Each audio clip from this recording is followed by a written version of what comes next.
always the same. Hello, hello, and welcome to Battle Streams in Middle Earth, episode 25. It is, I think, Damian. 25. It's like quarter of Our a century, silver mate. anniversary. Yeah, Silver it's anniversary, mate. craziness, craziness. Happy anniversary, dude. Happy anniversary to you as well, mate. How are you? Good, man. Good. Very good. Very good. Yes. Someone shout out in the chat that we're all sounding all right. That'd be super. Yeah. I can see us on the interwebs at the moment, so hopefully it won't be too long before someone says, "Mate, they're here," or we can hear them, or whatever it is. We can't hear How Steve. are you, sir? We can't hear Steve. Steve's louder than Damian. all the usual stuff. You're on the wrong side. You're on the wrong side. But sound and visuals are all good from Green Tree. Thank you, Green Tree. So yes, Steve, to answer your question, I am very, very well, mate. Awesome. How are you? I said this to you like literally 5 minutes ago pre-stream. I'm feeling very good about life at the moment. I have had a horrendous couple of weeks, multiple reasons, but yeah, today I've been really positive. Looking forward to Christmas. A new arrival in the household. Lots of chocolate in front of me. Beers on the go, and all our friends from Battle Streams are with us this evening. So what is not to love about life? And Damian. I mean, you've mentioned can't have it all. family, You can't have it all. strangers on the internet, a dog you met today. Anything at all. Of course, my friend. You know this. Of course. Super. If people could see our love letters. They're not there. What have you bought from Weta today? What have you bought from Weta? After the watershed, cool. It's good to hear. I think in this crazy climate, knowing that you're well and feeling good and positive is not necessarily a given. So that's cool. Very wonderful. And yourself, feeling positive, looking forward to Christmas? I am actually. Getting Christmassy? Yeah, just about. I think we're getting the stuff down this weekend. I think we're doing decks next weekend, but we're like our family's Catholic, was raised Catholic, so we're going to have an Advent wreath, like with the candles and stuff. Yeah, normally comes out a few days before the tree. Also, ex-altar boy Catholic. Also buzzing with Catholic. Yeah, I wore a dress as a kid in church. Yeah, boy. Did I actually? I wasn't an altar boy, but and so we'll be getting that tends to start Christmassy stuff, before we put the decks up, which is quite fun. Yeah. But I've had like work is absolutely insane for me, and on I think Wednesday, I think I was a week behind with my emails, with my work emails. Yeah. Which is every single night you feel this like lump of pressure, and on Thursday, I was working from home, I sat on our chaise lounge and just did emails. Chaise lounge. Ooh. You can get some good James Long comedy out of that. And I just sat on that all day on my laptop doing emails, and by the end of the day I'd cleared it. Boom. And it was like a genuine weight lifted. I was like, I've gone into the weekend without any work hanging over me, which is really, really good. Smashed it. Yeah, so that's good. So yeah, I agree. I don't think maybe I'm quite as overly positive as you are, which is very wonderful, positive. But, yeah, very positive. I'm good. Very good. Good stuff. And what the hell are we doing? What is this? This is Battle Streams in Middle Earth.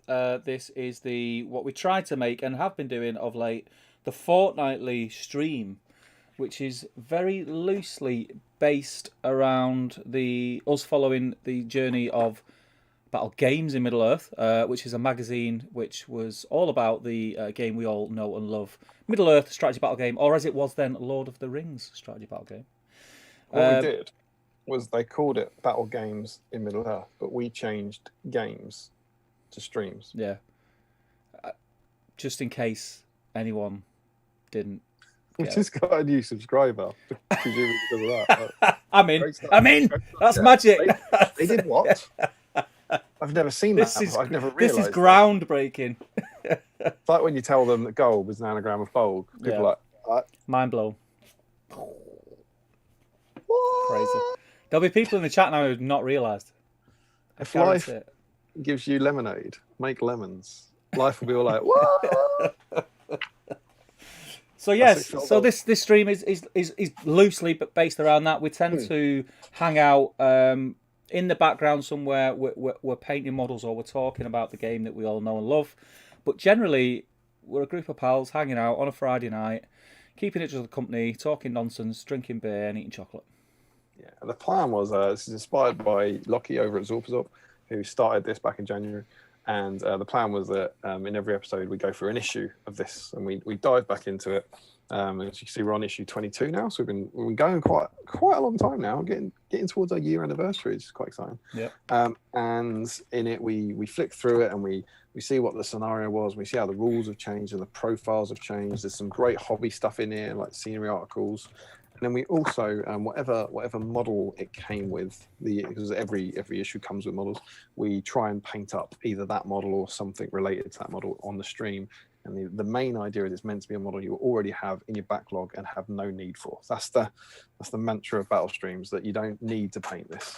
12 Mario Goblins, you don't need them. You just dig them out and get them done. And we're trying on this channel to help people clear their backlogs. That's that's the goal of it, essentially. And it's happened a lot, hasn't it? Like a lot of people have kind of re-fell in love with models that they may not have returned to, which has been great. I'm one of them, 100%.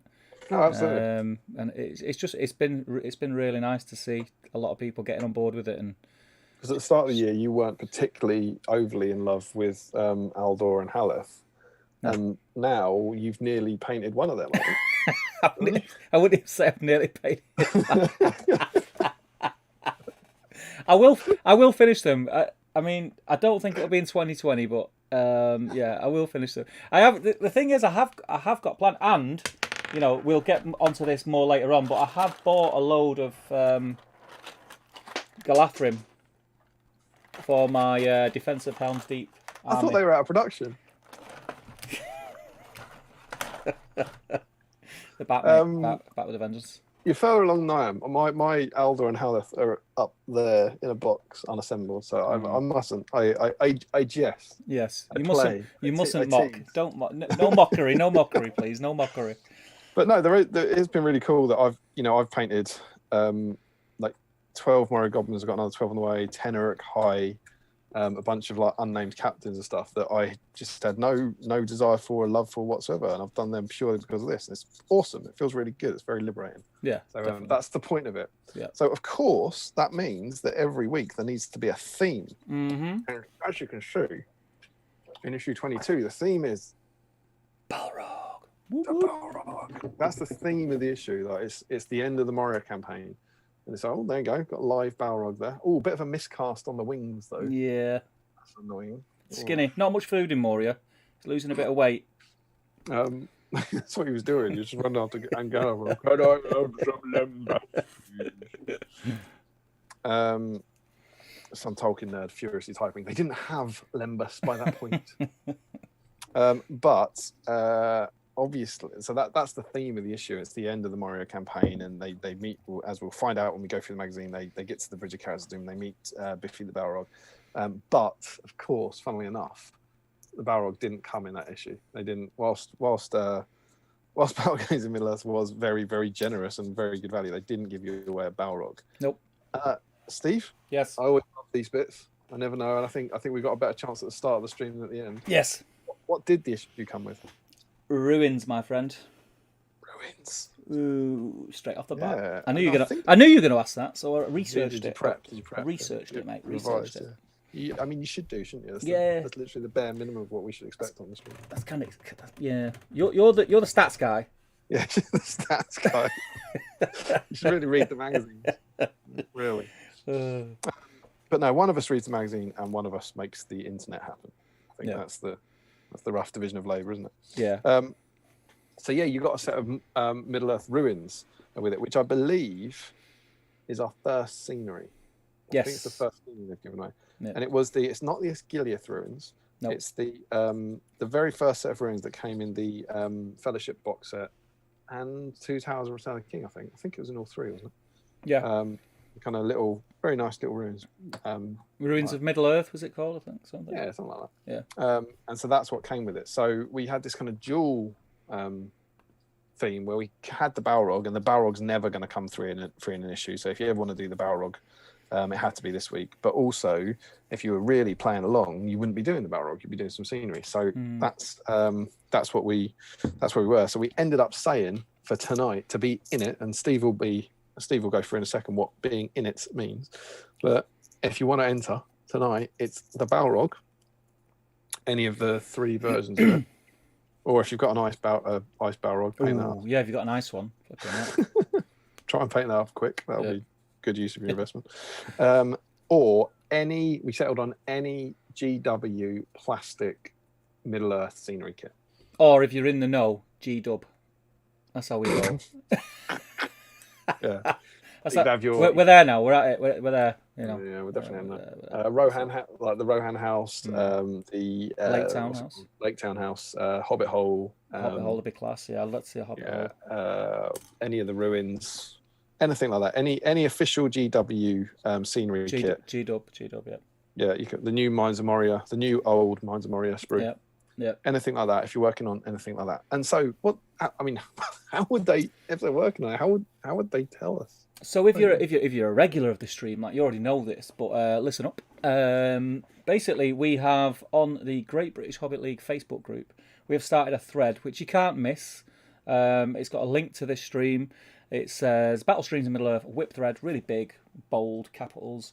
And if you post all the images of the stuff that you're working on in that thread, if the things you're working on are what we aforementioned, so either ruins of Middle Earth, Lake Town houses, any official GW scenery, or a sexy Balrog like this one. Big boy.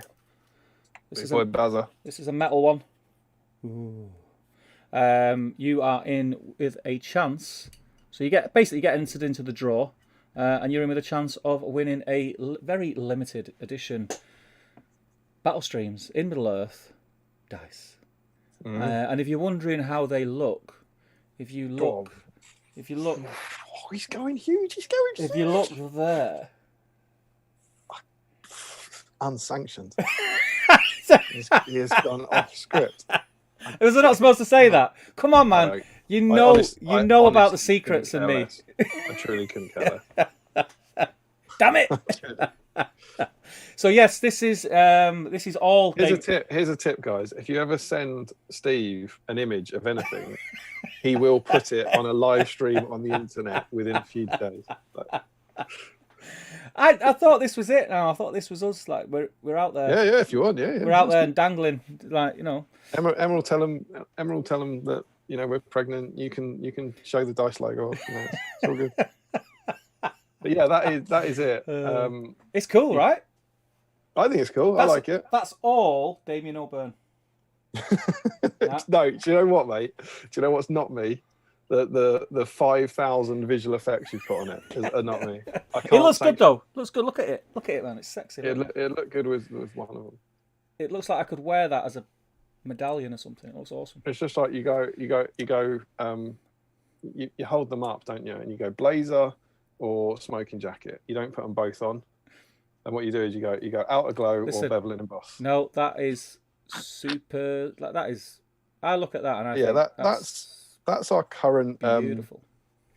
We'll get to that anyway. I'm sure we'll get to exciting news about what's going on with that. But you can look forward to seeing lots of that symbol coming up as and when you play your games. I like it a lot. So yes, well done, Damien. That looks awesome. Thanks, so that's basically a link to the dice. You've been with a chance of winning the dice on that week, but do not despair. You may not play Middle Earth strategy battle game. You might be one of those people. That's fine. Whatever you're painting while you're listening to us two people waffle, post it in the whip thread, and at some point during the stream we will get to the Facebook thread. We'll look through it and talk about what we see and just have a look at what you're painting and stuff. So please do get involved. And on that subject, if it is your first time in the stream, welcome and thank you for joining us. Please do give a little shout out, say a little hello in the chat. We'll go through the chat in a moment. It'll be great to hear from you. Great to know who you are, what you're painting, or if you're not, you might not be painting, or where you're from in the world. It's always nice to speak to people. Not painting. I know. Could you imagine? Some people might just sit and drink. I don't allow that kind of behaviour. And push a mouse about and pretend that they're doing something.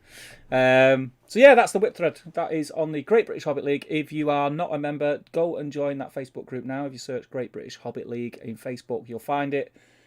Please answer the questions as well, because they're there for a reason. Yeah. Yeah, so answer the questions, and we get notifications and we will let you in the group. The questions are there to stop these people who come on and post all sorts of nonsense. Stop bots, isn't it? Yeah. So yeah, I look forward to seeing what you've got. What else do we need to do to get out of the way early doors, Damian? That's the standard admin stuff, and then I almost feel like we should kind of jump into the chat to get over the intros before we then dive into what we're eating, what we're drinking, what we're painting, and the many, many, many, many, many exciting things that have been going on. Do you want me to? Do you want me to dive in? If you want, I'm actually painting. I've started. I've gone in. This is what I'm talking about, people. This is what I'm talking about. Okay, here we go. So, straight in the chat. I think before we even went live, some of you guys were chatting, which is fantastic. James Holding's in. How are you doing? He's already painted his Balrog, he says. So nothing from me tonight, but he'll stick around. Good to hear, James. Scenery, James. Scenery. But I think you could probably highlight a flame. Put some more rubble on that base. Highlight. Yeah, I reckon you could, and you'd be in with a chance of winning a dice for the sake of getting a bit of white paint out. Hajinder Singh's in. How you doing, buddy? He says, "Hey guys, waiting for my War in Rohan orders. Super hyped for the Treeward model. We will come to that, but tell me about it. That is something." Frederick's in. He says, "Bonsoir tout le monde." Do you know? Bonsoir means hello, doesn't it? Yeah. Is it? Oh, you're not fluent. It's a greeting. Well, in French? Yeah, you're not fluent in French? No, okay. I feel like I know what tout le monde is, isn't that like... Tout le monde, I think it's how are you, innit? Yeah, that could work. I thought I was going to say like a good evening or something, but it's... Bonsoir tout le monde. I like my accent in French. I think I sound pretty fit. Yeah, you do. You do sound fit. Like a mank French person. Yeah, really dreadful. Sophie's in. She says, "Evening all. Welcome, Sophie. Awesome to have you as usual." Joe Holzman's in. Hello, everyone. How you doing, Joe? Anders is in. Says, "Hey all." Green Tree's in. How you doing, Green Tree? Dan's in. Johnny Russell is in. Max Malice is in. Adam Davis is in. Joe Kelly's in. Dwelling Grungebane's in. I think it means everyone. I think he's saying evening everyone. Yeah. Yeah, I think that makes sense. I'll go with that. Let's do it. That's based on. I'm not trying to pass everything off here. That's my rudimentary googling. Yeah, that's your like pub quiz. Google, phone on the table. Or never at a pub quiz. I believe in the sanctity of a quiz. Harry Parker's in. He says, "Good evening, ladies and jelly spoons." Welcome, Harry. It's a shame about Harry. Harry was going to stream the other night, and his live entry. I was very excited. His internet let him down. I spoke to Harry just after, and we think we know the cause of it, or part of the cause of it. You were the tech behind his stream. Yeah, I wasn't in the driving seat. But his internet is pretty much where mine was a few weeks ago, it seems. And if you're doing anything else on the internet, for instance, watching Amazon Prime. I really felt for him because, like, we've been there where you advertise something and you say, "Oh, I'm going to do a live stream tonight. I'm going to do live streams tonight." Get everyone excited about it, and then your internet plays up. It's like I said, it's a nightmare. It's horrible. It is horrible. But I look forward. I'm sure you get to the bottom of it, Harry, and do something soon. I was really excited for it because, it's just something I can sit and watch and enjoy. I like Lockies, but Lockies are always on really late, and I have early starts in the morning, so I never get a chance to watch them all.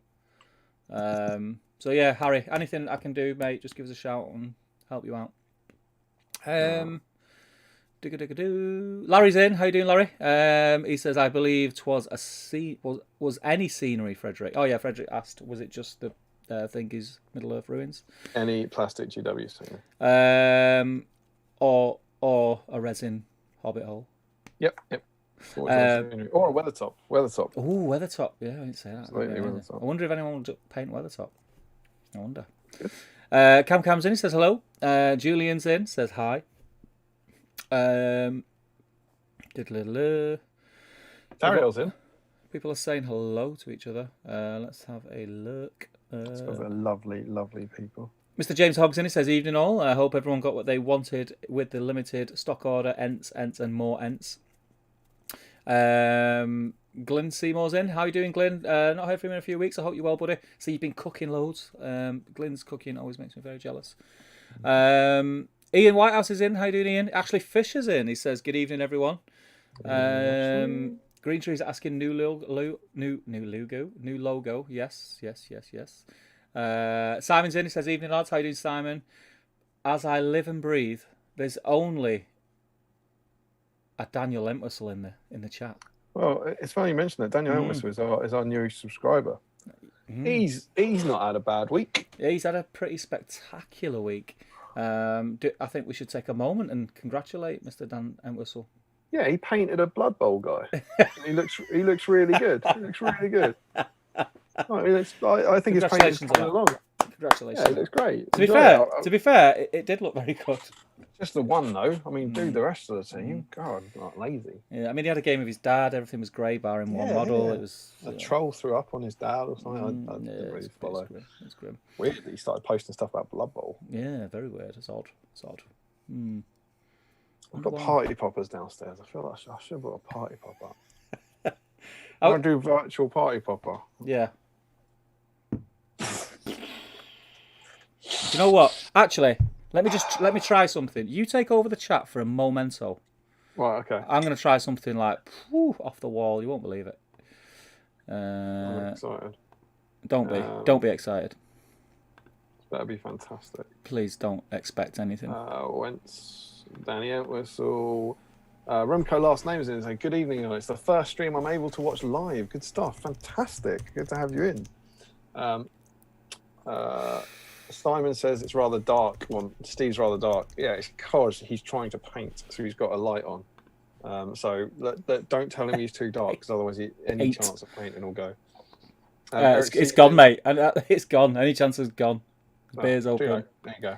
Yeah. Eric C says, "Hi everyone, first time live from Minnesota. Happy Thanksgiving." Yes, happy Thanksgiving to any of our American Thanksgiving viewers. I hope you had a restful time and were able to get some form of celebration with your families in these crazy times. Michael Haskell says, "Evening or red wine to see me through. Very tired, hard week. Will hang in as long as I can." Glad to hear it. Not about the hard week, about the being here and the wine. Frederick Shorts corrects us when he says loosely based around, it's actually talk about chocolate, slippers, chinchillas, and Haribo. Yep. Chinchillas is still going strong. Yeah, I was going to say, I don't really think like slippers, chinchillas, and Haribo have been about for a while now. Chocolate normally pretty constant, but I think we've moved on from those topics to bigger things like, I don't know, sheds and that. And then he says all these things are in the old magazines. Julian Hammond, first time watching live, always entertaining. That's very kind. Welcome, brother. Julian. It's 2 first-time livers we've got. We've got 44 in at the moment, which is kind of cool. Simon Voyle says, "More models Steve will or may one day paint." Is that? Did you mention the not made to order, made to order? Was it about that possibly? Yeah. Yeah, possibly. Hamdizzle is in. Doug Waters is in. Michael Haskell. New White Dwarf landed over a revamped Middle Earth game, which featured on this esteemed broadcast not that long ago. Yeah, there's a Wizards tool. Setting trends, mate. Setting trends. Yeah, is it in there because of us? I mean, a lot of people would say no. They'd be wrong, including the people who wrote it. But we could say you can't prove it wasn't. So I think yes. Hamzil says, "How many bites of lembas is enough to fill the stomach of a grown Balrog?" Well, a Balrog is 4 times the size of a man, and it's 1 bite to fill the stomach of a grown man. So I make that 4 bites. Remco says there was an issue for Battle Game Middle Earth with a metal Balrog. No, not sure where it was released. Saw it on eBay a while back. Not in it. It didn't. I think they've packaged it with it or something. They definitely. You didn't get the Balrog in the magazine. No, 100%. Definitely not. Yeah, 100%. Hamza says Steve is the looks and Damian is the brains, or is it the other way around? Oh. What do you reckon? Well, all I'll say is I'm definitely not the brains. I know that much. So I could end up with a short story. I'd agree with that, and yet, are we happy? Are we really happy saying you're the looks? I don't know. Right? Well, listen. I'm not saying I am. I'm just saying I. Listen, all I'll say is, I can't help it if my milkshake brings all the boys to the yard. And it does, doesn't it? It does bring them to the yard. They're does. always there at the builders merchants going, "Stephen, can I have some of your milkshake, please?" You go, "No, boys." No, you may not. Not Go again, away. not again, not Not again. again. No more milkshake for you. Please, Stephen. No. I think we are equal parts dreadful brains and dreadful looks. Yeah, I'd agree. I'd agree with that. Julian Y2K has an unassembled dweller in the dark and a bunch of more goblins to paint. No Balrog, though. Dweller? No. We've got to be strong, haven't we? You know me, mate. When's it end? Dweller, and then suddenly you're on the little fire elemental from Frozen 2. Yeah. I don't know. I'm happy with it. Happy with it. Dwellers are in, apparently. rules don't mean anything anymore. Hamdizzle confirms it's G-Dub. I think that was it when you said GW, maybe? G-Dub, Chris Martin asks, where's the hyphen in Middle Earth? Yes. The thing is, if you're doing a logo, you're thinking about two things. One, the spelling, which is important, and two, the looks. If you put a hyphen in Middle Earth, which it absolutely should have there, it looks dreadful. It looks dreadful if you put it after the E, and it looks dreadful if you put it before the E. Correct. So I think you can have some creative leeway if you are splitting the words up, personally. But I feel very strongly about the hyphen, as Steve will tell you. But yeah, I think for the good of the logo, you can ignore it. Handel said, did Damian ever get a response from the dice company? Yes, I did. Do you want to do dice? Should we talk dice? I'm still messing around looking like I pretended I know what I'm doing. So can't wait to see your party popper animation. Well, trying to find. My confidence in it working has considerably dropped in the last 10 seconds, so we'll see. Okay, fair enough. Yeah, so the dice, indeed, which is Hamdiz was asking because he's one of our patrons. We got in our dice, for anyone who doesn't know, we have a Patreon account. Should you enjoy this kind of stream and the other stuff we're going to start putting out on the channel soon, we do have a Patreon account. The details of it are in the links below in the description. Should be able to follow it over there. Remco says there was an issue for Battlefield Middle with a metal Balrog. Chat. From £1, it's £1 a month, isn't it? Not $1 a month, but £1 a month.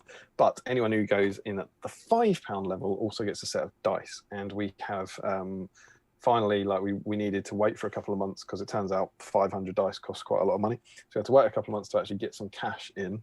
But we have approached Dice Company, and the Dice Company you normally use were oddly silent. But I managed to get through to a guy about a week ago, earlier this week, start of this week, and it's finally made contact, and have since the dice order is basically in progress now. It's done, and the logo, which is essentially what you're seeing up the top, just without any of the effects, essentially, because it's going to be on a dice, so it's all flat. There's no 3D elements on it.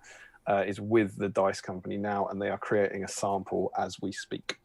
Then what will be happening is once they send that over and we approve it, we will be getting, I think it's 504 patron dice, which means that every one of our patrons who is at £5 above gets a set of 8, and it also gives us a bit of flexibility for future patrons. So we're going to get, that's how many we're getting.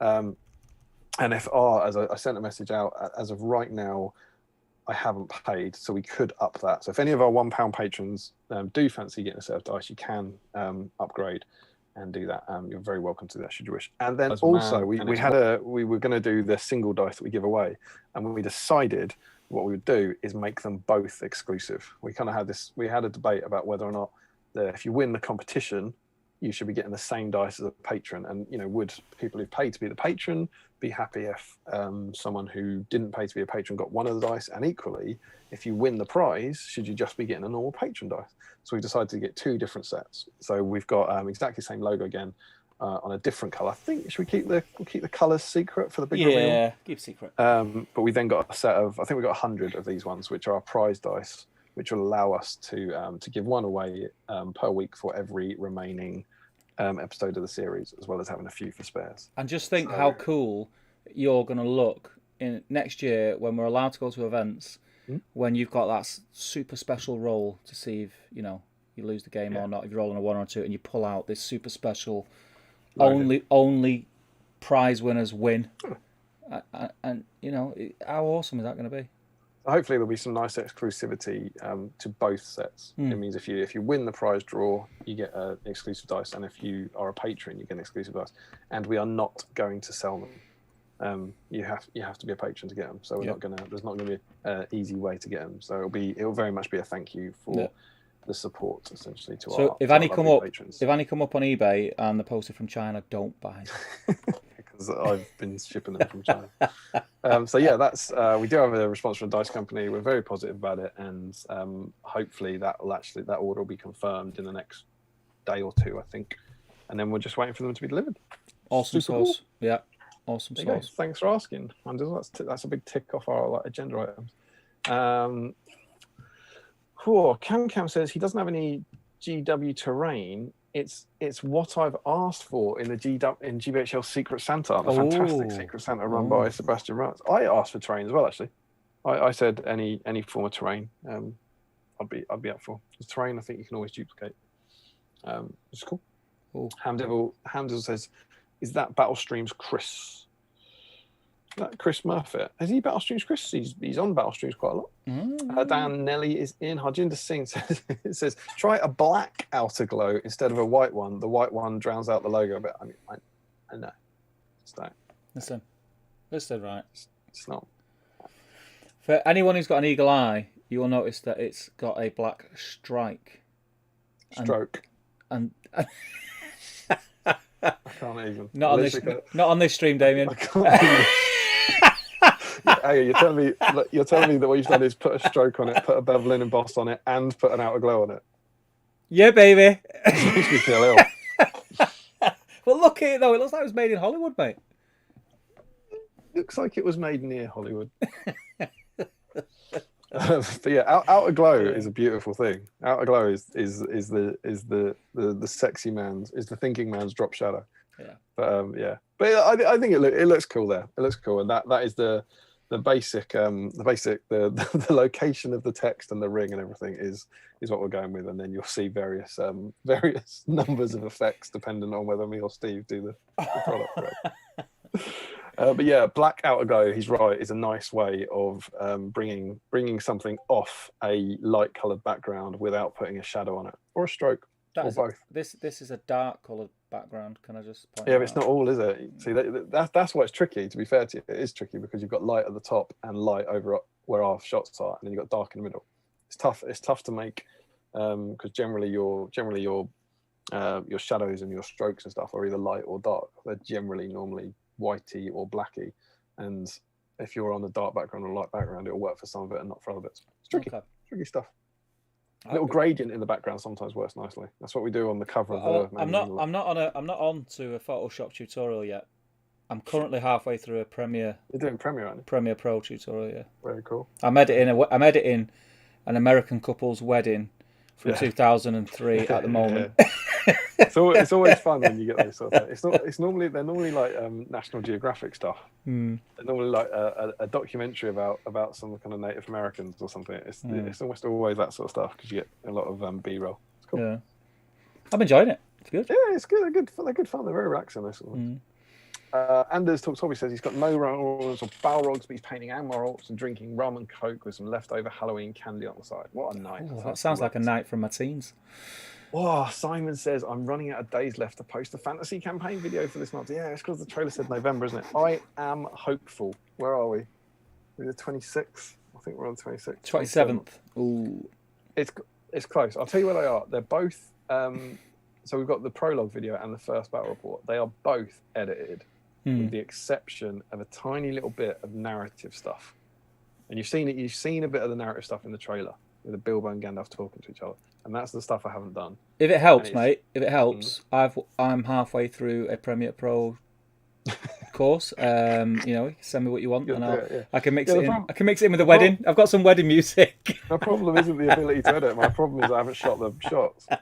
So it's literally like I literally could put out the prologue and Farmer Maggot's crop videos, but I don't want to. They need a bit more. Yeah. And I'm genuinely hoping to shoot over the weekend. So I've got 30 days and we've got November. So maybe. As excited as I am if it means I've got to wait an extra day or two, and it's the way you intended it to be watched, I would prefer. I'm not going to rush that. Yeah, they'll be out. They will both be out. As I said, the first two are going to be close together, so they'll both be out this side of Christmas. Yeah, awesome. So you'll get that. That's the idea. You're not going to have to wait a month between them. So yeah, the prologue and I'm pretty pleased with how they're looking. So yeah, thanks for keeping me honest, Simon. But it will come. Julian says he finished painting Saruman last night as Saruman in many colours. That's a very cool idea. I've seen a few of those. They're kind of dark red. Yeah, very cool. I might have seen Julian's actually. I'm quite jealous actually. I looked at mine and thought, should I paint his cloak red? It's a nice idea, isn't it? I like it, yeah. Green Tree says the channel just hit 350 subs. Did we? Thank you. That's amazing, you know. That's crazy. That's crazy. That is crazy. Cool. That's crazy. Very, very cool. Yeah, thank you very much. Onwards and upwards. Tell your friends. We are, despite the fact that both myself and Steve have pre-existing YouTube caliber or whatever you'd call it, this is brand new. We are starting from scratch, so we do need your help. Please help us share the load and send it around. But yeah, 350. Thank you all, everyone of you. And yeah, Frederick confirms that bonsoir tout le monde means good evening, everyone. Awesome. You seem to have stopped fiddling. I've given up. The party poppers. Oh, you gave up? They're not happening. All right. They're not happening then. I got to a night. Oh, we got another subscriber. Whoop, whoop. Thanks, Nick. 351. Oh yeah. I just got to a nice break because I got to one of those YouTube privacy things, so it felt like a natural break in the chat. Yeah. So if you don't have it, then we're just gonna have to go with virtual party poppers, right? Yeah. Okay. So Daniel Entwistle is officially the new GW Middle Earth and Blood Bowl G-Dub Middle Earth and Blood Bowl rules writer. And do you know what? I think I can speak for both of us when we say that it couldn't have gone, in my eyes. I mean, I don't know who else went for it, but he's perfect for that, right? Never liked him. I mean, first off, he is one of the nicest people in the community. He's the guy who started up the Great British Hobbit League with Facebook, Sam. with Sam Jeffrey. It's one or two. You know, he's always been in and around at events. When he's been able to, he's supported everything most people do. I know he's helped me out and he's supported me loads over the years, and he's just got the game's best interest at heart. Absolutely. He is. Let's not gloss over the fact that him and Sam set up the Great British Hobbit League Facebook page. So So two of the guys that are the reason why the game survived now work for the company that make it. Yeah, it's lovely, and I don't know. There are other groups now. There are other bigger groups now, but the impact of that group on the community and the independent scene was absolutely huge. Yeah, as acknowledged by Games Workshop actually. So he's a major part of that. His love for the game knows no bounds. He's been playing since he was 10, I believe, and now he's 12. Yeah, he won against what I'm sure was some spectacularly stiff competition. Yeah. I'm sure an awful lot of people went with that. I seen his pictures when he was getting dressed up for his interview, and he looked proper dapper. And I didn't realise that was the interview he was going for. But then when I heard the news the other day, like I was like proper buzzing for him, like really happy for him. It's nice. It reminds me when Jay got the rules writer's job. It was a kind of you never know if it's going to, because it could be someone from the Blood Bowl community, right? Yeah. So you really didn't know with this, like who was going to get it. Was it an internal applicant that we wouldn't know? And when you find out that not only is it someone you know, but it's someone who you're kind of really good mates with, and have been out to hundreds of tournaments with, and have seen kind of grow up and being in a certain fanzine that we all know and love. Yeah, well, we better get that out quick. He's not allowed to be in it anymore. It's gone to print already. Nothing I can do about it. But yeah, it's awesome, and I was delighted for him. And so, from the bottom of our hearts, Dan, congratulations, mate! It's awesome news. It is. It's amazing. Sure, you'll do a great job, and we can't wait to see what you're going to come up with. Yeah, I think you're going to have an amazing Christmas, mate. Yeah, he did reveal to me the first project he'll be working on. More Mummox? No, it's going to be a character series Terrier. On a Mummox? Yeah, on a Mummox, yeah, ideally, yeah. I would buy it. I know you would, yeah. No, it's amazing news. Well done, Dan. Thoroughly deserved, mate. I think it's a big pat on the back for all the effort that you've put into this community over the years. And yeah, I'm really happy for you, mate. Really happy for you. On the other side of things, we must now sadly say goodbye to Dan. Yes. Because he actually, as he did put a post up on the group, didn't he? Yeah, he put as he announced, he obviously, I don't know what it is, conflict of interest, or it's like maybe it's just a choice or whatever, but he's not going to be an admin on the Great British Fortnightly anymore. Which and so he's stepping down from that group that he had to set up, which I know was very kind of hard for him, but again shows how dedicated he is to the new job. So we will dearly miss Dan's presence. Yep. He was a very active part of the little admin community until the other day. So yeah, you'll be missed, but we couldn't possibly blame the dude. Good cuddler as well. If you ever get a chance to give Dan Entwistle a cuddle, don't miss out on that. That's something else. That what you can't do anymore as of January the 1st is tag him in anything. Nope. Which is quite funny now when they. Who knows what Dan's relationship with tagging will be? But it's like December the 31st, tag him whatever you want. January the 1st, I don't know. Not tag for you. But yeah, there we go. So that is awesome news. We've all been in the community kind of excited to find out who got it, and it was Daniel Entwistle, as I live and breathe. Yeah, it was good news. It was good news. Absolutely.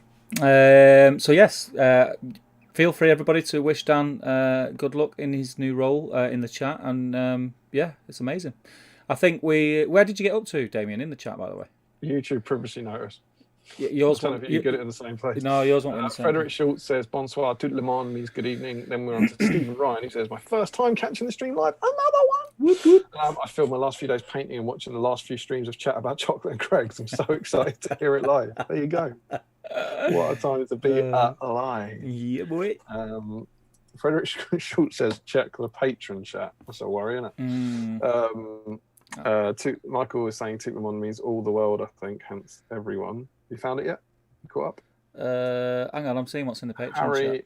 Oh, brilliant. Harry says, cheers, fellas. I'm hoping to do something soon for sure. That's about live entry. I'm working on it. Julian Hammond, thinking hard about ordering the Gundabats. Don't think hard. Do it. Just order the bats. Yeah, boy. Julian says, I made it. Did I miss Steve painting? Just kidding. That's harsh, man. I don't like the tone of these jokes. What? It's Gary. It's Gary Kassar, but it's not Gary. What was it? Is it Giari? Is that G? It's G. Ari. Gary Kassar says hi. Oh, and he's doing it. Okay. Hi, all Steve. Last time you questioned how to pronounce my name. If it's the wife, it's Cass, you idiot, or can be in a John Travolta song. Jerry's Assyrian. The Delta Zim. Dan It says, hey, sometimes painting just the one mini is all you need. That's obviously about the Blood Bowl chap. Glyn says, feels like it's been ages since a TTG stream or a battle stream. I'm cooking like mad, Steve. Hobby-wise, meh. There we go. So it's been 2 weeks since the last one of these. We're keeping regular. I can't see. I mean, there's a lot of mud throwing in the Patreon chat, but I'm not sure exactly what we were referenced to. Who are they throwing mud at? Who do you think? No. People don't know they're born. Tell you. God, if they weren't basically shareholders in me at this stage, I would kick right off. Jokingly says, speaking of Thanksgiving with Steve, we smoked a £20 turkey yesterday. Only 20 quid. That's good. Jeez. For a turkey. Wow, that's amazing. They brined it for 36 hours, and it was 6 hours on the Traeger smoke up. Man, it was awesome. I can imagine that would be very I'm amazed good. In America they're buying things in pounds. That's just strange. I always thought that would be dollars, like a $20. Must be really awkward to go in the shop and say, I haven't got any dollars, but I've got £20. This purple note. Do you want this? Yeah. It's made of plastic, and you can't separate them. You can't separate them. Frederick Schultz says, milkshake soon on I Can, You Can Cook. Yep, milkshake video coming from Steve, no doubt. Frederick confirms Dweller counts as baby Balrog. Well, there we go then. There we go, can't argue that. Have you found the chat yet? Or Yeah. Do you want me to jump in? Nick says, my Balrog's already painted. On a side note, his friendly local gaming store closed their gaming area, so for now I can stay and drink and watch. That's what it's all about, my friend. Hamdizzle says, if I paint Harry Goatleaf's lantern, does that count? Does that count as they're both fire? Nope. Oh, that was a no from Steve. Yeah, no. You know you've got to be some way away for Steve. There is a line in the sun. There is a line in the sun. It's a limit. Frederick says the logo is actually super smart. Yeah, cheers, Frederick. It's the effects. It's literally. It says it's literally battle streams in Middle Earth. Yeah, Boom! Boy. You see what it is? It's battle streams in Middle Earth. Yes, it's very, it's a think piece. Yeah. It's thinking man's. We might actually show. Is that Frederick? We might actually. I've been tempted this. We could show them at some point, maybe in the Patreon chat, the sheet. There's a sheet of maybe 40 different like logos where we kept changing it, like different versions, like change the ring, change the text and all that, and it's quite fun to look at. And it was like looking at then 20 of them, which one, that one, and I did it and Emma did it and Steve did it, and then we were all in the same sort of ballpark. It was quite good fun just seeing them all, how it vaguely developed. I mean, but when you put the effects on it, when you put 9 effects on it, then looks really good, doesn't it? Yeah. Tell you what, it's just fun because you just see the 9 ticked boxes and you tick them all. I feel like I've done something. I've ruined a logo. Larry says, only if you also paint some shadow. What was that to do? That must be about the lantern. Flame. Yeah boy. Callum M27 says, good evening, everyone. Good evening, Callum. I don't think you've been in for a while, Callum. Am I correct? Harry says, anyone else hearing Damian twice intermittently? Yes, that was me when I was fiddling about with my party poppers that didn't work. Apologies. I'll stop that. They're just saying how weird it is. Sophie says, oh God, I thought it was just me and I was somehow going insane. Glad it's not. I like the way you kept it to yourself then. So she just assumed she was hearing Damian echo weirdly. Maybe I could just do everything. I don't know what you mean. Dwalin says Steve's messing with video clips. He was on the ball. He knew what was going on. Hamdizzle says, are they round corner dice or square corner? They are round corner. Traditional, mate. Traditional. Dan says there's just so much Damian-ness. It's spilling out of him in glorious stereo. How long were you doubling with that? Do you know what it was? Because I had to open up another thing and record the clip on green screen, and then try and do it, but it messed up because I had so many things going on at once, and I just. How can you possibly say you had to do that? I had to, mate. I had to. In the middle of the stream, I just had to record because it was green screen. It was for Empress, so I had to give it a go. You got to do it. You got to sacrifice the stream for Empress. Got to do it. Yeah. Hamdizzle says we've had one Damian audio, but what about a second Damian audio? Dan says, will these dice be okay in the microwave? Asking for a friend. I think that's some Stuart's. What we've done, we've anti-microwaved them, so we've put metal fragments in the paint, so they will make your microwave explode if you put them in. Yeah, we're not going to tell anyone. Pre-warning.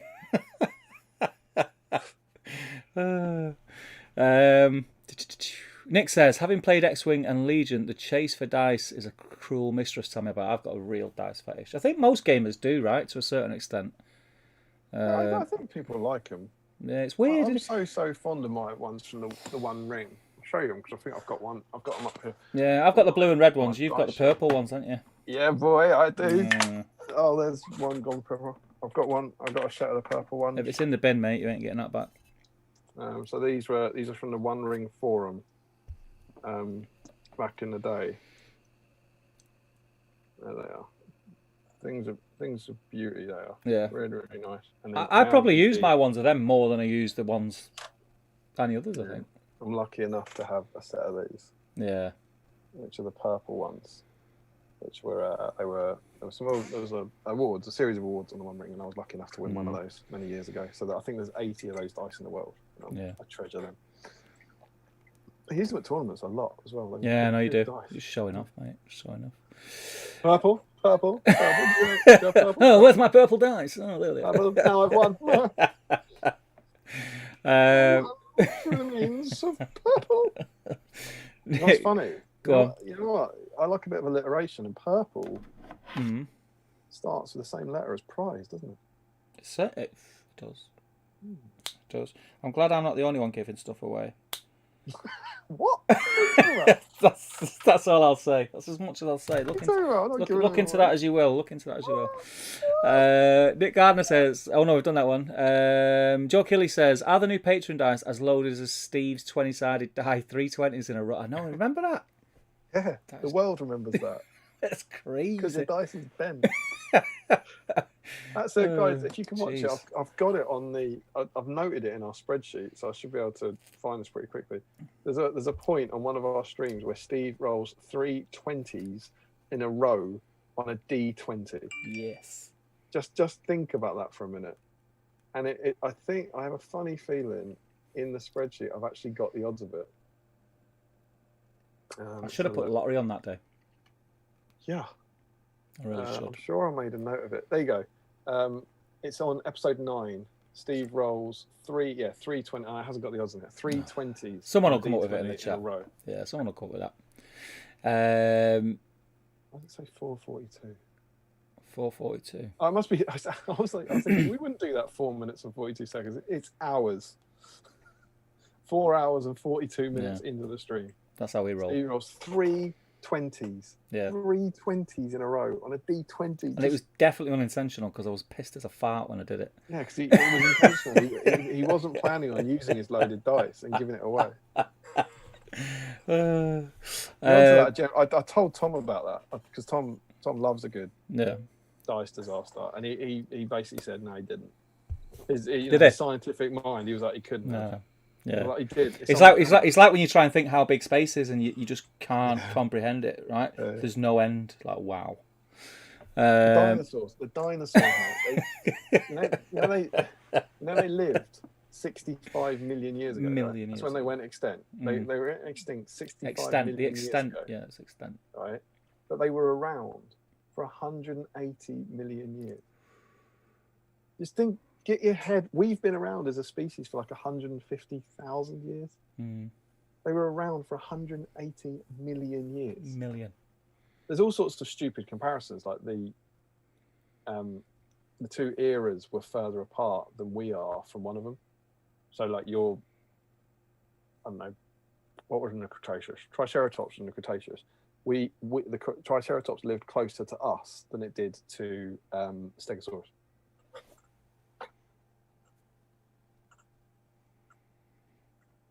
What's going on with that? Is that yesterday? What was there yesterday? What happened yesterday? Oh, I see. I thought you meant something surprising happened yesterday. Madness. It's crazy. Hamdizzle says to Dan, I think they'll do stews before they ship them, so don't worry. Green Tree says, Patreon dice will be my first dice. Really? How'd you play the game? Yeah.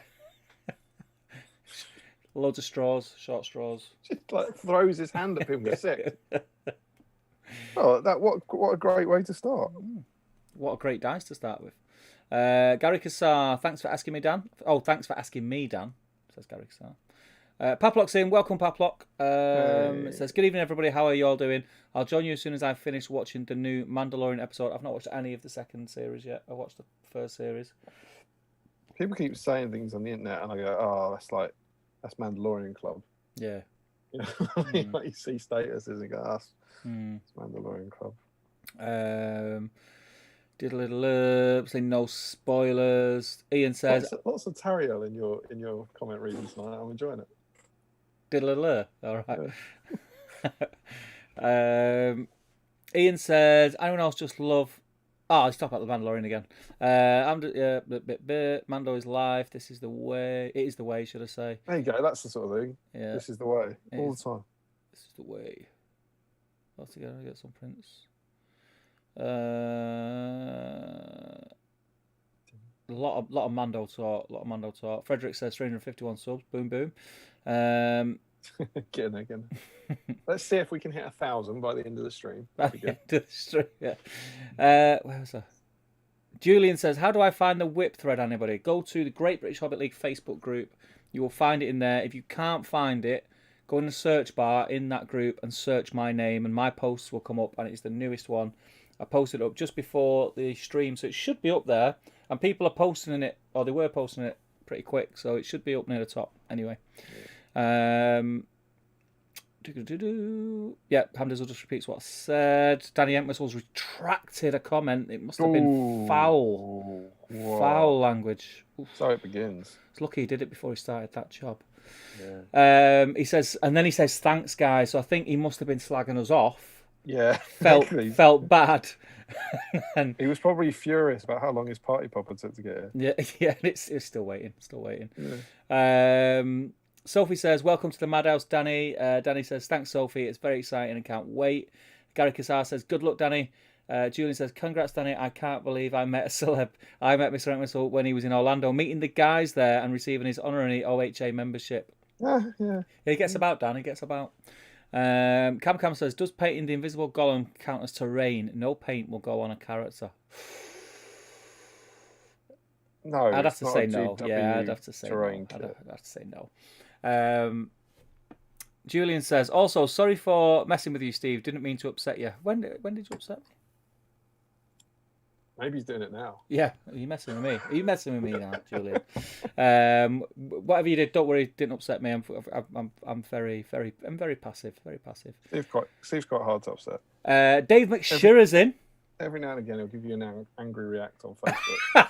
The thing is, though, I don't see the angry reactors react. I see it as a sarcastic angry react. Yeah. There's no angerness.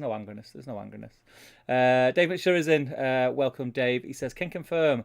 Have like 200 dice in my house. My family don't understand why. Yeah, I'm weird. I've got like them really useful boxes. One of them's full of dice.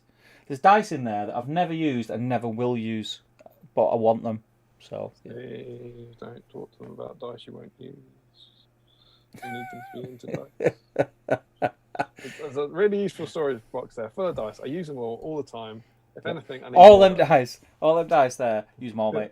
All the time. Every time. Yeah, even when I'm not playing, just come in, roll dice. Unless I need to roll a d20, at which point I use a very specific die. Where are we? Joe says, are the Patreon dice good for building dice towers? Damien holds the record for a dice tower. I'll tell you a story about a dice tower. Yeah, it freaked me out a bit, that. I'm not going to lie. I still think about it now. I mean, that's obviously what he's referencing. It's 19, isn't it?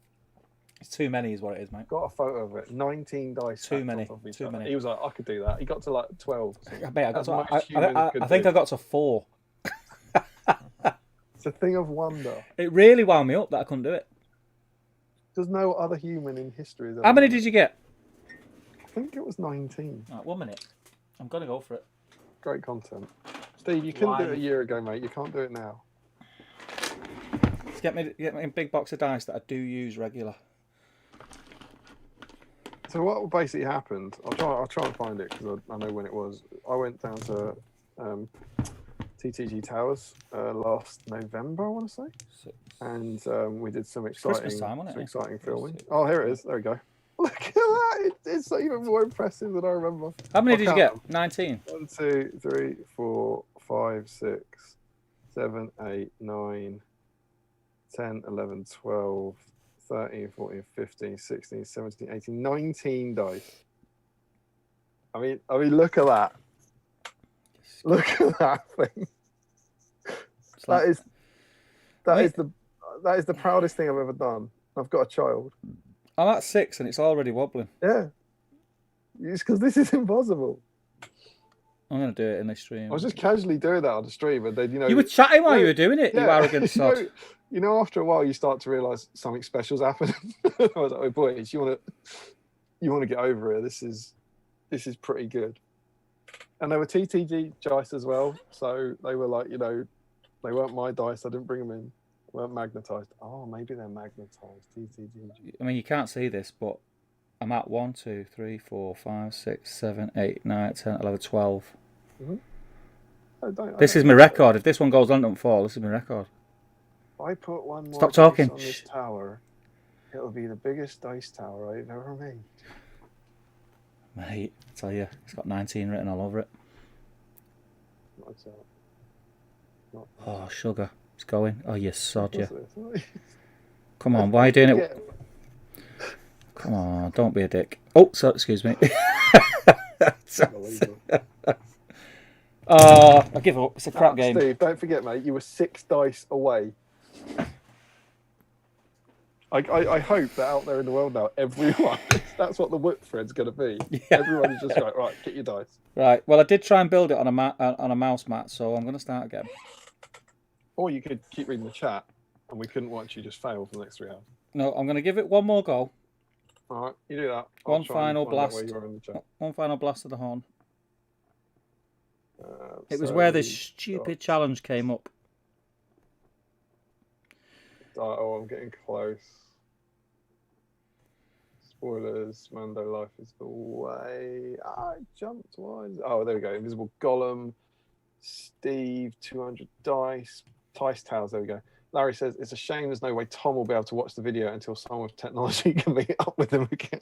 There's an outside chance Tom might be lurking tonight. There's an outside chance. I've spent quite a lot of time chatting to him today.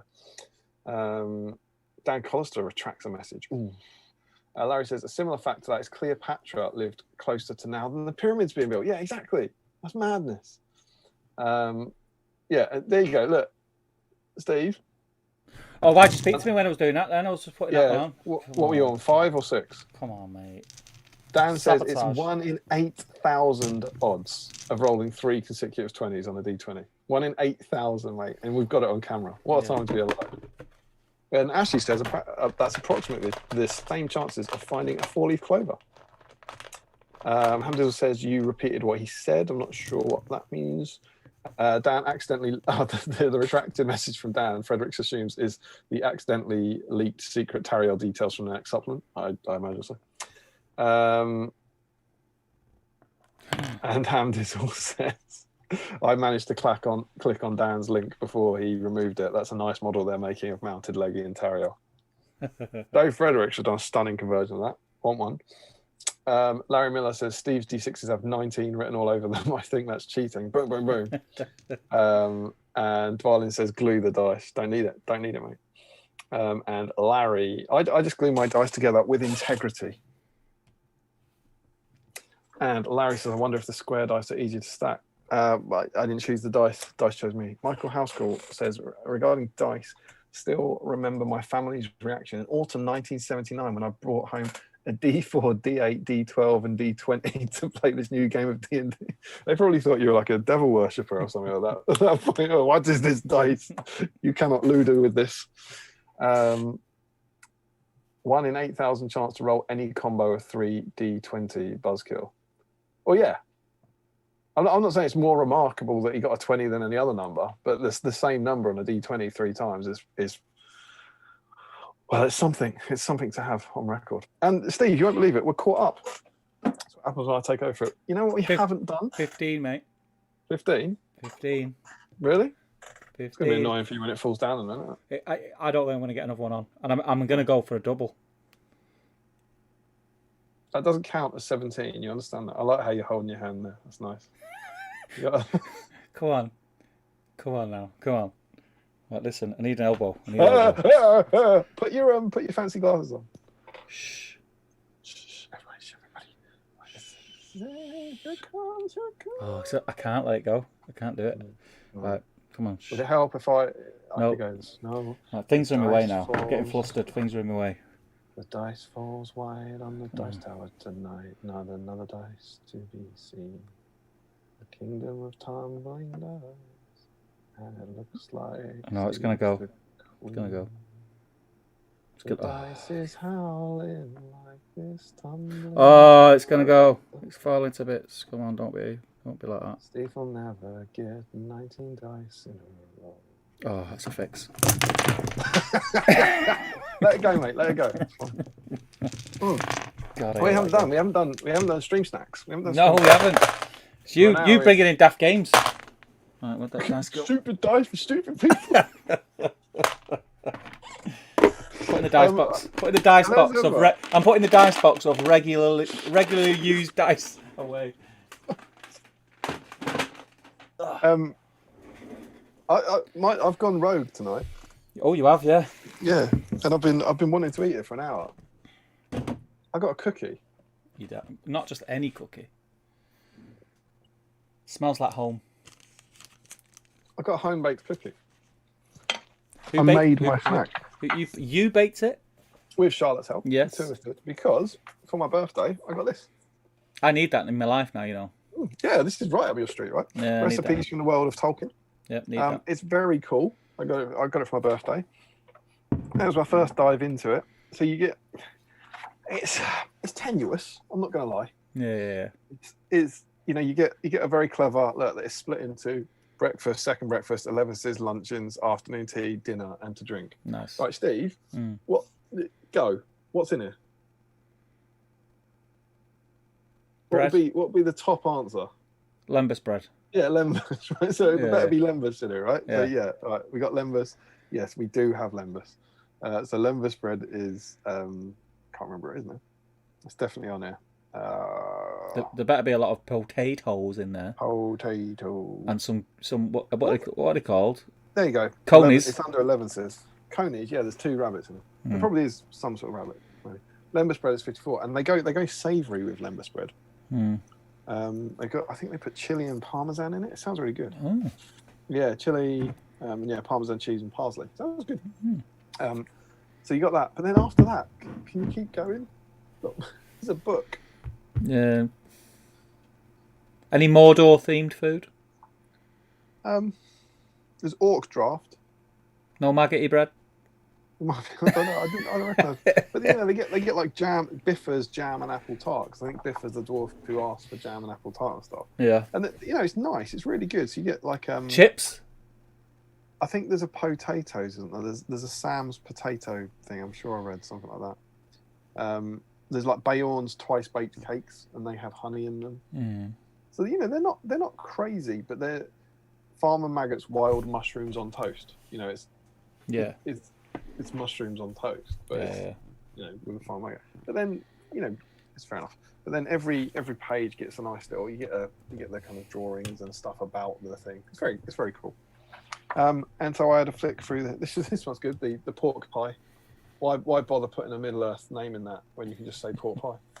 And I was flicking through it, and we found some biscuits. We found the what are they called? I want to make sure I get this right, because if I say it the wrong way around, it won't be nearly as tenuous. They're the Nifredale shortbread biscuits. The best of shortbread biscuits. Yeah, they've taken shortbread biscuits and they've put Nifredale before it. And Nifredale were the flowers that Luthien is meant to be dancing in, essentially. So what they do is they get you to make shortbread biscuits, and then you're meant to put the almonds on in roughly the shape of a flower. So it's quite cute. And so we started with that because we just fancied doing some baking. I don't bake, and we had the stuff in. So why not? Good. Do you know what? I've just thought, I find it oddly weird how you've baked this week and I've baked this week.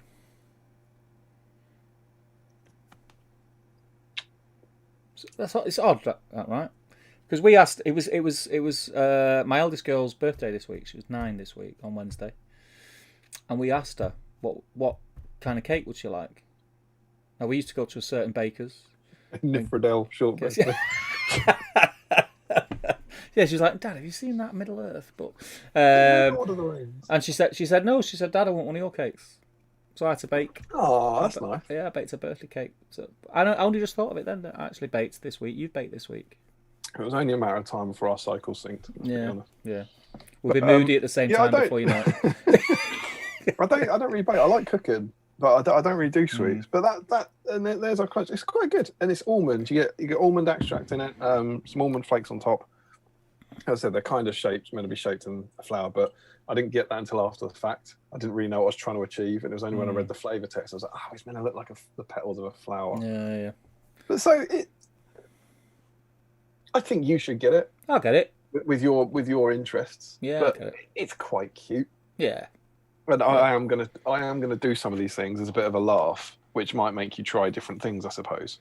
Well, the thing is, I think you should always step out your comfort zone every now and again and try something new.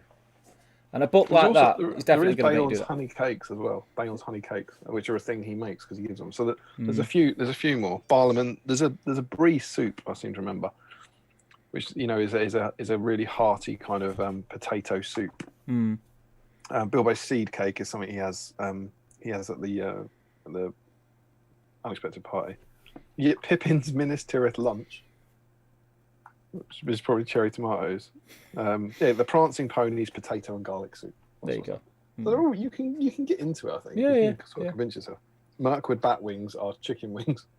Oh, I'd have a bit of that though. I love a chicken wing. Yeah. But then they got drinks. They got Athalas tea, Miravor, the Old Tooks hot chocolate, Orc draft, the mulled wines of Moria, and mead. Mulled wine would be a good one. Seasonal. And then you get little flavour text in the middle as well. You get, so if we can stop across one, you see it'll be a little bit about 11s, little stuff about elves and food. It's quite cute. But me and my little girl made some Nymphridel shortbread biscuits to honour the scene where Luthien dances before Beren, and then they have some shortbread. They're very good. I'm a little bit jealous, not going to lie, but could quite eat a shortbread now, quite easily. Any other snacks, or is that the extent of snacks? I got a glass of milk. Yay! I'll never drink milk, but I thought having a cookie. Yeah. Cookies with milk, right?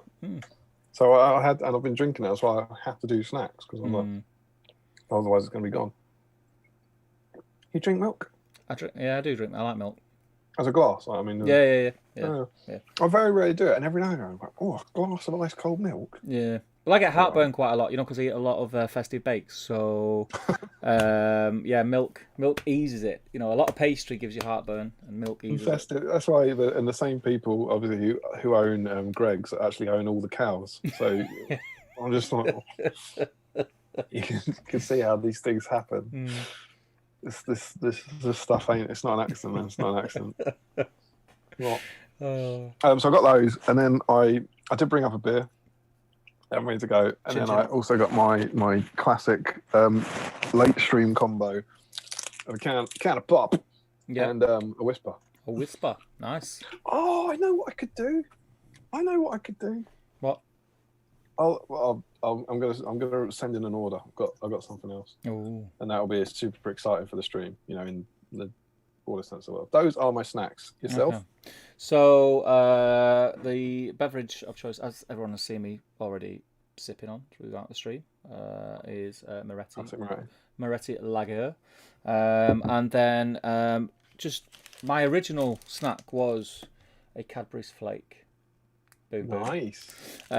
Just because I don't think I've had one on stream before, but then it's dangerous going in a supermarket these days because there's all the nice Christmassy stuff and Christmassy food, and these were on offer. They're not especially Christmassy, but I think look quite Christmassy. It's the kind of stuff we'd buy and have around the house at Christmas time. Me and you?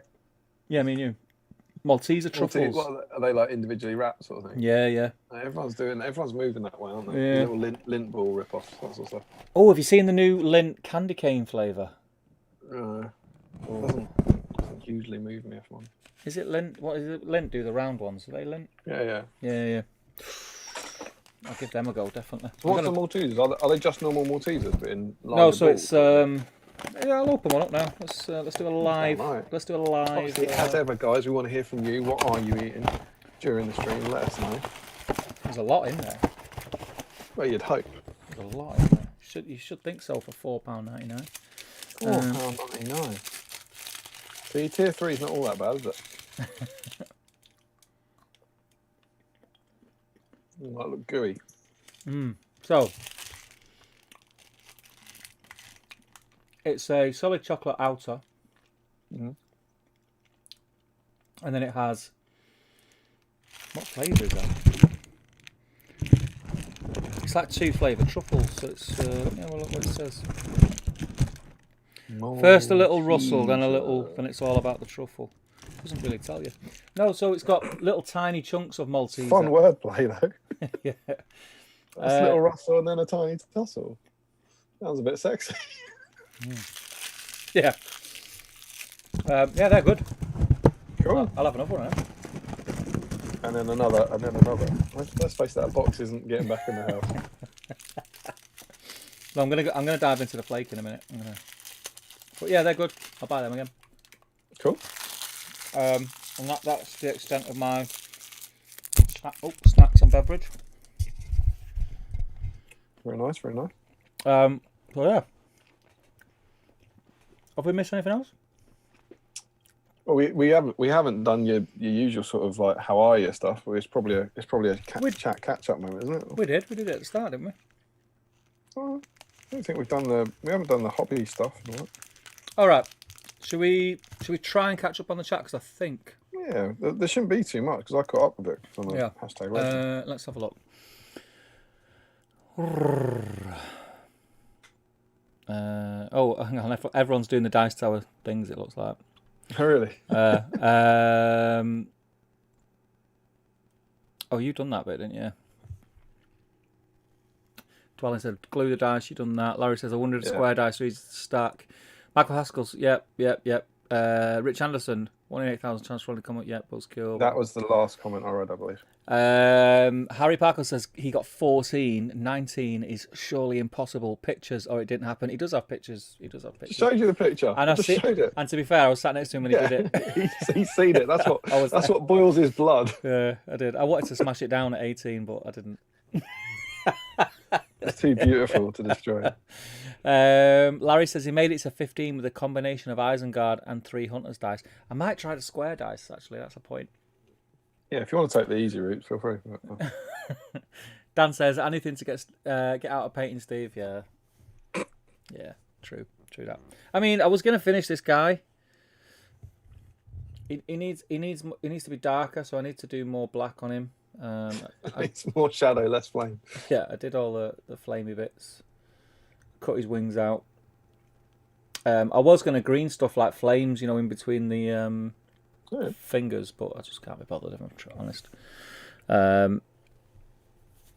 So yeah, I don't know if I'm going to get paint out tonight. I'm not going to lie.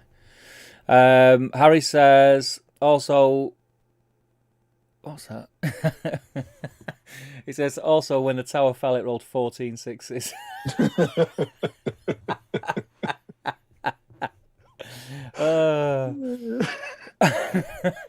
Sophie says, here's a question. What are we more captivated by? Is it A, Bingate, or B, Steve and his dice tower? I think the bin went on for longer, didn't it? Julian says that's quality TV right there. Adam Davis says Steve and his tower is possibly more captivating than the Fellowship.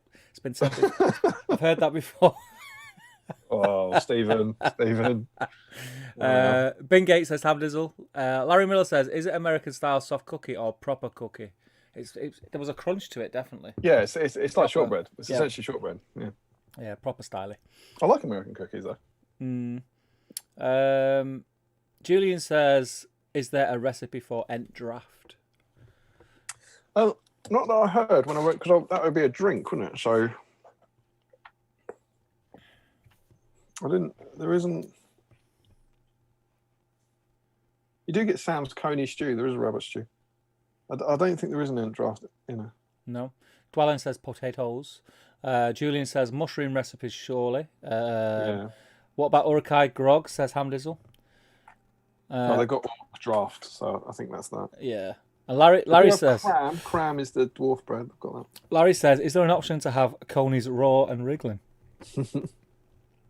Maybe it's in there if you want to do don't cook with. That's got one like. Hamdizzle says tomatoes, sausages, and nice crispy bacon. That's got to be one in a breakfast, right? There's a Gollum's raw fish. Is there? Yeah. Sushi. Must be sushi. Julian says, is there rules for a drinking game, Gimli and Legolas styley? Not that I know of. No. Larry says, does it have Eowyn stew? I don't think they'd want to. And he also says, it is odd, given normally you're half-baked. You can also make Bilbo's 11th birthday cake. You can make a full-on birthday cake, which is quite cool. What's in it? What's in that cake? What's different to that than a normal birthday cake? I mean, it's full of railway baggins. There's going to be a cake in it, but do you know what I mean? I don't think we ever know. It's see if it actually says anything. The big birthday cake recipe can be made in various versions to please a crowd of even the most demanding hobbits. Experiment with using different jams and berries to further customize it, and it is vanilla extract. So you got vanilla flavoring in there. There's rice in there. Rice and strawberries. So it sounds like it's a Victoria sponge with rice to me. Will it be like? Oh no, because that's not rice. I don't know when you'd use rice. What does it say to do with the rice? Step 2, put the butter, sugar, vanilla in a food presser, blend it till smooth. Take the rice, throw it in the bin because it has no business in a cake. Add the eggs, ground. It says sift in the flour and baking powder. Add the eggs, ground rice, and yogurt, and whiz together until creamy. Ground rice. It sounds to me like you put the rice in there, and then you grind it up until you can't think that it's rice anymore. Yeah. Stop it being rice, basically. Stop it being rice at all costs because you put rice in your cake. See, this is like stuffed Buckleberry Ferry pears, just like the stuffed pears they had on the Buckleberry Ferry. But no, I can't see Ent Draft, sadly. No Ent Draft. Gary Cassar says, are you guys going to have a bake-off on the next stream? Well, Steve would absolutely rinse that. He'd crush me. Oh, I don't know about that. Them biscuits look pretty, Yeah, well, all right. If it's making those biscuits and you don't get to see how they're made, I might have a chance. If it's baking anything else, Steve will win. I don't bake. I don't do desserts. Yeah. It would be dreadful. I'd be the first round exit from Bake Off that everyone laughs at. What was he thinking? Plus, I know for a fact before even asking him that Damian hasn't got room for a oven in his hobby room. His house. He's got room for an oven or mixing bowls or eggs. Larry says mulled wines of Moria. Is that a pun? Mulled wines of Moria. Mulled wines of Moria. Oh, it's Mines. He's right. Of course it is. It's Mines of Moria, isn't it? My God, that's what we're getting to. Yeah. We're getting things that sound a bit like places in Middle Earth. That's almost as tenuous as that cookbook. Hamdizzle says, I find it strange that humans are the only mammals to continue drinking milk into adulthood. That's just a huge statement, isn't it? Yeah. But that's not through choice, is it? I'm sure if someone offered them milk, they'd drink it. It's just that they can't access it. They can't. At some point that the mother says, "Nah, mate." Yeah, and then the goat can't get into Sainsbury's. I've got stuff to do. The goat's just like, I just want a 6-pinter, and the Sainsbury's stuff again. Sorry, mate. And then the goat starts headbutting people, and he's never allowed in again. Yeah. He's barred. Yeah. Maybe they do all really want milk. The first words, the first time we actually communicate with an other mammal, it is "I want milk." Whenever there's like a wild animal attack, it's actually because the human was drinking milk, and they just trying to get to the milk.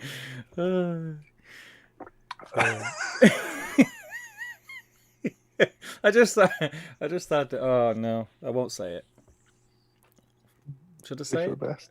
I don't know, but it sounds like no, if I'm honest. Sounds like a big fat no. Oh dear. It's just like adults drinking milk. It's a Little Britain sketch, isn't it? Oh God, yeah, no.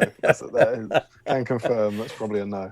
Okay. Paplot says, and I'm back. That was a nice episode, but then again, almost every single Mandalorian episode is quite nice. I thought we were talking about our show. Yeah, I was thinking, how have you finished watching it before it's over and then get back into the chat? Hamdizzle says, the Sainsbury's near our parents has a massive Lindor store with all the flavours they do. Have to avoid it. Yeah, we've got that. We've got that. It's like a pick and mix of Lindor. Yeah. The mint ones are amazing. I had the mint ones on the stream not long ago. The mint balls are amazing. Yeah, I'll have to give them a go. Really, really good. Julian says, have an Estella and some Cadbury's dark milk. That's a recipe for this. Oh, dark milk's so good. I'm not into dark chocolate at all. You know what you should go for? The next, if you want to level up from dark milk, it's dark milk with, I think it's roasted almond. There's one with bits of nut in it. And we've now gone, we became dark milk converts during lockdown, and then we found this, and we were like, well, we can't possibly ever go back to normal dark milk. That's the problem, isn't it, when you find something new? Hamdizzle says, do you watch the full credits, Pap? Oh, he talks to Paplock about Mandalorian, I'm assuming. I think he's talking about this. The credits to this, yeah. There's a hidden ending. If you ever watched, just stay watching it. But there was the other week. I just kept talking. Yeah. Paplock says, damn about my Facebook question.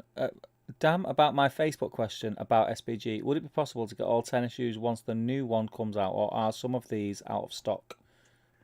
Oh, good question. Yeah, indeed. Can we do an SPG bit, given that there is exciting SPG news? SPG section. Section. Oh, nice reference to a classic YouTube show there. Indeed. So, as I think most people out there will know that myself and Tom Harrison produced the SPG fanzine. An awesome fanzine that it is. Thanks, Steve. And our 10th issue, our 10th celebration issue, is coming out very soon. It was due to come out in May, got postponed because of COVID to August, got postponed because of COVID to October, and then we always try and launch it at an event, and we just realised there aren't going to be any events for a very long time. So we have decided to just take the financial hits that we'll get. We launch an event because then you can get to give loads of copies out in person, essentially, and just do it online. Just because otherwise we'll just be sitting on it forever. So issue 10 has now gone to the printers for the test copy to be printed, and that's just where we basically get it back exactly as it will look, and we look over it and just check there's no color issues or anything like that. So it is for all intents and purposes finished now. There's bound to be a couple of minor tweaks, but I think it could even arrive tomorrow, possibly. I get a copy, Tom gets a copy, we'll read through that, sign off any changes, and then it'll go into production. And so as part of that, we always reveal the new cover with an exciting anagram competition. And I'd kind of thought about doing it today so we'd have the cover reveal to talk about, but then we've always done it on the weekend to allow lots of people to get involved. So tomorrow on the GBHL, probably about 9 a.m. I'm going to put up an anagram, which is if any of you've got the magazine before, we do this every time. It'll be an anagram of the main cover strapline, and then what happens is over the course, normally of about an hour or so, the community cracks the anagram. People work together, comment on this thread, and I'll be sort of watching it and giving people hints and clues. And then when it gets cracked, we will put the cover online. And we'll put the cover up as our big kind of cover reveal. So it's normally quite good fun. Yeah. Are we thinking? Hopefully get involved with that. Are we thinking people will have the mitts on this magazine pre-Christmas, or? Honestly, probably not now. No. I think between it takes about 2 weeks to turn around the main print run, so we're probably going to get it back to them like around December the 3rd or 4th, maybe. So it's going to be with us around the kind of 17th, and I just think, irrelevant of Christmas postage, I think we're going to start posting it out in January. Yeah. Just because otherwise, we don't want to lose our Christmas basically to just doing that. Yeah. But you can, to be honest, you can pre-order it from now if you want, the usual address and all that. But yes, we will be doing. So yeah, that's the very exciting SPG news that issue 10 is basically finished and will be available to order very, very soon, and will be in your hands, hopefully, I don't know, within 6 weeks or something like that. Yeah, that's awesome. Cool. That is awesome. To answer Patlock's question, yes, we do all have 10 of them. What we tend to do, they do sell out, but then we get small print runs of 50s done. It is, for us, we found that whilst if we get 600 done of a first print run, and then once they go, we get another 50 done, and they're obviously far, far, far less financially viable to get 50 than they are to get 600, but they are still financially viable, so we keep them all in stock, basically. And so we've got a new run of 2s and 3s coming. Actually, at the moment, we've ordered that at the same time, so we do have them all in stock, and so you can get them all. But I don't know if you know, Steve, it's a certain kind of quite exciting weekend at the moment, isn't it? Or today. What's today? What is today? Well, what day is today, Steve? 27th of November. That's a date. Friday. Yeah, but is it? I mean, is it like Bright Friday? Bright. Oh. Black Friday, my friend. Yeah, no, we don't. We've never done a Black Friday deal before. Because we don't like to follow society's norms. We've done Teal Tuesday. We did that. Mm-hmm. I can't. We did some sort of horrible Yellow Wednesday. It was like urine Wednesday or something last year, I think. But we are indeed going to be doing the same thing this year. So we're going to be doing a deal. Tom is working away on his little spreadsheet numbers to figure out what it is. We're going to be doing a deal for all 10 of them, where you'll get more than the normal discount. So yeah, if you are interested in picking up the set pack block, just hold on for literally a day or two, and we'll stick a post up on the group, and you'll be able to get. And what we'll do it as all 10. We're not going to do the 9, and then try and get you to get the extra. And it'll be the set of 10, and then we'll send you all of them in January. Yeah. Awesome. So yeah, hopefully you will. The answer is yes. The issue 10 will be out soon. You will be able to get all of them, and you'll be able to get them for about a week or something with hopefully better than normal discount. Yeah, which I hope is exciting news on a number of areas. I'm so excited to finally get it out there. I'm excited. It feels like it's been coming for so long. When did we do? We did the battle report in February. I think. It's a lifetime ago. It's meant to be released in May, and it was like it would have been like a week before we went into lockdown. We were kind of almost not joking about it, but you got the sense that something bad was coming at that point. Yeah, but we got it done, and yeah, then the world went mad. Yeah, went crazy. So yeah, it'll be good to get it out there. I'll be excited to see what people say, because I am, honest to God, sick to death of it now, far more than normal, because it's been so long. It's just been dragging on. It's a good one. It's a good one. People will be excited to see it, I think. Where are we? Larry says Dark Galaxy and Maltesers for me, and vodka, obviously. I'm anti-American cookies, he says, since cookies should be biscuits, and those are clearly cakes. He also says I had raw horse in Japan. It's actually pretty good. Who was that? Larry. Yeah, I don't fundamentally see why horse would be any worse than cow. Hasn't this come up on the stream before? Horse meat. Larry eating raw horse meat. Yeah, I think so. Yeah. We said like if it had been sneaking into our food, clearly we liked it. So what's the big deal? Yeah. The French like it, don't they? French eat it on a reg. Harry says only sheep get banned from Sainsbury's. Wee. Harry Miller. Larry says, how would one go about exchanging currency for those? He said about the magazine. He said, if you just drop us an email on svgmagazine@gmail.com, we'll get you all the details. And it'll give Tom something to do as well. Yeah. Paplot says, Urine Wednesday sounds tasty. I know, right? Tangy. He also says, oh, that's great. I'll definitely wait for the colourful day discount. Thanks. Remco, last name. Remco, is this your first time in the stream? Yeah, he's been commenting tonight. I think he said it was his first time watching live. Oh, did he? Oh, sorry. I apologise. I wasn't reading the comments then. That's right. Urine Wednesday, how does that work? Asking for a friend. He says, I'll let him know. Because Paplot then says... Oh, my God. What? Dan Collister. Whoa, and... What am I missing? Is this in the chat? There's glue in. Dan Collister has got 20. No, he hasn't. Yeah, well, I mean, there's no one around, right? Yeah. What he's got here is... I mean... What Dan Collister's got is Photoshop. I mean, I've just looked as well. I mean, Sophie's lying as well. Frederick's this is like the whip thread. I'm happy to share this. I'm happy to celebrate it. Dan Collister maybe has 20 dice stacked. It looks legit. Well, I wonder what the world record is.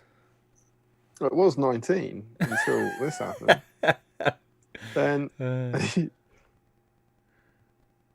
Frederick says I got 20 and failed at 21.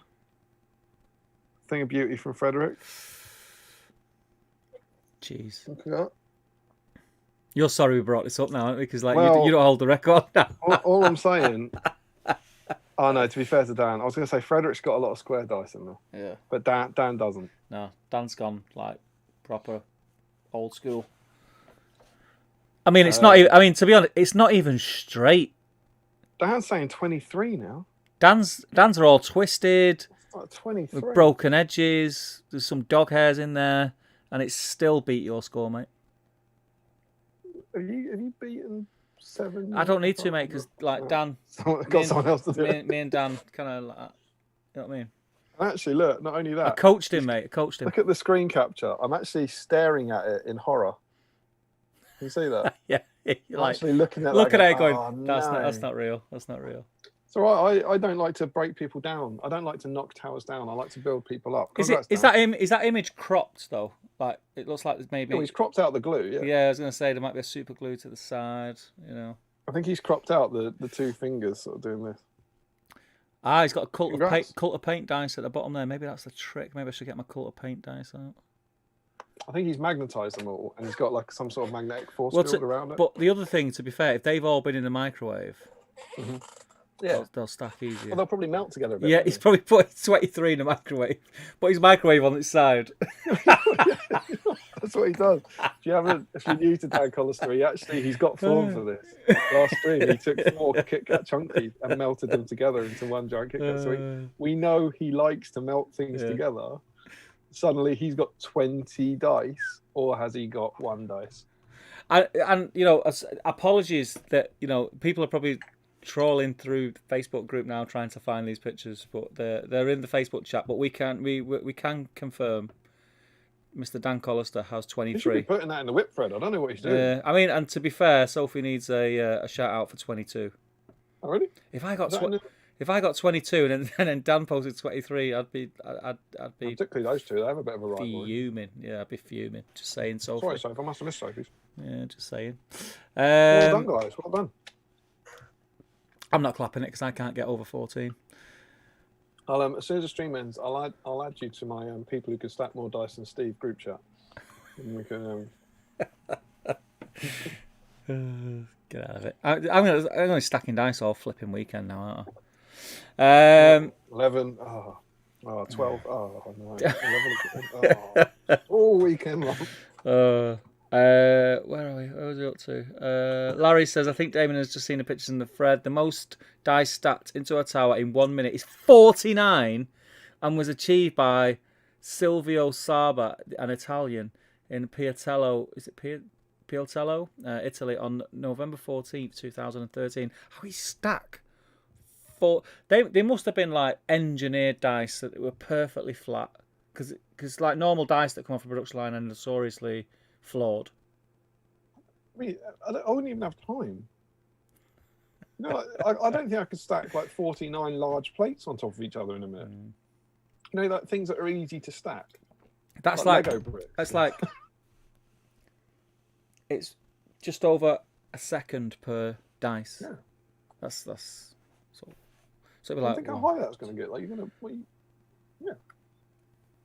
You must have a guy beside him just passing him dice. Yeah. All I'll say to that is, Silvio, get a life, mate.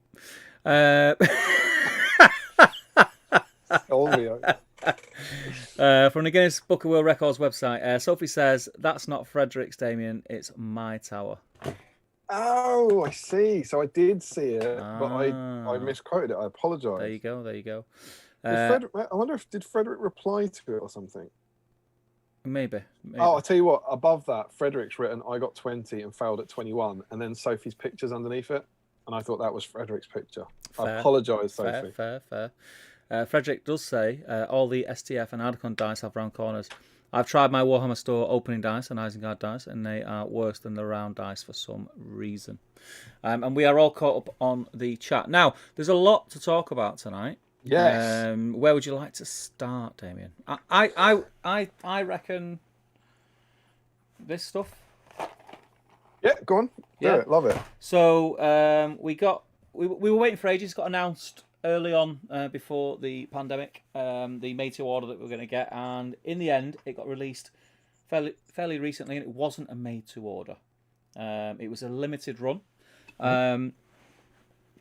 For whatever reasons, don't know, but it doesn't matter. If you want the stuff, get in there quick, which was what the message was. And that's what I did. I went in to buy some Uruk Scouts, just to bolster my Uruk Scout army, and ended up buying said Uruk Scouts. Were they 12s? I didn't look at those.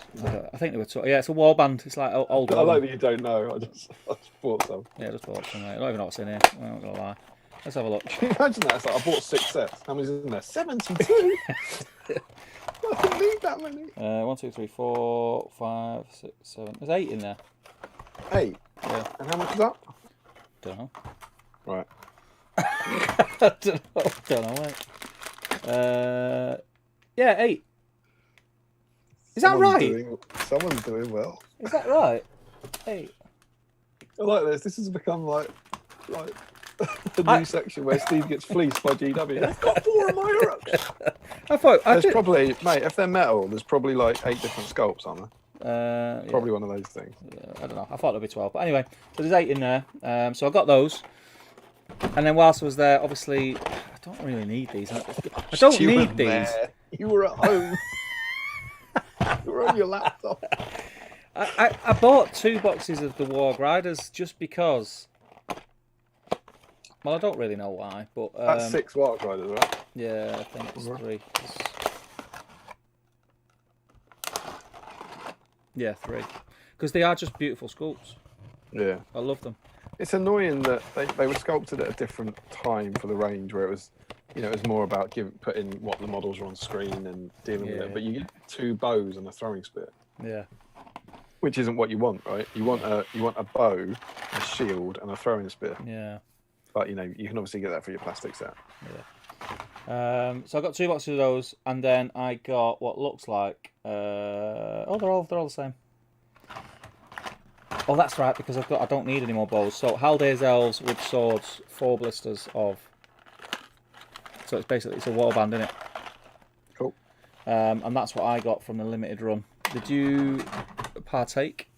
I did partake. Since it was announced in February, I had my very sensible wish list, which was going to be Warg Riders. Warg Riders were one of 2 troops at the start of the year that I thought, if they come back, I need to get them. One was Mordor Uruk High. So that was cool, got them. And the other one was the Metal Warg Riders.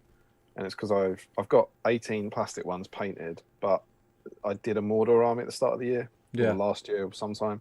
And I was like, I did these plastic Warg Riders years ago. I was like, if I ever actually want Warg Riders in the army, I want some nice metal ones, essentially.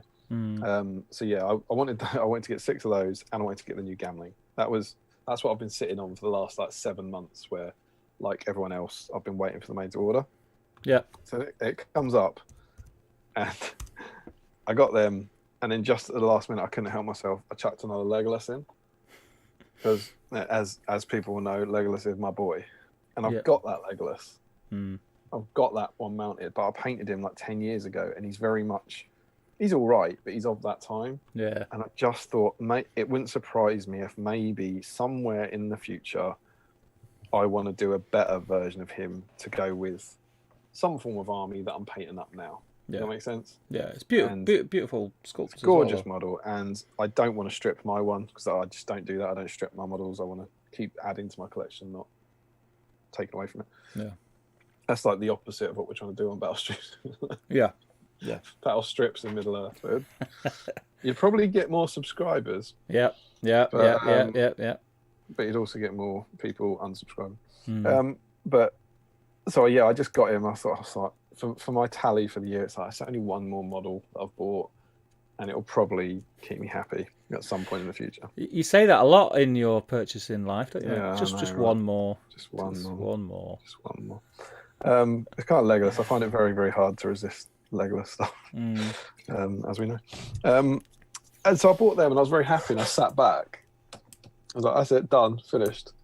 And then I let everyone play, because I was also like, I don't just want to buy stuff up for the sake of it. And we found that actually this limited run that everyone was terrified of was really, really good. The numbers were really, really good on it. And the first thing, I believe, sold out in about an hour. So about an hour, I think it was one set of the elves went. So that means the numbers, whoever the forecasters are out there, whoever does these things at GW, did a bloody good job. Yeah, they're awesome. They're awesome people. Yeah. Awesome, definitely. And made sure they had the right numbers to not piss everyone off, essentially. Which was cool. And then, but about 20 minutes later, I was looking at that going, I might want the elves. I don't have any Galatharan warriors, and because I've got my Rohan army, I kind of think at some point I've got Aldor and Haleth, the defenders of Helm's Deep, and I was like, kinda. Yeah. But what was? It's a cool army. It's a cool army. Very cool. What was genuinely stopping me was Battlestream's Middle Earth was trying to this tally of painting more than I buy. Yeah. And I just ultimately was like, look, that's a fake thing in my head. I'll buy these. I'll put them in a box. They'll hold their value. If I ever decide I've got too many, I can get rid of them. Yep. And it means that if I ever do go on and do that army, I've got them. And I would rather have them than then be upset and have to pay over the odds. So I bought 24 Haldez elves. Like you do. Yeah, I bought the war bands, which was like one set of bows and 3 of blades, and then I just topped it up. Yeah. I had to do it as 3 separate orders because you had to. Oh, my feet. Go on, sorry. Because you could only buy 3 packs of warriors or whatever it was. I put in the 3 different orders. So yeah, I got 24 bloody Haldez elves. Good number, mate. It's a good number. Yeah, I went and got War and Rohan to find out how many needed for the scenarios, and I was going to buy that. And the scenarios are done for the plastics. They're like 4 bows, 4 blades, 4 swords and shields, spears and shields. And I was like, that's out the window. Then 24 it is. But yeah, so I did that. I was very happy, and then yeah, I think Gimli went next. Yeah. Did he go after 6 hours? I feel like something then went after 6 hours, and then certainly a lot of it was available for a couple of days after. I don't know what it. There he is. Yeah, I didn't need to get him because I already had him. I painted him in the stream. Started painting him. He's not moved from where I left him on the stream. He's literally still there. What did you think of the release? What did you think of it overall? Good release? Yeah, it's good. I mean, obviously, I know people are upset that it wasn't made to order, but we don't. I think the simple answer is we don't know how that company's been affected by COVID-19. We don't know. Is the honest answer. We don't know what they did, or if they changed their mind, or if they'd already made some of those beforehand when production got shut down, or if they just decided, you know what, we're so backed up with releases, this is just something we're not able to do. We'll do a bunch of them and then get it out. It's a mild shame. I saw someone the next day complaining, you know, it's like, I can't believe they were already on sale for 6 hours. And I'm not unsympathetic, but there's the part of me that's like, it felt like someone who had waited to find out how long it took for the first thing to sell out and then write their post, you know, that kind of. Yeah. I wanted to be outraged when they sold out in 2 minutes and they didn't, so I have to say 6 hours now or something. But it is. I know it's tough, but I think 6 hours for a product that's advertised in advance as limited is pretty good, personally. And I think if you weren't able to get them, if you're working on something, I would hope most people are able to tell someone in advance, do you mind going on and buying these? And you've got 6 hours to do it, or an hour if you want one set of the elves or whatever, which isn't the kind of mad rush that we've had with the dice. Yeah. I do sympathise with the dice, that sometimes they've sold out at like 10:01. Yeah. And if you were working and you told your mum to just go online at 10 o'clock and pick them up for you, she might not be able to do that. You know, I get that. But I think that stuff was, and they're not essential gaming aids, they're alternate options, and who knows, maybe the mega popular stuff will come back again. Yeah. Is what it is. As I said, we don't know the reasons why, and it doesn't trouble me. And I went on. I got the things I wanted to. I didn't struggle to get them. No, I think that was true. That was true of most people. I think there was a lot of positive feeling that morning. Well, I didn't. I got mine. I didn't go on straight away. I think I've got a feeling that I might have been working. I can't remember now, but there was a reason why I didn't go on straight away. And when I went on, I remember thinking, "Oh, I bet the scouts are sold out," and they weren't. And I was pleasantly surprised. And I think everything was still there when I went on, and it was a good. I think it was a good while after they were announced, or they got put on sale. So I think if it was something that, if I collected a Galatharan army, that was my main army that I wanted to do next, and I knew that release was coming, I would have made sure that was there. One way or the other, you know. All right, some people have got to work. I'd have got a friend to go and do it or whatever. I'm not saying, you know, that there's not going to be exceptions to the rule where there are going to be people who definitely couldn't get what they wanted, and when they got there, it was too late. And like you say, I do sympathise with that. But I think generally, if you really, really wanted something, you'd have been. You had the opportunity. You'd have been clicking buy it now when it was put up. Yeah, I think so. I think so. So, yeah. I think the numbers that they had this time are harder to be angry at them for. Yeah. Than what sometimes happens with the dice and the profile cards. Yeah, and I think there's nothing to say or nothing's been said that this is the last chance that you'll ever have to buy these models. Well, the elves have already come back once, right? So the How Dear's elves are clearly very, very... And if they were the first to go out of stock, so the How Dear's elves are clearly very, very popular. Yeah. And we must remember that they all are alternates. You can buy Galatharim warriors all day, every day. Yep. These are alternative sculpts. I think that's true of everything there. Mm-hmm. Like Wild Riders, Uruk Scouts, not the Battering Ram. The Battering Ram's different. That's a piece of equipment. The Ent, there's another one. Gimli, there's another one. The Hero's Helm suit. Even Legolas has got the one with Gimli now. He's available around the clock. Yeah. So yeah, it would have been better if they were made to order, because then everyone would have been happy, except someone who invariably someone then wouldn't have had the chance to buy them on that week. And but I think they did really well. Yeah, there's like you say, that we don't know the reasons. There will be reasons why it wasn't made to order. There'll be reasons there, be it because they just needed to get they had a certain time frame where they knew they could only cast X amount because they had other exciting stuff to come pre-Christmas or around Christmas, and they had to get it done and dusted. I'm hoping that's the mindset I have with it. I'm excited for the reasons why rather than be disappointed with the reasons why.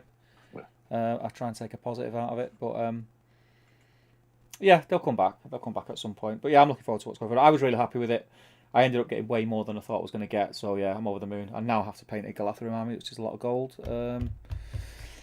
It has. The Galatharim has swung me over. I'm not going to paint more than I bought this year now. I am going to achieve my goal, which was to reduce my unpainted backlog. Yeah. So it was the goal in that first hobby video was to paint or sell more models than I bought, and I will have done that because I sold 50. Yeah. I think I'm going to end somewhere like 150 painted and 170 bought. And those 24 elves. And the year's not over yet, mate. No, I'm forecasting. I'm looking forward at like what I'm going to do. Right. It's genuinely the elves. If I didn't buy the elves, I think I would have done it. So I might sell you the elves under a promise of selling me them back at the same value. So I don't have them in my collection. That'd be great. But yeah, I mean, I was happy with it, and that is actually saying that about forecasting things is a good segue to the announcement of a certain hasty tree. Turn your camera a bit to your right. That's better. The new Treeward sculpt. The what? Are we excited for that? There's a new Treeward sculpt? Oh gosh! When I seen it, I mean, I don't want to blow my own trumpet, but I kind of called it. I think. And you were the only one as well. I think I was the only one on the internet to call it. Yeah, definitely. Everyone else was going. So Treeward's out of stock, and they've just done a post about Ent, and they said there's going to be a big release, and it's going to be. Do you know what though? Honestly, hand on heart, catapult troll. I'm pretty sure I had a conversation with someone before all those big hints. Where I said, I think we're going to get a new Treeward soon. I think we're going to get a new Treeward. Yeah, I mean, Treeward. I think of the many things we've discussed on this, we've talked about the potential for Ents, haven't we? Yeah. How they would do the new Ents and the Treeward and stuff. Yeah. So it's cool. Yeah. I mean, it's awesome, right? Yeah. I mean, the model is class. It's for me, and there was a few people always pick things apart, don't they? But I quite like the metal one. I didn't really have a problem with the metal one. It's good. Yeah. The scale was a little bit off, a bit small, but I mean, you can live with that when you there's only so much that they can do. They can't make everything to scale. But when I seen and the fact that I didn't realise it was plastic at first, and then when I realised it was plastic, I was like. And not only that, I think the Merry and Pippin models are class as well. 4 of them. Really nice. Merry and Pippin on foot. Yeah, really nice models. Think about all the times we talked about how they'd release the Plastic Fellowship. We I was just about to say that's. They put Merry and Pippin on foot. I was just about to say that's another 2 new plastic Fellowship models. So, yeah, really cool. Love it. What do you think of it? It's stunning. I said at some point that they've done the thing that GW sometimes do. I think they did it with the 3 Hunters Legolas as well, where I think they've taken a photo. The main photo is like the worst angle of him. And as soon as you just turn him to the side a bit and you can see that he's striding forward, it's absolutely amazing. It looks beautiful. Yeah. And it looks huge. It's a great minute. I can't wait to get that. I can't wait to get it. I can't wait to paint it. And I don't just want to do the usual, browns and greys and bone dry brushes. I want to do a real good paint job on it. Not like pink or something. I'm gonna speak to a couple of friends of mine who are far better painters than me and you, and and try and get some tips because I want it to be a showpiece. I'm fully expecting the name dents very, very soon now. Ideally with a plastic Gandalf and Boromir on foot. Yeah. If correct me if I'm wrong, if we get the name dents pre-Christmas, is that everything to do with Warren? It was Warren Rohan we got them. Wasn't it? Yes, I think so. Yeah, we're only waiting on the ends. That's that book then underlined. But yeah, I think that model. What about you guys watching? What did you think of the model? Do you know what I was pleasantly surprised by? We got a video. Yes. We don't get a lot of videos. No, it's like a trailer video on it. It was pretty cool. And that gives you some idea about their faith in the release or confidence in the release or whatever. We got one for Warren Rohan. Yeah. But the one panning over the massive thing for the scenery.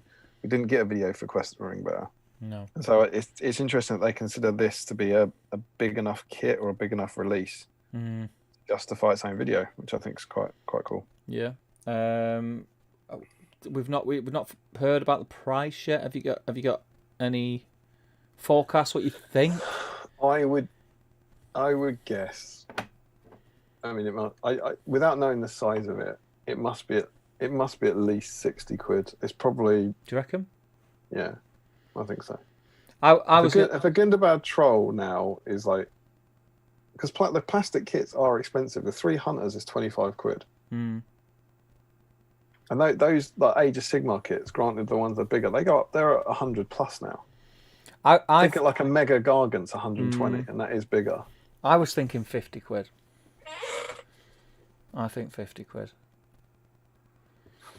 But again, I think I'm saying 50 quid because I've got an image in my head of how big it is. If it's slightly smaller, it may I think maybe 45. I think it's bigger than it looks. Do you reckon? I hope so. And I think it looks pretty big. Yeah, it's really hard to judge. Even the pictures that's got the hobbits on, it's really hard to judge. Yeah. There's so many pictures online, isn't there, of people trying to use scaling software. Yeah. Scaling software is Photoshop, mate. You can do it in Word, for God's sake.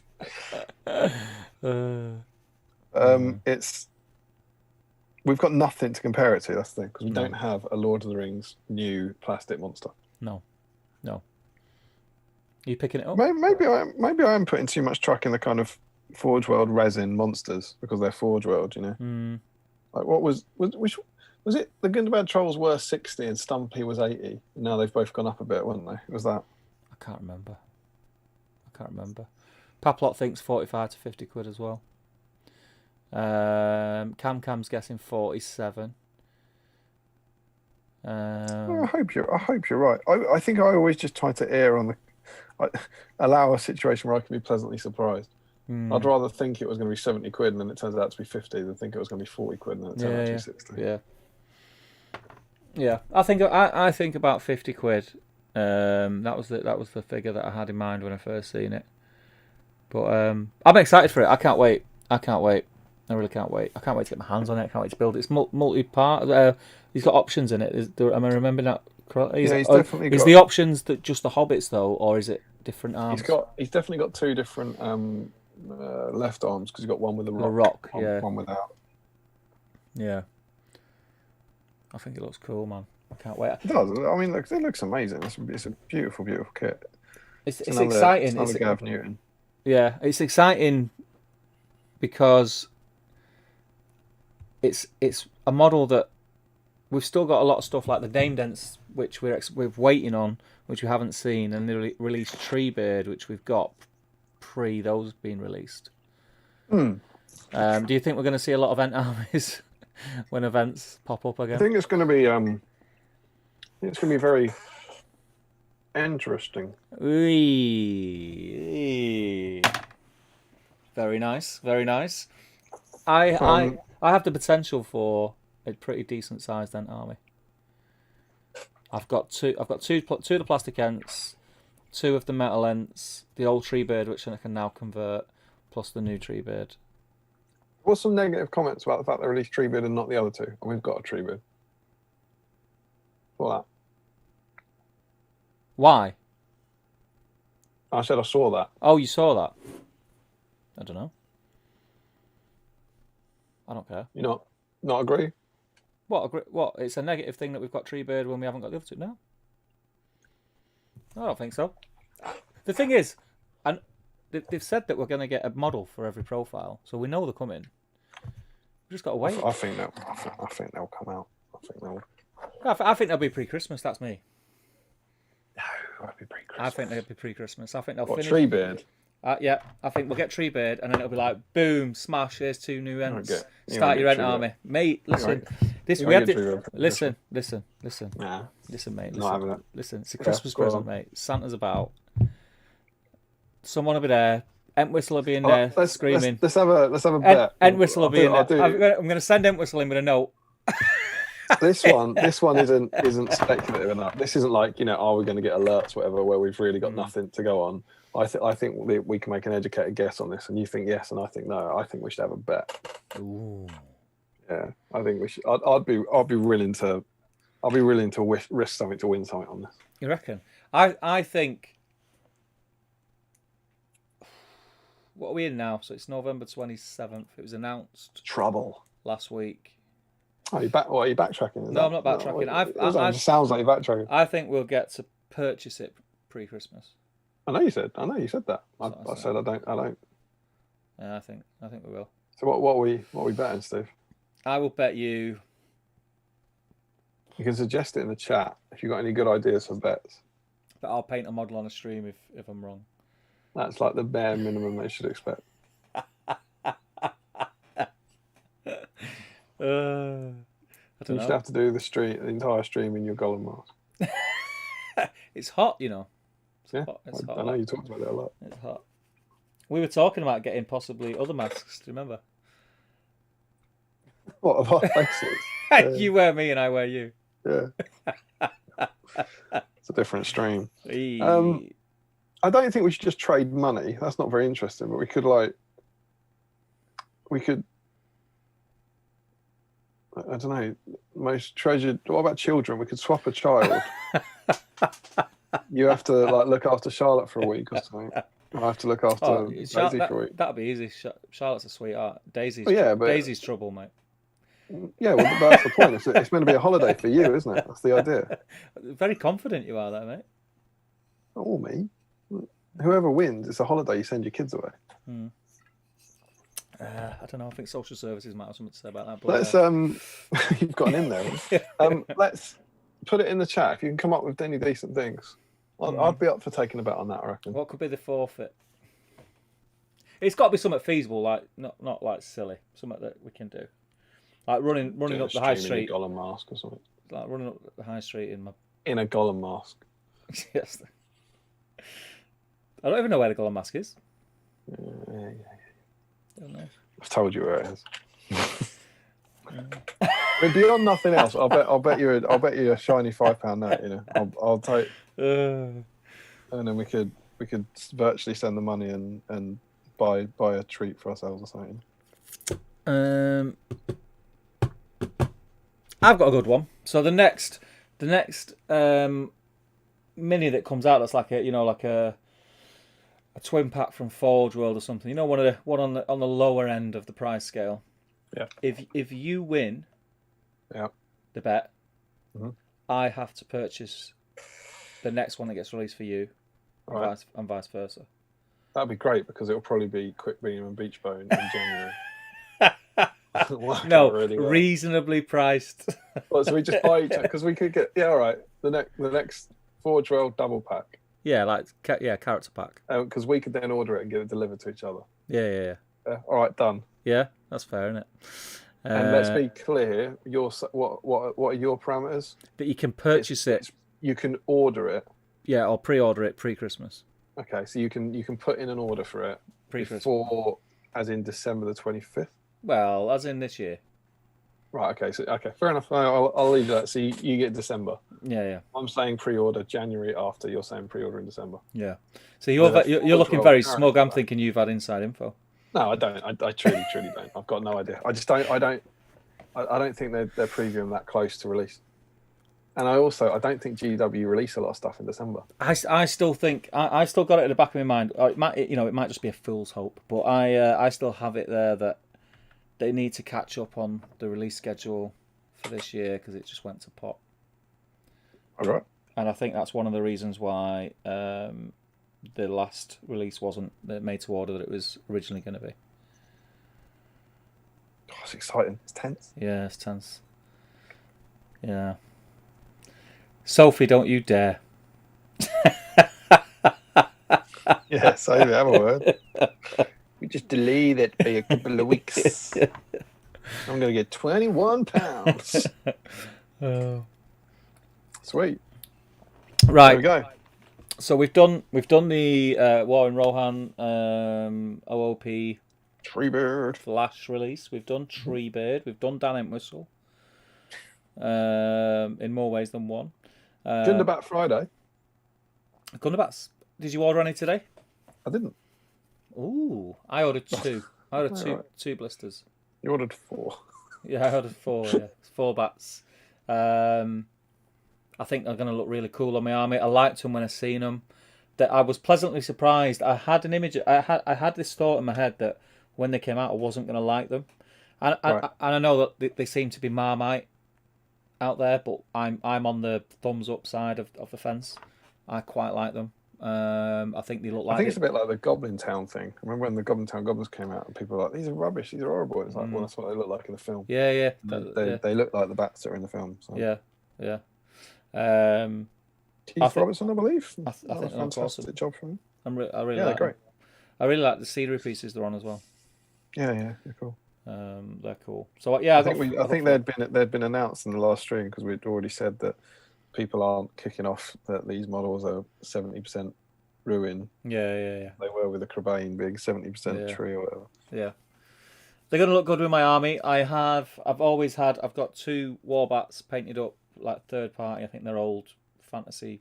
Yeah, you got Vampire Counts Vampire Counts bats or something. So I can now. I'll probably still use them if I needed more than 4, but I don't think I will.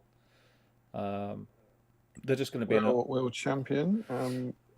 World Champion. Good friend of ours wrote a wonderful article about Gundabad tactics. Yeah, really interesting. If you haven't read it, go and check it out. If you're wondering who World Champion is, he is champion by name, champion by nature. He is the GBHL champion of 2019. So he's from good stock. He knows what he's talking about. Hashtag Wanderers for life. Very disappointed though. He did write in it about combining it with Azog's Master of Battle, and he didn't make a pun out of battle, which I just thought was lazy, to be honest. Yeah, bad writing. Yeah. Sure. But other than that, it's good. Go check it out. So bats. What do we think of them in the chat? Interesting to hear. Like I say, I like them. Any reason why you didn't get them? Because I know you've got a Gundabad army. I do. I'm putting them on my list for Santa. Ah, very nice. I didn't need them, and I don't see how I can do this, but I'm trying to make them not count towards my bought tallied. Well, they have to, mate. That's kind of the point in having a I tally. I kind of thought, what if COVID, maybe Christmas will get delayed by a week, and they can go into 2021's numbers. No, mate, don't work like that. But also, maybe over Christmas, I might get them in that 5 year. They won't take too long. I might be back at my folks' place, possibly, and just paint them, not knock them out. But basically, I didn't desperately need them, and I've spent a lot of money this week. Yeah. Jeez.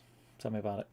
I mean, that's the other thing that was like tangentially related. That it's Black Friday, so there's offers everywhere on non-GW stuff, including the wondrous Weta Workshop, who are putting on wondrous. They've got a continual sale on all the time, and they're putting different sales on every single day at 8 p.m. UK time. And it's stuff that makes you go, ooh, I didn't realise that I really wanted that. I realise how much I needed that in my life, and I'm falling for it each and every night. Yeah. It's quite painful. I'm looking forward to getting them. I think I'll paint them over Christmas. I think they look like. Oh. I think there'll be a nice away from. Camera in the house. Whip. Any announcements for the internet?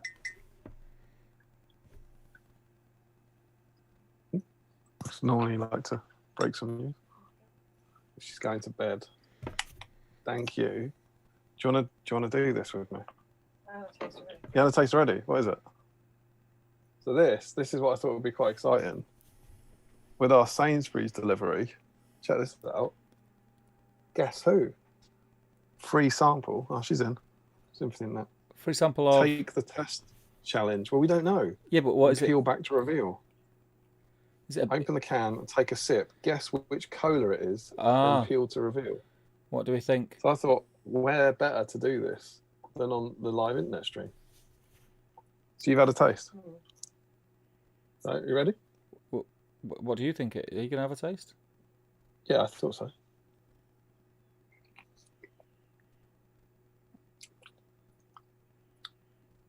But it tastes it's horrible. Is it? Oh, it's not cheap cola, is it? Is it like roller cola? It's not Pepsi. It's a cola. Yeah. It's definitely not a Dr. Pepper or a cherry or something. No. It's probably. I mean, it's got to be like a. I reckon this is going to be a zero of some sort. It's going to be like a Coke Max. Zero or Pepsi Max. Yeah, like something that's. It's going to be a flavoured one, isn't it? You think it's flavoured? You want to try it, Steve? I'm all right, mate.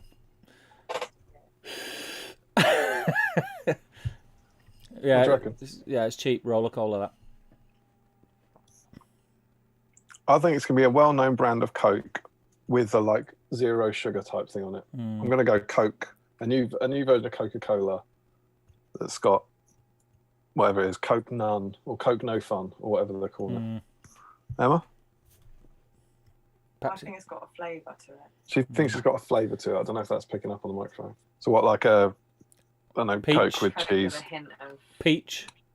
Steve's suggesting peach. No, it's not fruity. Oh. I mean, Vanilla. I think it tastes like crap kind of Panda Cola, personally. But then a lot of Coke without the fun in tastes like that. Are we ready? Yeah, let's do it. So we're going with that? What are you going with? Coke with a hint of something. Coke with a hint of something. I'm going with Coke with like all the fun taken out. Pepsi Max. No. Pepsi Max. Pepsi Max, boy. It is Pepsi Max. It's just Pepsi Max. I got it right. Boop boop boop boop. I think you got it right. And I didn't even taste it. That's just how strange. That's just a can of Pepsi Max. I assumed it was going to be something new. It's just Pepsi Max. I'm quite pleased with my decision because I do truly adore Pepsi, and I hate Pepsi Max because it's disgusting. And this, as I believe the internet will show, I think is disgusting. Didn't you think it was going to be new? Nope. Well, there you go. Look out for that in your Sainsbury's orders. It came with my Sainsbury's order. The answer is Pepsi Max. You can write in. You can impress your loved ones. So that's 1-0. That's 1-0 towards our bet. No. 1-0 towards our bet. That. Yeah, absolutely.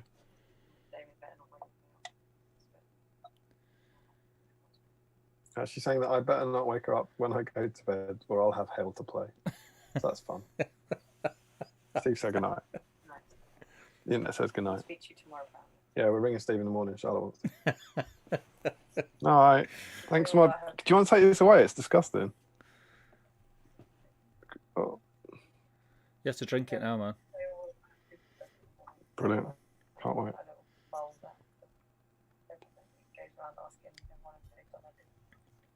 Sounds disgusting. And they show their poop. It's less disgusting than Pepsi Max, though. All right. Horrible stuff. Grim. They're not hugely disappointing. I wanted that to be a new brand of cola. Have you tasted blue Pepsi? No. I like just normal blue Pepsi. They do now. Blue Pepsi. It just tastes like Pepsi, but it's blue. Don't know what the point in it is. Don't know. I seen it. I was in a garage the other week. It's on the shelf. I bought it. It was weird because when I was looking at it and drinking it, I didn't expect it to taste like Pepsi, but it just tastes like Pepsi. Was it one of these? No, it was. You thought the tin was clear? No, it was in a bottle and it was blue. I'm gonna get it. I'm gonna find it. I'm gonna find it. I'm gonna prove. You got it at a garage. I'm gonna prove your ass wrong. Did you say you bought it at a garage? Yeah. Shell garage. You drank de-icer, Steve. It was next to Jamie Oliver's sandwiches. Let's have a It's look. really weird. They had this brand new form of Pepsi, and it was right next to these big sponges and car shampoo. There you go. I don't know why they put it there. Pepsi Blue was a berry flavoured soft drink. No, it wasn't. It just tastes like Pepsi. It tastes like Pepsi. Are you now arguing with the internet? Yeah, I'm arguing with the internet's wrong, mate. Yeah, it's just Right blue. on. But you can get it in a can as well, apparently. That's odd. There you go. The more you know. Yep. Every day is a... Let me know, guys, if you get these with your Sainsbury's deliveries, are they all Pepsi Max? Is it a Pepsi Max promotion, or is it a random selection of Coke? I'm just, at the moment now, just getting the... Do you want to jump back in the chat, mate? And I will get the Facebook... Because we'll do Facebook. Jump back in the chat. I'll get the Facebook lined up, ready to go.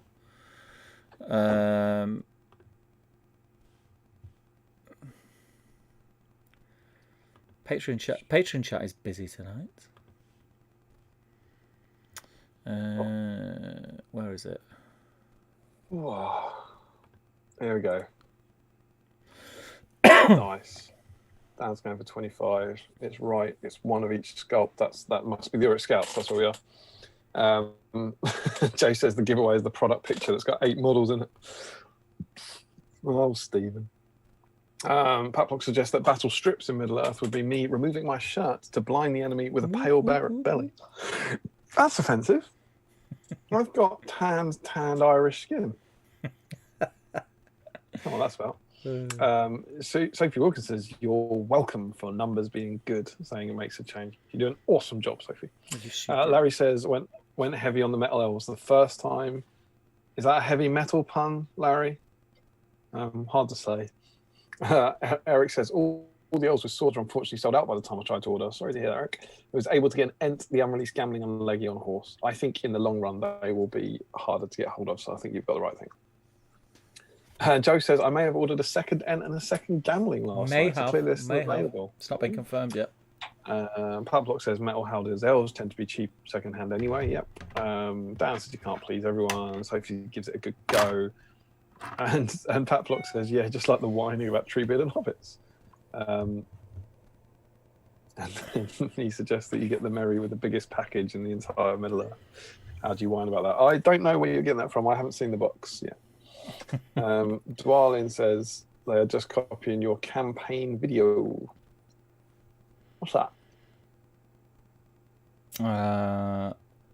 Just copying your campaign video. I think just like having a sexy video for your intro, your trailer. Oh, what, the trailer being sexy? Yeah. You're right, it is sexy. Yeah. Cam says the tree bit amazing, 100% getting it. Gets him £47. He wanted a cat troll. That's like half cat, half troll. Jeez. To go with his Gundabats, but I'll accept it. Also want a white warg unmounted. Yeah, I'd like a white warg unmounted and a signal tower. Patblock reckons 45 to 50 quid. Michael Haskell, guys and girls, paintbrush is down, eyes drooping, won't be long before I retire. Saturday made to order. Kudos GW. Great news about Dan joining the team. New Treebeard, things continue to look good in Middle Earth SPG land. Patblock says, in the scaling software people did, the hobbits aren't bigger at all, so the end draft effect was a lie. I mean, the amount that they grow a couple of inches, so the amount that they should be bigger is tiny. So I because it's done digitally, I suspect that they are slightly bigger, but slightly bigger isn't going to be very much bigger at all. No. Julian is taking off now. He says good night. Harry says £50 is way too cheap. It's got to be £60 minimum. I agree with Harry. I'm certainly more in that ballpark. Frederick Shaw's might start an Ent army because of that Treebeard. You will not be the only one. Yeah, boy. I suspect I do think it's genuine coincidence now that they've delayed it this long, but I'm sure they've sold more metal Ents in that made to order because of Treebeard. Yeah, I'd agree. Sure they are. But Harry says, especially with the Merry and Pippin on foot in terms of price. Larry says, I'm definitely entertaining that idea. Frederick says, looks kind of weird at first. I think it might look better and more like the Treebeard from the film than the old one. Yeah, it was the same with the new Girrets. We don't like the old Girrets anymore. Yeah, new Girrets is amazing. Yep. And Frederick says, an Ent army is probably super easy to paint as well, just brown dry brushing. And he's done 23 dice. 23. 19 is so average. I think I inspire. There's nothing wrong when your students so take it.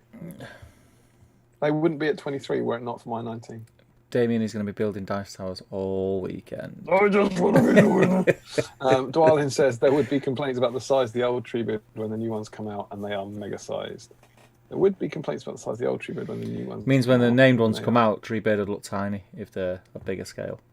The old Treebeard. Oh yeah, that's absolutely right. Yeah. I completely agree. Harry says, as long as they come out eventually, I'm not bothered, but I'll be mad if they never appear. They'll appear, Harry. Keep the faith. Larry Miller says, my reply to that is personally, if they'd done new Ents but left the old Treebeard, I doubt I'd make an Ent army, but having seen him, I think it's highlight they will. Yeah, he's also he's the one people know. It's very exciting for us to get Quick Beam and Beach Bone, but no, most people don't care about him. You know, when you're popping into your local game store, you want to see Treebeard with Merry and Pippin on the artwork. Yeah. I think that one makes a lot of sense, to be honest. Pavlog describes Dan as Mr. Entwisanta. It's very clever. Eric says, do you think the other named Ents will be in Forge Worlds? Steve, let's answer together. I'm going to count to 3 and then we'll answer. It's 1, 2, 3, answer. You ready? Yep. Do we think the other Ents will be Forge World?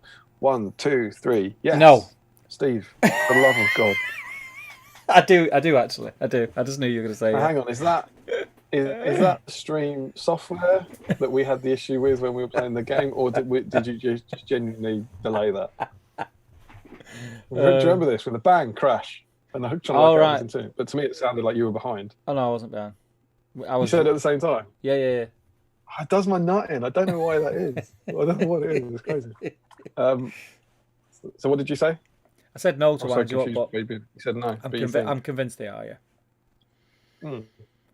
Yeah, I would think Forge Worlds because they're not. The plastic models are the most iconic and recognizable heroes from the films, and Quick Beam and Beach Bone aren't in them. No. Green Tree says Christmas Treebeard Patreon giveaway. Well, Stevie. It's as if people listen to what we say. Yeah, this is where I start to look at that Alexa and be like, she is listening. Yeah. We discussed it, and because we haven't done a Patreon giveaway. I'll say in a while. We did one for Aoma.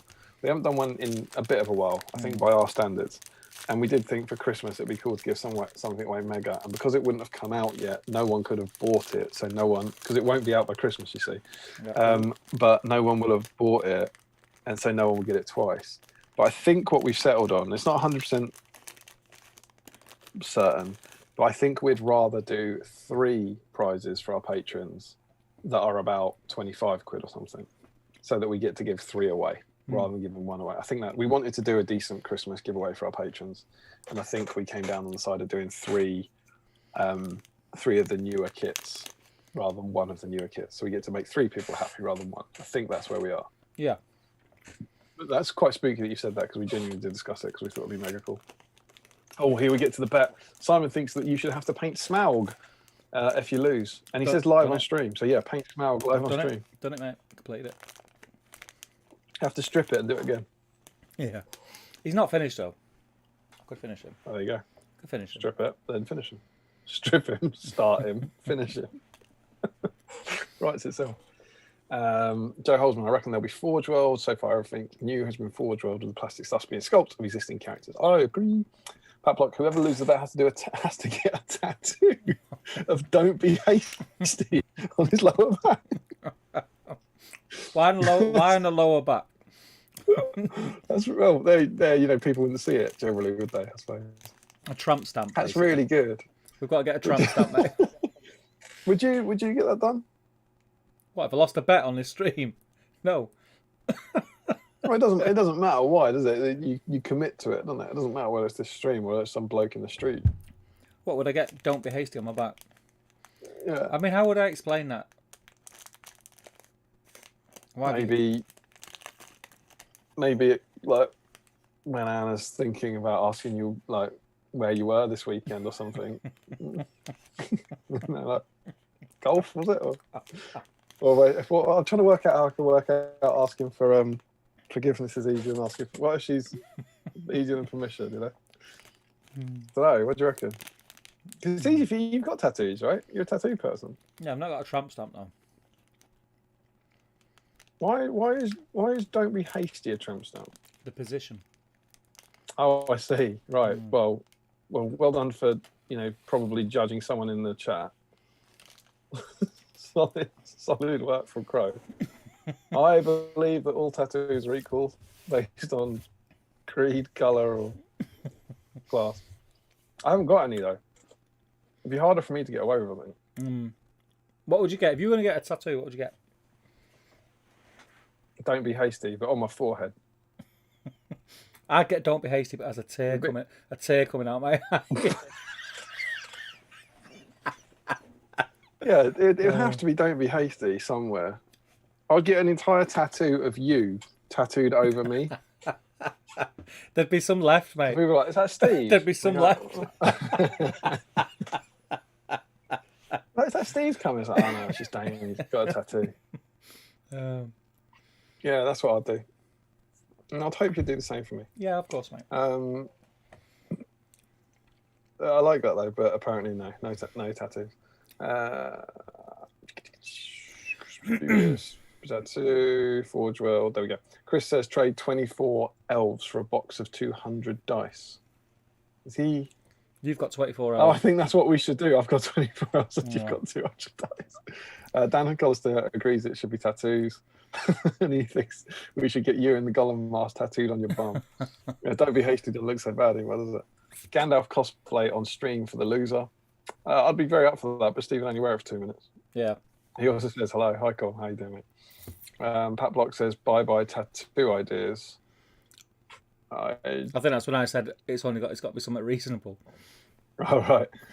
Stephen Wilkinson is now thinking about messing with the release date, but also clarifies that she, of course, would never do it. Larry agreed. Larry thinks there's a chance you could be right. This is like Claire Gummy Bears all over again. It surprised me by revealing the Necromunda stuff they previewed is coming this year when it was previously rumoured to be coming next year. There you go. Some more wants some bats for his Moria Force. That's cool. Pat Block, the Gundabats are kind of meh, but then again, maybe the movie design was meh and they're faithful. Yeah. He's only watched Battle of the Five Armies twice. Larry Miller has not pre-ordered them. It's been an expensive month for pre-orders. Yeah, I think Larry's gone big on Blood Bowl as well. Harry says, I'll put on my Christmas list too. They look ace though. They do indeed. Larry might pick up 1 or 2 or 8 pairs. If anyone out there that I know and likely he wants to paint up Bolg and 15 bats, which is his complete warband and happens to be 550 points, I will take them to war against my Saruman and 18 Crabane, which is his complete warband and happens to be 550 points. It's like someone wrote it. Harry says, I've already got far too many Easter things to paint before Gundabad begins. Plenty of time. Larry Miller says, is Damian having another kid? Yes. Emma announced it on the stream last time. Yes, I am having another kid. Green Tree, Pepsi, we're on the Pepsi, new apple pie flavour. If only. Larry Miller, in other news after Damian mentioned it, it looks like for today's offer, amongst other things, what time do you call this? Wraith is discounted. Oh yeah, the Wraith doing that. Yeah, today's thing we found out just before we came on stream was a discount on their mini statues, and I absolutely didn't get hooked on by the King of the Dead, so don't worry about that. Pat Block is calling a night. Good night, see you around. Larry Miller just spotted Larry Miller says, "Damn, just spotted the King of the Dead." Yeah, so did I a few hours ago. Click. Luke Churches, evening all, late to stream, but hope you gents are all good. Question game-wise, anyone see the new Warbats being used for tournament play? Yes, absolutely. Yes. They're very good. Yeah, really. I think certainly 2, maybe 3 or 4, obviously depending on point size. I think they've got some excellent utility. So I think they could be really very, very, very, very effective. Larry Miller, it was not. Don't know what about that. It was not. Frederick Schultz says Mary has an elven lunchbox. Well, where else will he keep his waybread? Dale 4687. Haven't seen you in tonight, I don't believe. I ordered Matt and Lewis on the day I just spotted the unreleased Gambling still isn't sold out. I've buckled and ordered one. There you go. See? That's a week later. Then Larry's going mad. Sounds like Steve is suddenly not very confident. Oh, I'm confident. Yeah, I'm confident. Quietly confident. And then he reckons we should go for Dwarven's head tattoos.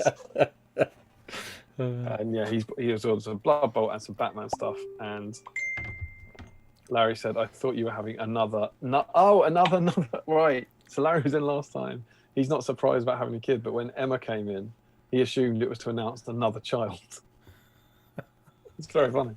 Hypothetically speaking, where someone's placed their first order from Forge World, how much with tax and postage with a Spectral Monarch cost from Forge World? Do you mean Weta? I think you mean Weta. And it was actually very pleasant. I think it was 60 quid, including postage. For some reason, of all their stuff, that didn't have VAT on it. So the price is the price that's on there. It's 38 quid and then about 20 quid for postage. So it's about 60 quid, and normally it's 112 plus postage. So it's a really good deal on that one. It is a good deal. Yeah.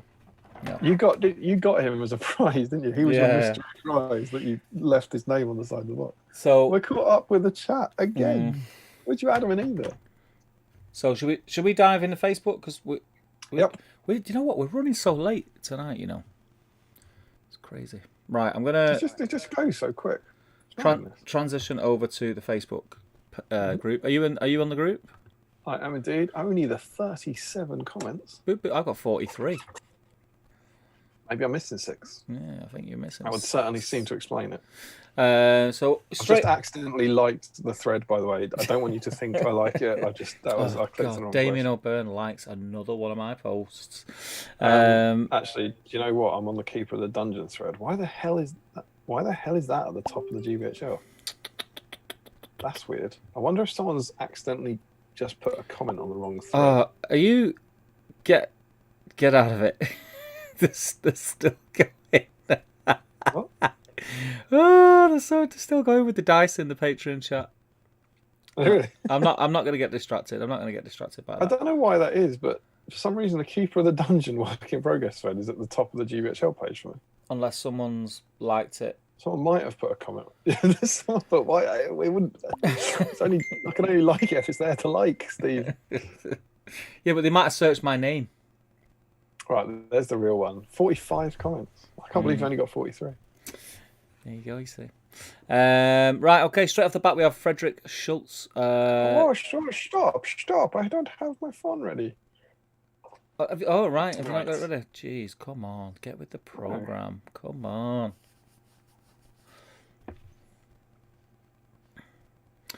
No, my phone is not working. I'm going to zoom a little bit. There we go, it's better. So what are we after tonight? We're after scenery or Balrogs. Yeah. Or Dwellers in the Dark, because you're a weak man. Yeah. So straight off the bat we have Frederick Schultz. Here's his tea, his Club Mate Cola, Orangeade, a Canopers bar, and his terrain kit, which looks like, it's a dark picture, but it looks like Rohan terrain. That's a Lake Town house, isn't it? Is it? I can't see the pictures. Oh, no, yeah, I can see what you mean. It's a, Rohan Palisade kit in the background. But I think it's a Lake Town house in front of that. Ah, yeah, I didn't even notice that, yeah.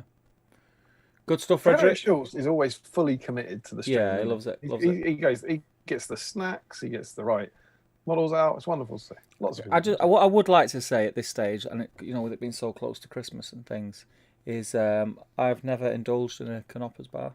Just saying. Hashtag. New subscriber, Joshua. Thank you very much. Welcome, Joshua. Oh, I'm losing my cursor. So next up we have Simon Voyle, who is painting up his Moria terrain, which looks awesome, my friend. He's building a Barlin's tomb there. Yeah, he's incorporated it in some homemade stuff, which is good. Yeah, it's looking very good. Lots of close-ups there. Me like it. Cool. Remco Keegstra. I don't think we've read your name out in the chat before, my friend. So would welcome. agree with that. We've been on tonight. He's Remco of something else, isn't he? All right, okay. We read him out tonight. But I don't think today. Yeah. I think before today. Ruins of Asciliath. He is painting tonight. I don't have any of them. Never done. I think. Oh, I love that kit. It's a great kit. Yeah, I love it. I mean, our friend Generation Shift blew that out of the water when he started to sort of make his own to match in with it and done that display board. Yeah, it was disgustingly good. It was something special, that, yeah. Title stealingly good, some would say.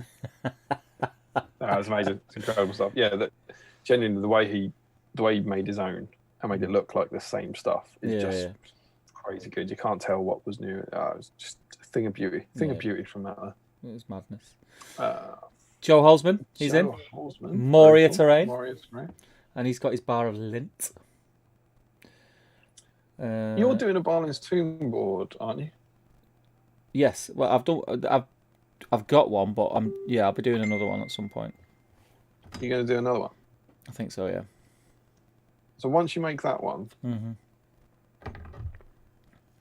if you make another one after that, could I see it? Cool, because I'd just like to see Moria terrain.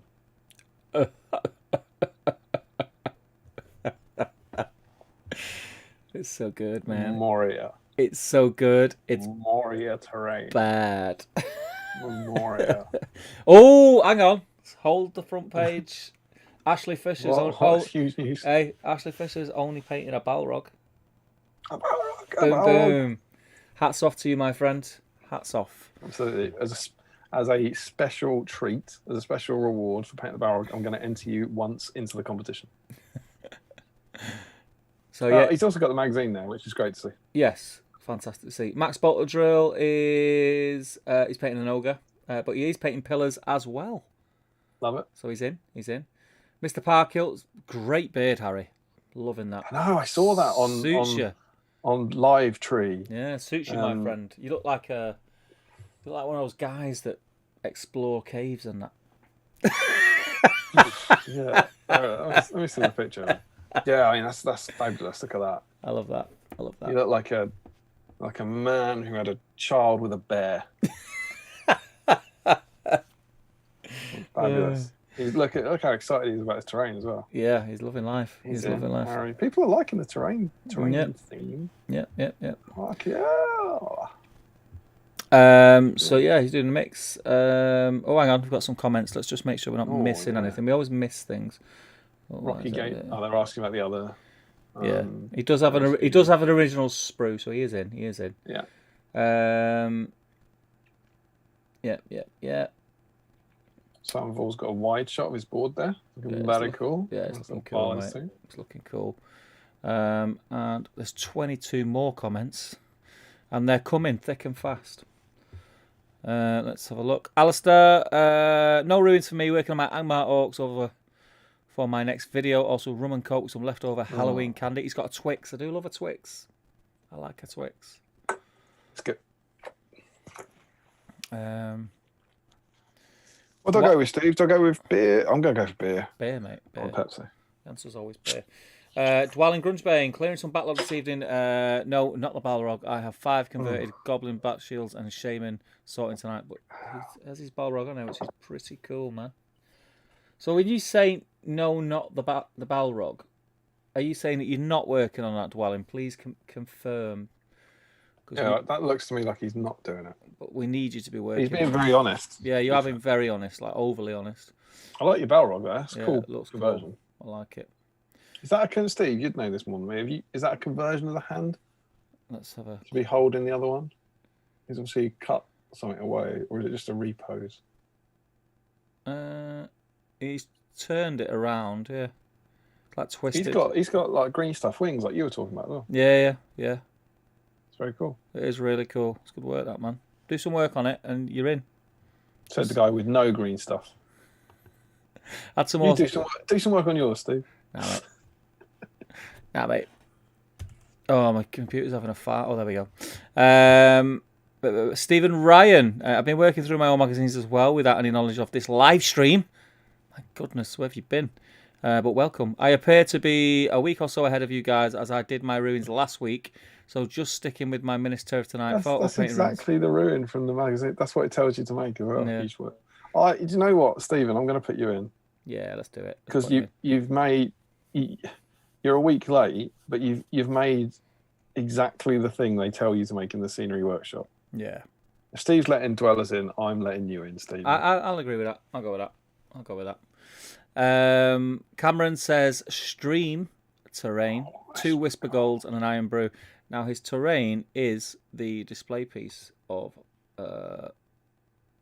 Balance 2. I'll allow it. It's GW kit, isn't it? It's a great piece as well. Yeah, I haven't got that. You've not got it? No. Oh, you need to get that, mate. Have you got a spare one in your Fellowship Balance 2 bases box? No, I did have 2 at once. I think I gave one away at one of the scourings. Cameron's obviously he's changed his fake surname, hasn't he? Didn't he used to be Cameron? Cam. Yeah. Larry Miller. He's in. Balrog. Balrog from Mill, I love it. Balrog. Max Bolter Drill, he's in. I've already got Max. You've already got him in? Yeah, he's painted him on the stream. He's done it. Max, awesome work. Classic battle streams. Frederick Schultz is painting posting Dice Towers. Lovely stuff. Dan Collis is posting Dice Towers. God, the Dice Towers. Julian Hammond is in. Rohan House. Did Frederick say what he got to? We can count them live. 9, 12, 15, 18. That's a 20 from Frederick there, I think. Yeah. So Julian's in. Oh, Rohan House. And that Saruman is Julian's. And I mean, that, my friend, is... I'm in awe of that Saruman. I think it looks awesome. Oh, yeah, that isn't the one I was thinking of.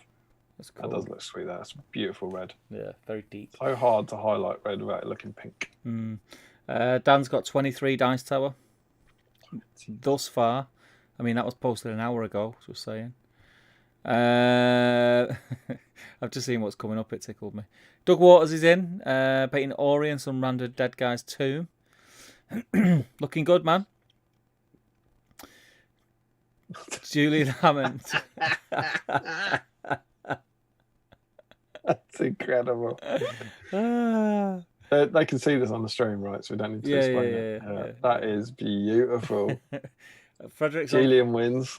Frederick's on 23 as of 47 minutes ago. I like how people stop putting models and just replace them with that. Doug's added Smaug and the Lonely Mountains to one of Balance 2. That looks awesome. Yeah, it does look cool. You know I'm going to have to go into Balance 2 now of mine and do that. Totally steal that idea. Dan Collis is on 25 as of 10 minutes ago. 25? Look at that. Yeah. How do you melt 25 dice together? Do you know what's annoying about Dan's towers? They all just look like they're defying gravity. Like they're just all over the place. What would upset me about that is that would just fall on my laptop. Yeah.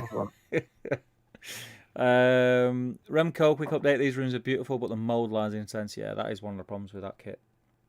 Which one's he on? The Oscillif? Oscillif, yeah.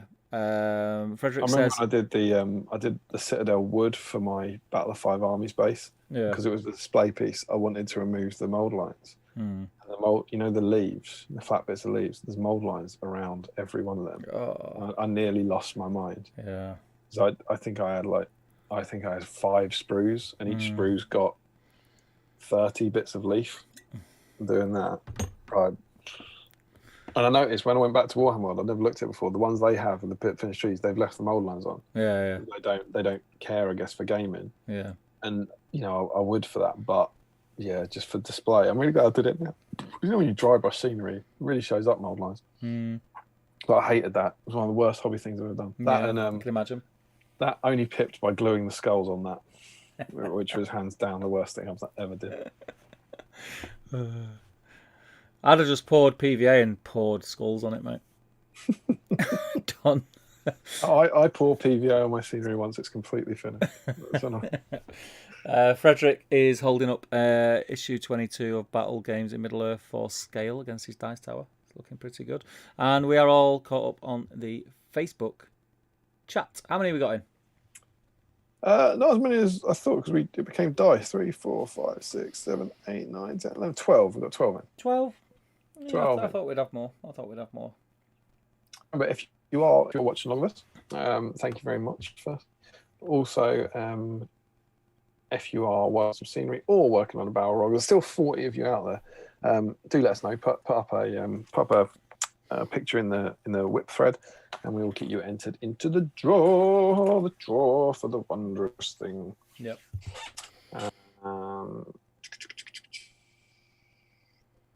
Let's see what people say in the chat, shall we? Let's do it. Carl Daly has joined us. He's just finished work and heading back to work on his. He's just finished work, but he's heading back to work on his Middle Earth ruins. He loves work. Carl will be joining the competition.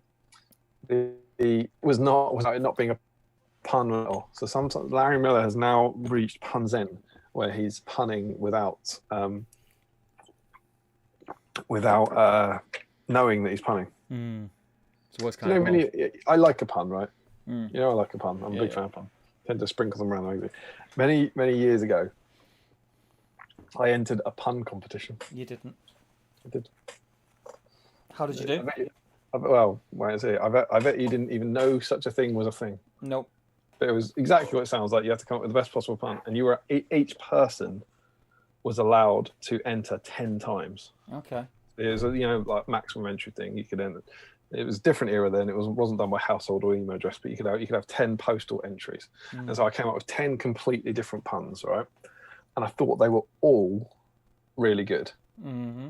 And I thought one of these 10 surely is going to be the pun that wins the competition. Yeah. But sadly, no pun intended.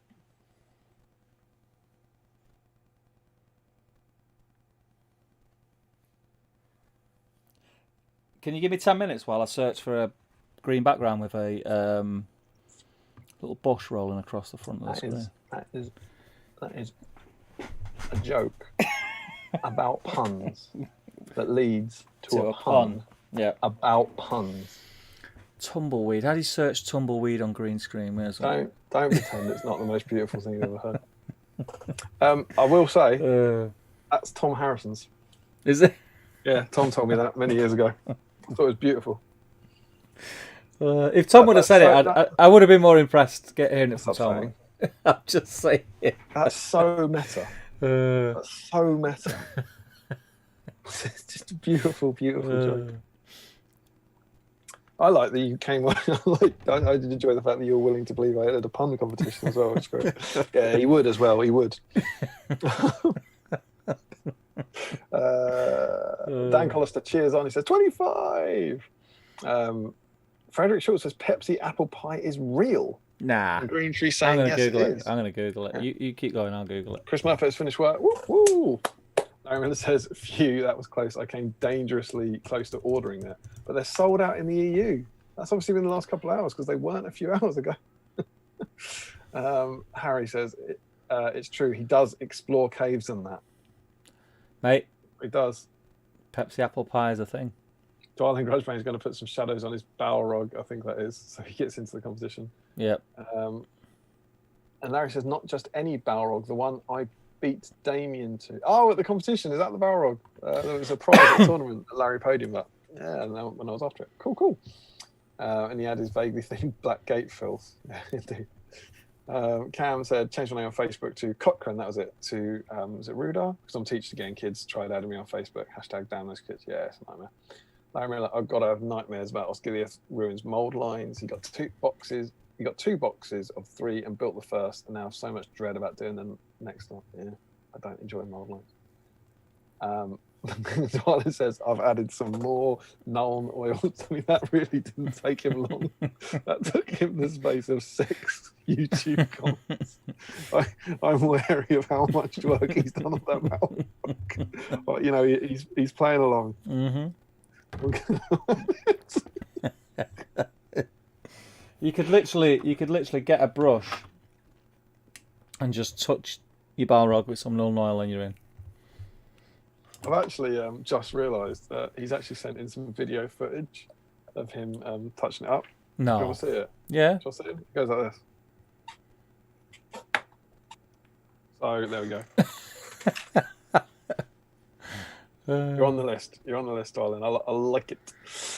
He's added some more known oils to Balrog. I've finished the goblins for his lads. I think for his sons, perhaps. Is that Morio army, which is very cool. Yeah, Steve, cool. oh sweet. Thanks for the enter. I had that bit of scenery. This is Steve who did the ruins terrain. Had it sitting in a box for about 16 years, along with all my models, having only returned to the hobby in September. Hang on, are you saying? Oh no, you had that bit of scenery sitting in the box, but you made it last week, right? You had the sprues in the box, but you made the piece of scenery. Now you've got excited about being in. I don't want to have to wrench you out. But as long as you made it, as long as you built it, we're only 2 comments behind. So let us know, Stephen. Let us know as long as you did something to it in the last 2 weeks, or just put some null on it, like Dwalin did. Remco says the removal of the mold lines took well over an hour. Yeah, indeed. Harry Parkhill. This is a great comment. He says, "No pun intended. Legend. It was all in the delivery. Bravo," he says, Stephen. Bravo. So I wasn't impressed by it. I know you said that loudly. Hang on.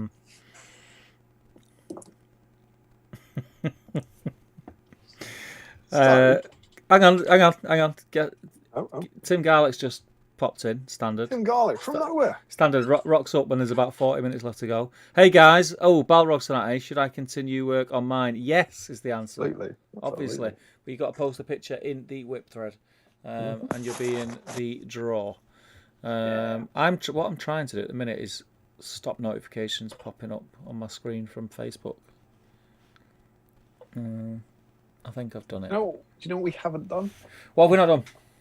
We haven't said. Well, I mean, for one thing, we haven't looked through the magazine, but that's pretty standard for 20 past 11. What hobby have you done? This week, zero hobby.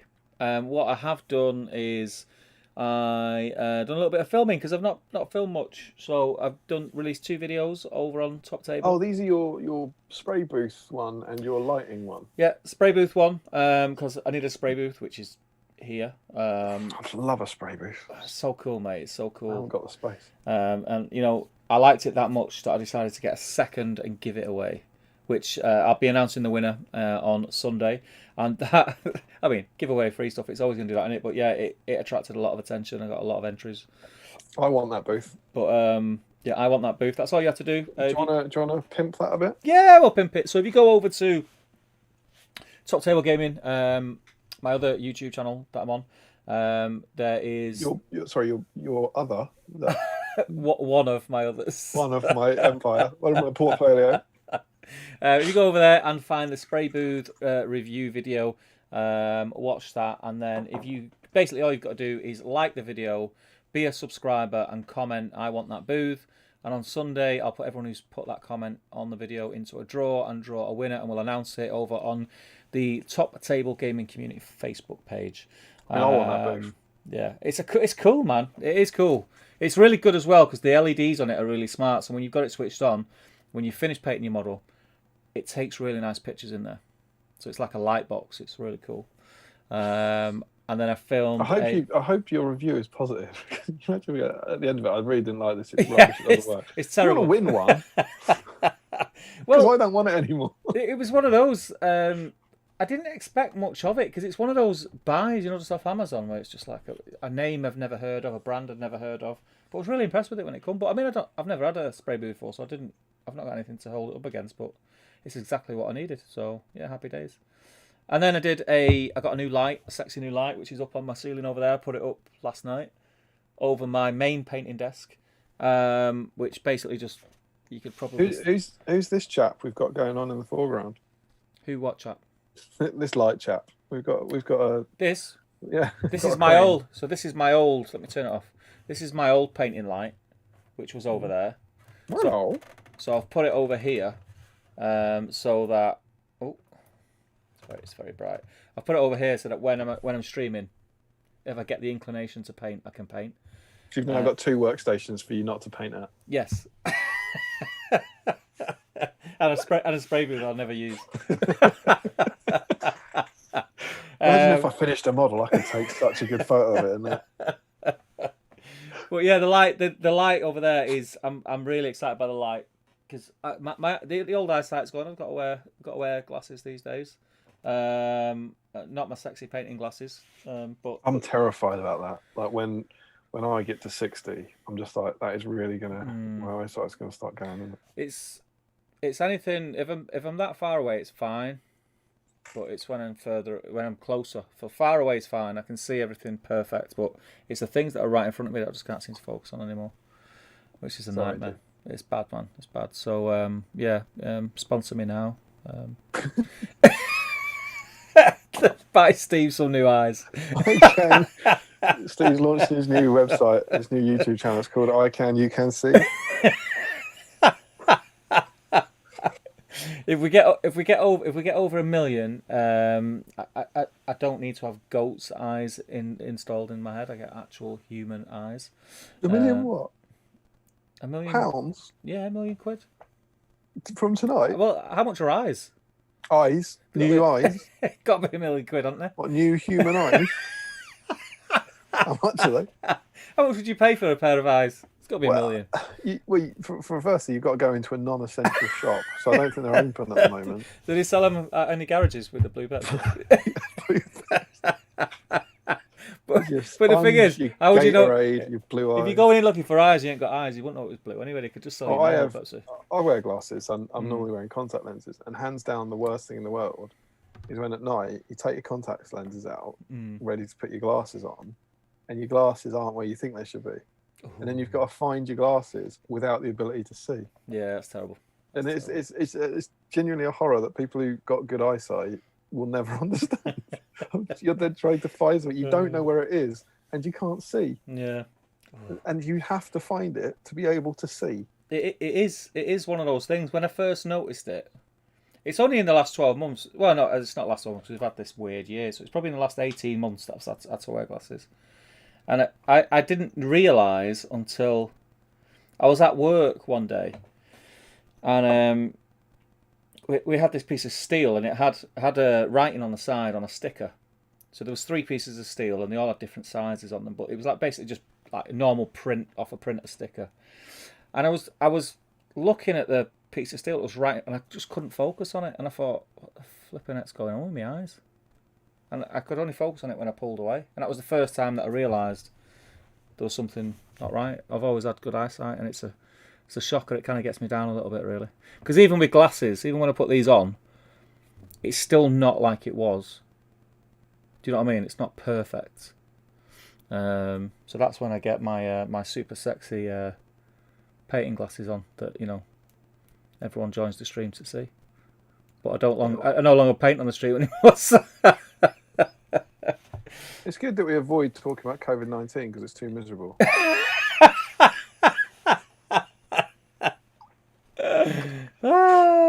It's slightly sad that you stare at the camera and go, this gets me down a bit, to be honest. That's what the people want on a Friday night.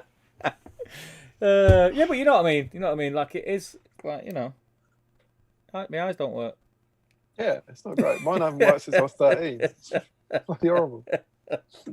So another video for a painting light. That's the extent of my hobby, because I do count making content as part of my hobby as well, because I really enjoy doing it. Of course. But as far as painting goes and miniatures go, other than buying miniatures and reviewing other hobby type products, nothing this week. But that is going to change very soon when I finish work for Christmas. What about yourself? I know you've been a busy man. Yeah, I've made progress on a lot of things, but not really finished anything. The stuff I'm actually painting tonight, I've gone off script because I'm in the middle of something and I didn't really have anything that fit. I've been working on these guys. Wraiths. Yeah, so I've got just loves the dice trade in it. Yeah. I've got 4 of these on the go. That I'm sort of making progress on. They don't, as always, the lighting in here isn't great, so the robes don't look particularly good. But if you've seen my the picture I put up of my 6 wraiths on foot that I did finish recently, The robes are done in the same way. It's Kev Spector's guide, and it works really well, and it's really, really easy. They look a lot better than they're looking on that screen at the moment. Yeah. So I've got 4 on those, 4 of these, different sculpts. So I've got 4 mounted ring race. So who knows why I might need 4 mounted ring race, but that's literally what I've been painting bits of tonight. They're making good progress on them. As I said, I finished those other wraiths on foot. I'm also working on a new version of the Aragorn character for our Fantasy Fellowship campaign.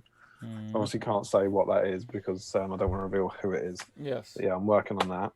I've been painting Weathertop, which has been lots of fun, following the fabulous guide by Rob in here, right at the back of that. So I'm getting close to the end of that. It's all assembled, all cleaned up and base coated, and I've done a whole bunch of the dry brushing layers on it. It's looking really, really nice. It's downstairs and is immovable because it's a massive ton of resin. I've actually built. I had to think. I don't know if you did this when you did it, but I've built a special painting tower for it because it's a massive chunk of resin. As soon as you touch it, you're then holding the bits you're painting. So what I've done is I've got 3 of Charlotte's basically like toy boxes, like little suitcases, like stacking cases. I've got 3 of them. I've then put a plastic bag over them.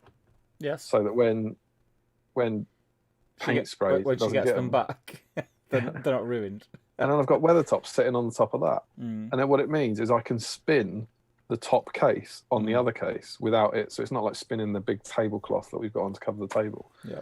And it allows me to spin this massive chunk of resin around without touching it or holding it or having to tip it over and all that. 2 words for you.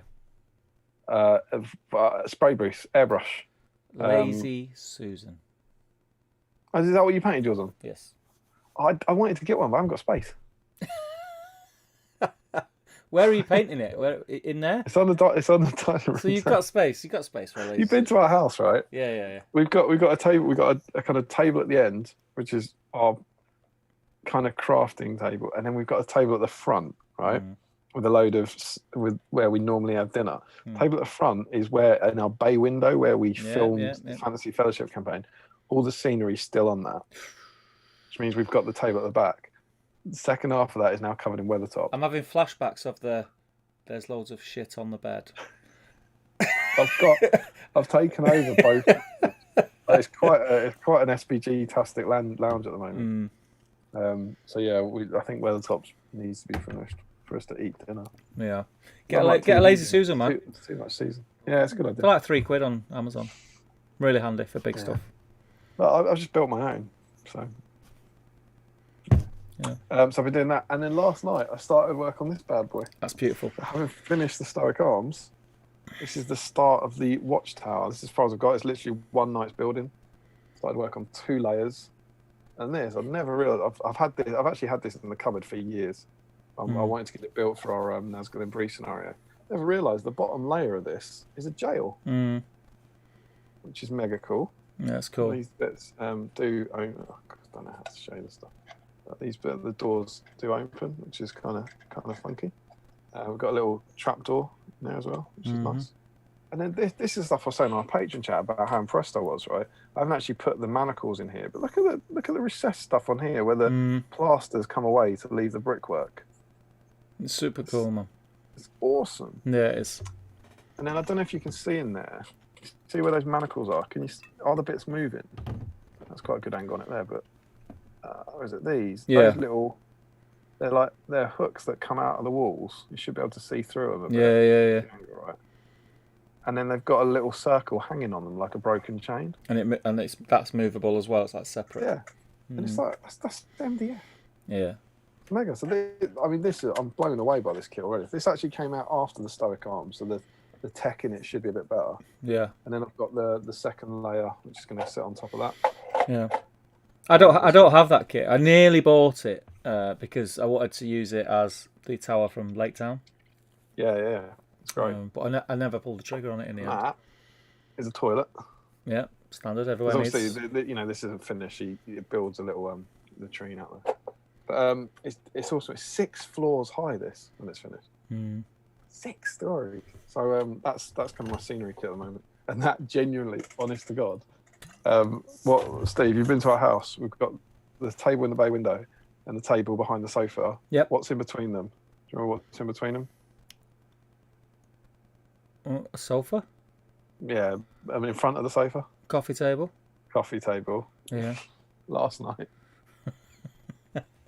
Em was sitting on the sofa as I set this kit up on the coffee table. She was like, all three tables. Yeah. Another surface.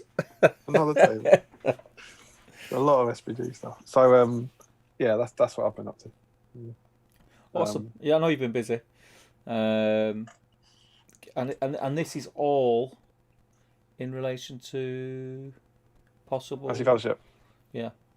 The plan being, when we heard the fairly predictable but still disastrous news that London has gone back to tier 2, we were still hoping we'd be able to film. Our current plan, get this, is because I've chatted to Tom, we were talking about what our plans for Christmas were, and we're both seeing one family.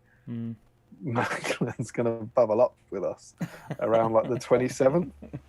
So that's the current plan, to see our families for Christmas Eve, Christmas Day, Boxing Day. Yeah. And it's the end of the day with Tom filming some scenarios. That's that's our current plan, because that's the only way we can do it legally. It'll be good fun. So yeah, that's all being built for the next scenarios in the fantasy project campaign. It's going to be cool, man. I'm really looking forward to those. I'm really looking forward. Yeah, well, like I said, as Simon chased me on it earlier. Yeah, I really, really hope the first video's up within a week. Yeah. Really hope that. Yeah. And then after that, the next battle rep should be up fairly soon after that. Oh. It's genuinely tough, trying to work out, do I paint these for the next? I need to paint these. I need to build that, or do I edit? It's trying to figure out when do I do next. Do you know what you need to do? It's crazy. You need to do a Premiere Pro course. Do a course online. Udemy. Do it, mate. Do it.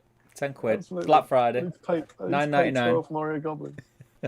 Absolutely. So yeah, that's what I've been up to. Should we see what they've been up to in the chat? Yeah, have a chat, and then we'll. I'll while you're going through the chat, I'll jump back in the Facebook and see. Oh.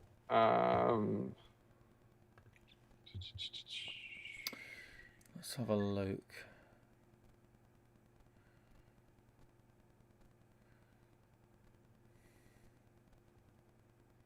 Is it possible that there's been no more comments in the whole period?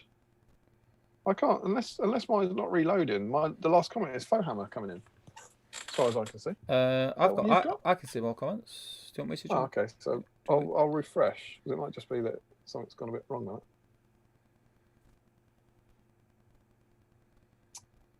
Let's see if that makes a difference.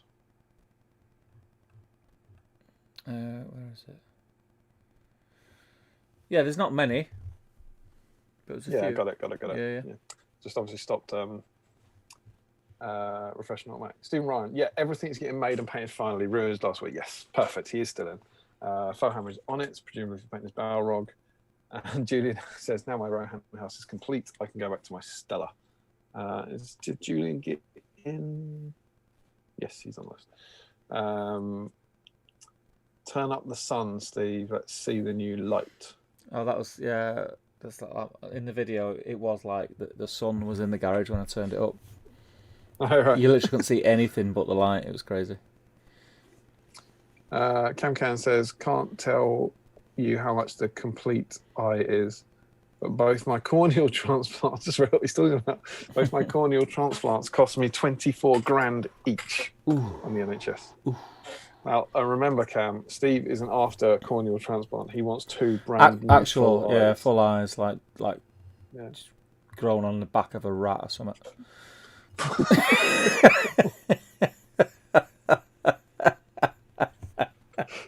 just to be clear, if someone was able to offer you perfectly good human eyes, you'd turn them down unless they'd been grown on the back of a rat.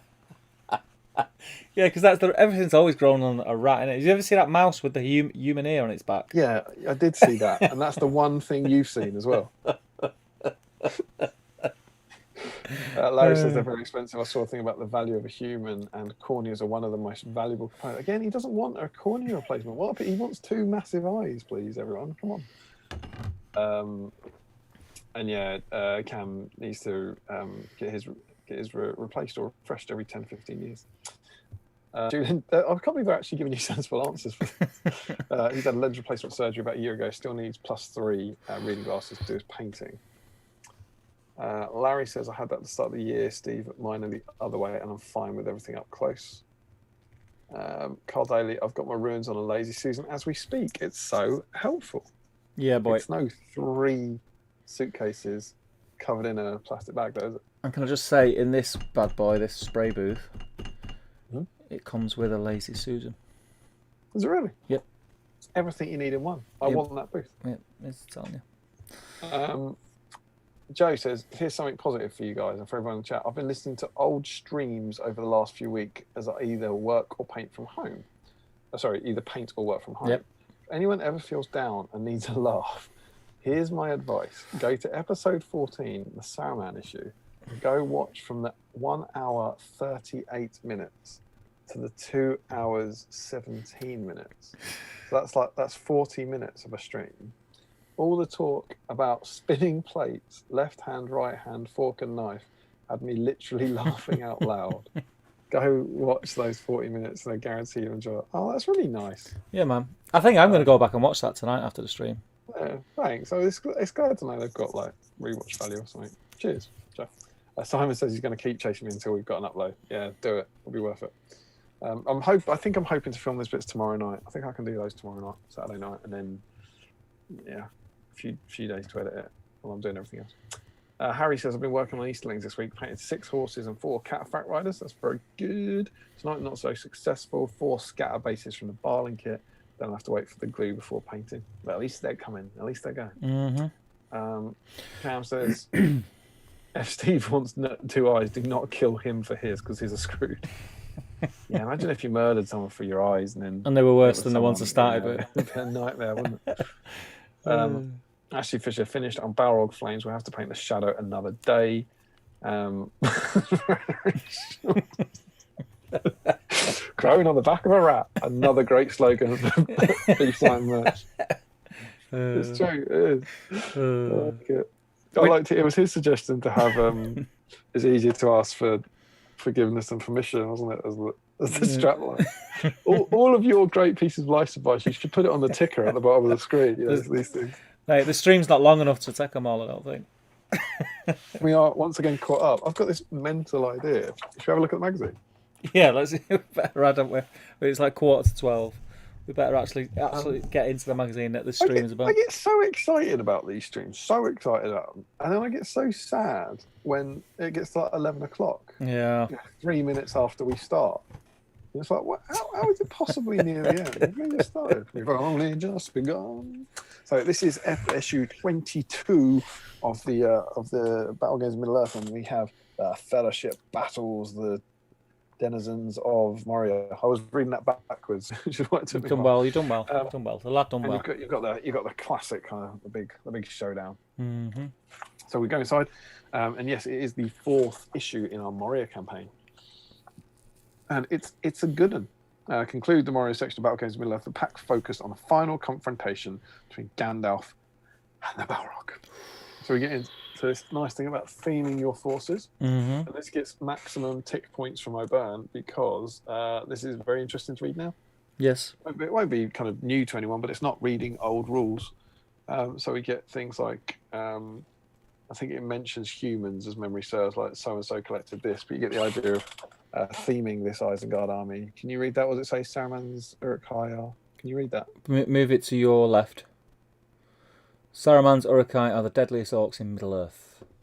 And then you get one about Rohan. Yeah, it says Rohan is home to the most feared cavalry of men.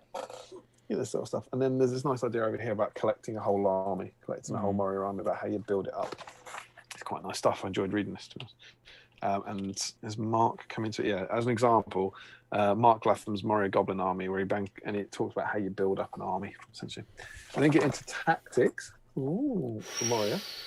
And obviously, there's really not a lot at this point. We've got goblins, cave trolls, and the Balrog.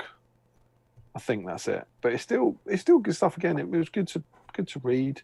stuff about their old rule. I'm sure this has changed now. Where I meant to look this up, but they one job or burn one job.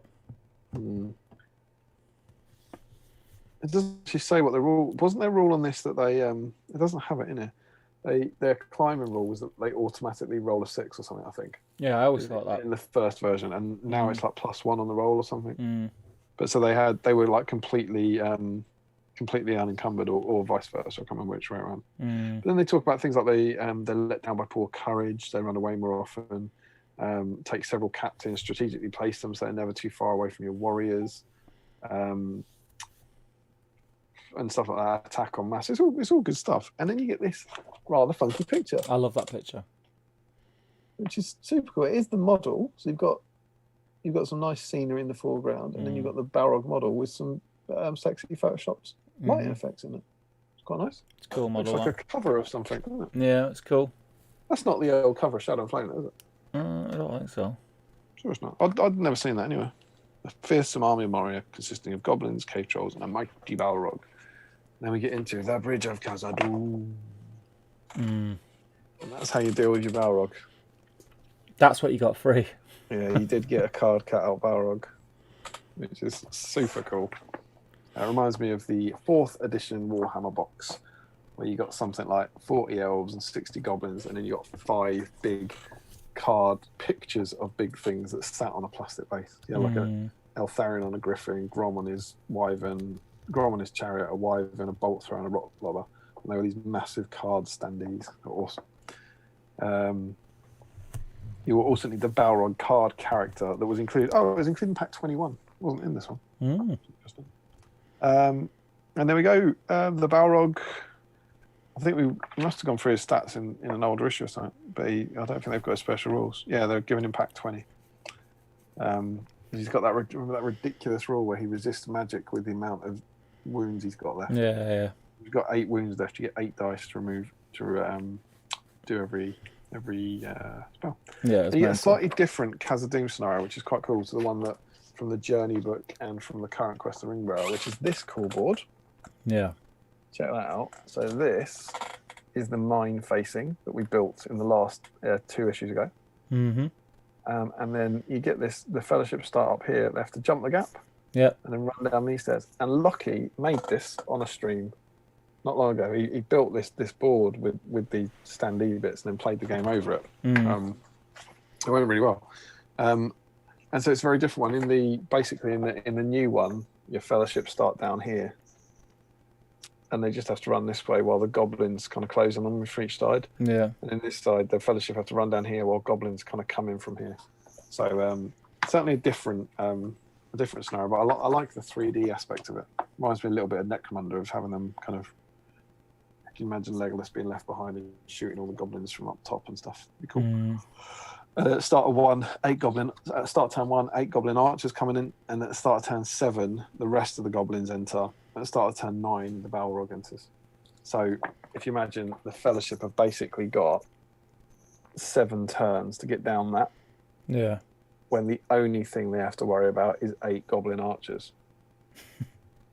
And that's it's like the film, right? Yeah. Running down the stairs with goblin archers. Just dodging arrows. I think they'd do all right because you've got 8. Gandalf's going to cast blinding light, isn't he? Yeah. So the goblins are only going to hit on a 6, and then you've got Aragorn and Legolas firing 4 shots down at them, and Gandalf blasting 1.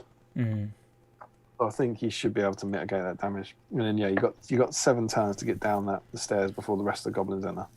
Then you got to run over the bridge, and I think the destroying it's the same. You've got to successfully cast Sorcerer's Blast. You got a D3 for the number of runes on the bridge, and it's got 3 wounds. And once you blow it up, anyone on the bridge gets destroyed. So I think if you manage to cast Sorcerer's Blast on the bridge, you've got a 1 in 3 chance of destroying it in one. Yeah. And the conditions are that the good player wins. Frodo has to make it across the bridge and be alive on the other side, and Gandalf must destroy the bridge before the Balrog can cross. The evil player wins if Frodo dies, or if they can kill Gandalf before he destroys the bridge, or if the Balrog gets across the bridge.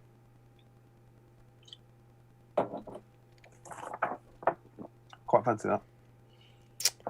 Chances, Fellowship? I think they're pretty good. I do. They've got to jump. Every model's got to jump that gap. And I think you can use. Yeah, anyone can use might. So obviously anything but a 1, and you're all right. And any model within 2 inches of the gap can use might points.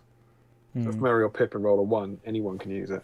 Yeah. I suppose it would hold you up because if you don't get a 6, you stop there. So you can only have 2 models jumping per turn unless you get 6s. Yeah. But it's 24 inches wide. It looks like that's going to be 24 again. It looks like you've got about maybe 36 inches to cover. 6-inch movement, which is about 6 turns if you don't get held up. So you maybe got, and the rest of the goblins are going to come in turn 7. So your Fellowship should be about here-ish, I think. Well, it won't be 6 turns, will it? Because you've got hobbits. Yeah, some of them. It's interesting. It makes me want to play that one. I think it's cool. Yeah. It's a very, very specific piece of scenery you need to make for that one scenario. Yeah. Unlike the one in the journey book, where you just kind of need a generic grey board. I think you could use bits of the Dwarrowdelf for it. If you had the Dwarrowdelf built the stairs. Yeah. What, the journey book Dwarrowdelf? Yeah, no, you could definitely. It's cool. I like it. And then you get this, which is fabulous. Look at that. Yeah, Remember what you did. Remember what you did. Look how far you've come. It looks class. That I remember seeing that and thinking, that's like special. Yeah. Takes you from the Watcher Pool through the mines scenario that we looked at in number 19, number 20, and the Barlin's Tomb from 21, and then down. You even go down. I love that. You go down from Barlin's Tomb to the Bridge of Khazad-dûm as they run down the stairs. So Barlin's Tomb ends here, and then you get to the staircase, so they start running down, which I just think is quite a nice touch. Yeah, also, for 2002, that's bloody good perspective Photoshop work. Yeah. That's what stands out to me. I was like, that's quite you've done well there to make those photos, which I presume weren't taken to be stitched together like this. Yeah. To actually look like they're in scale and are moving down here. It's quite good. Yeah. And then they suggest having, they basically go over. They're talking about the campaign, and they go over the rules, and they alter some of them. So they have the in the Barlin's Tomb scenario, rather than ending the game as soon as a single good model was killed, we played on until one side was wiped out. And then they've also got, I think the first example, they've got like the campaign rules here, where if a hero dies, you roll a dice after the game. On a 1, they're dead. On a 2 to 5, they start the game with no fate points. Nice. Pretty grim. And on a 6, they make a full recovery. Yeah, that's quite nice. It'll be fun. Then you get painting armies. Bum. Which is cool. That's the paint guy, because the issue came with scenery, so there's no model to paint. It's just got whole ideas about kind of batch painting. Get some. I think this is the first time we've seen real people's armies. Under High Force, a High Elf Force, a Goblin Force. And the elves obviously look different. Yeah. There's some nice inspirational ideas, which is quite enjoyable to read. And then you get a lovely guide about how to make a Goblin Captain. Yeah. Which I was going to do tonight, but just didn't have the time. I've got the pieces out. It's quite cool. Yeah. There's the finished one. Stand out, whack him on a rock. Look pretty good. It's an archer just with a shield and sword added. It's quite cool. Themed bases. It's all like quite nice stuff that I enjoyed reading this time. And then the last page is it's 6 this time, 6-page article about how to build Dwarrowdelf.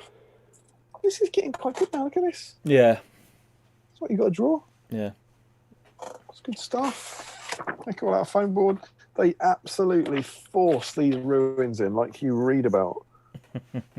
These ruins that you got, they're calling them dwarven ruins. Yeah.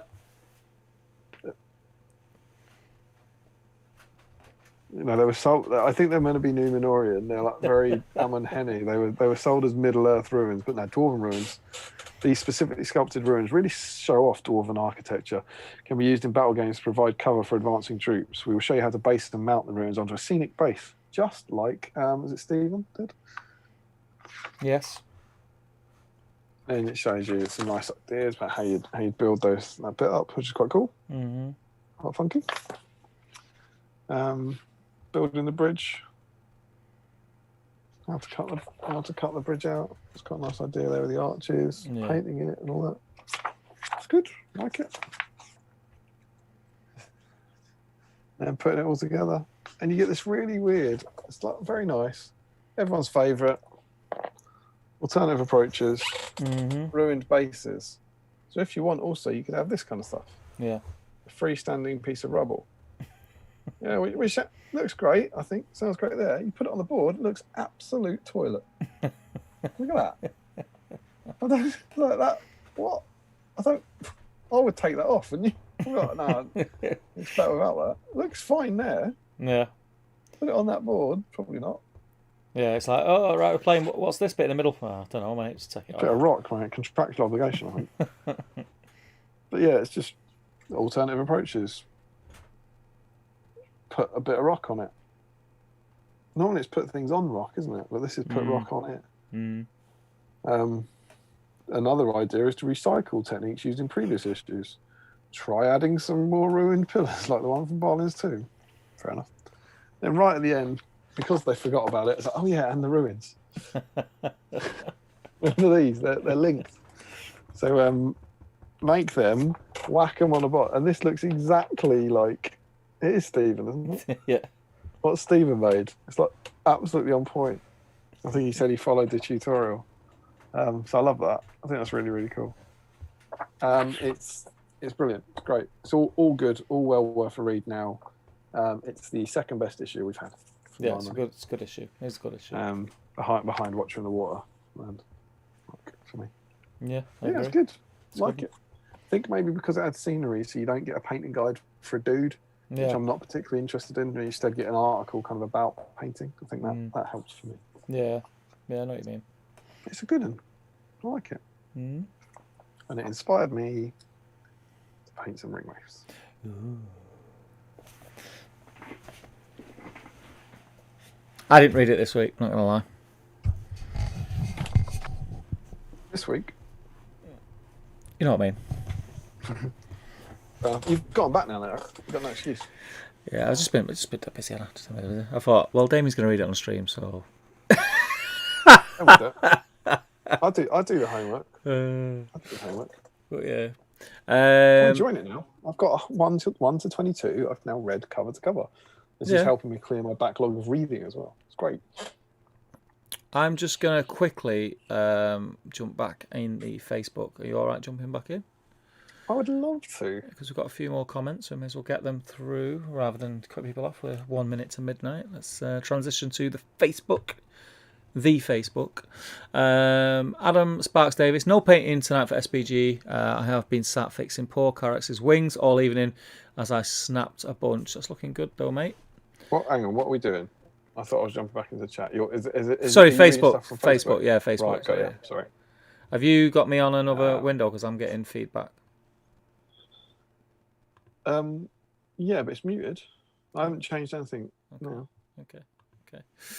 It's just you saying okay 3 times. Yeah, I can hear myself again. That's weird. Dwelling Grungebane. It's finished. He's all finished bar flocking the goblins, and I've added more shadow to the Balrog. Yeah, there's no more. Let's have a look at there's goblins. They're blue goblins. That's cool. Very cool. Got different shields, isn't there? Like lizard shields or something. Oh yeah, I can see that. Scaly skin shields or something. Nice. Larry is making some progress on his Maltesers. I thought I was going to say Balrog there. Malteser progress 90%. Balrog progress. 90%. Yeah. Tim Garlett's Balrog's looking cool. He's in, so he's new. Carl Daly, Ruins are coming along. First time basing any of the scenery I've done. Pretty pleased so far. It looks good. Carl's new as well, isn't he? Because he's just got back from work. Yeah, it looks good, man. I'd be pleased with that also. It looks very good, mate.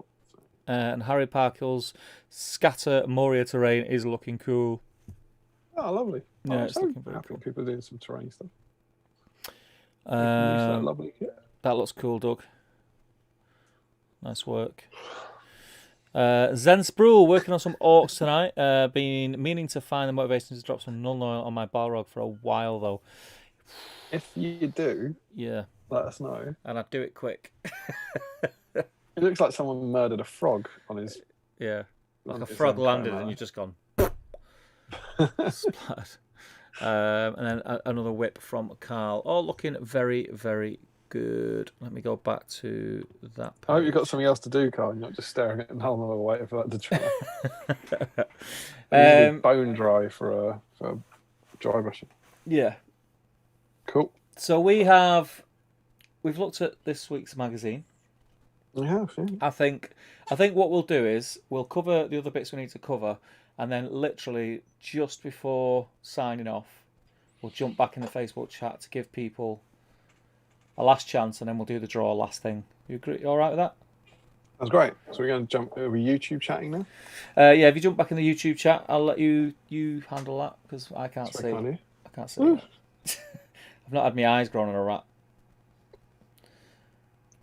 Simon says, I set you a challenge to have the episode up by Tuesday.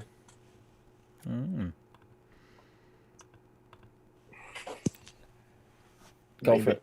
Go for it, man. Go for it. Maybe. Try. Doug said, painting that smaug in the book nearly killed me. Forgot to breathe. Yeah, I hate doing stuff like that. Frederick says, oh yeah, Knifegate. You need to do a best of battle streams in Middle-earth compilation at some point. There's so many great moments. The problem is, there's so much to go through. Ever tried to do this? Like they're 4.5 hours long. Yeah, nightmare. I think the best bit of battle streams in Middle-earth is you.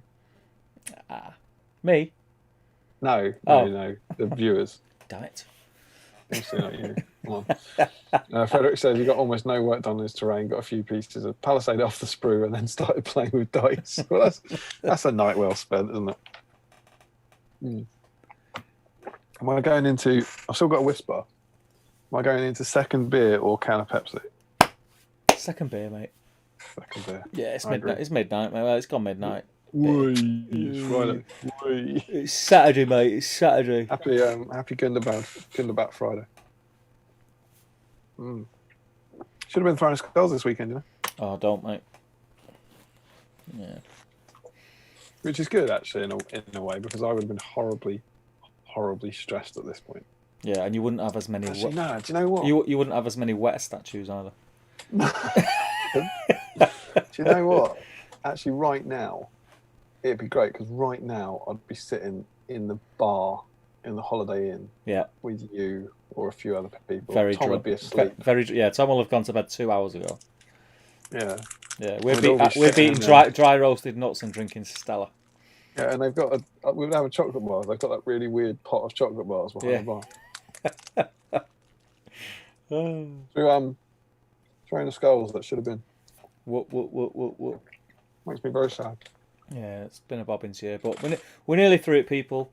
There seems to be a little bit of light at the end of the tunnel, so we'll just keep plodding on. And, but the light's a dragon. Yeah. Don't go to the light. Yeah, I want to go back there. I want to get back to the hot. It's weird, not just Warhammer World. I want to go back to that Beefeater and that Holiday Inn. Yeah. It's seeing everyone. It's a package deal, man. Package deal. It is, yeah. Do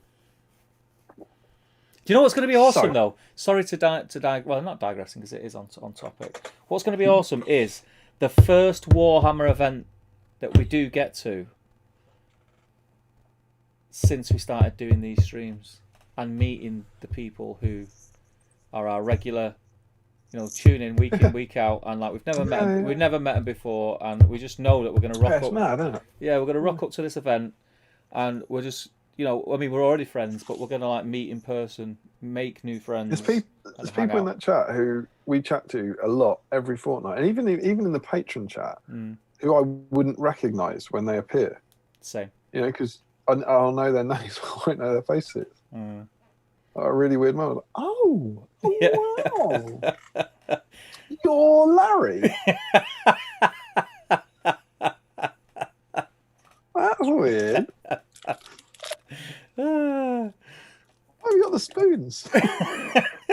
What's going on with your socks? Yeah, we're cool. Be good fun. I can't wait. It's going to be really fun.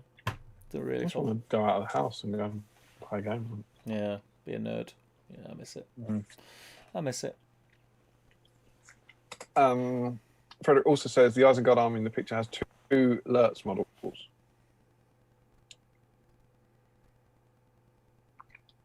Was that on the? What is he doing? In the battle streams.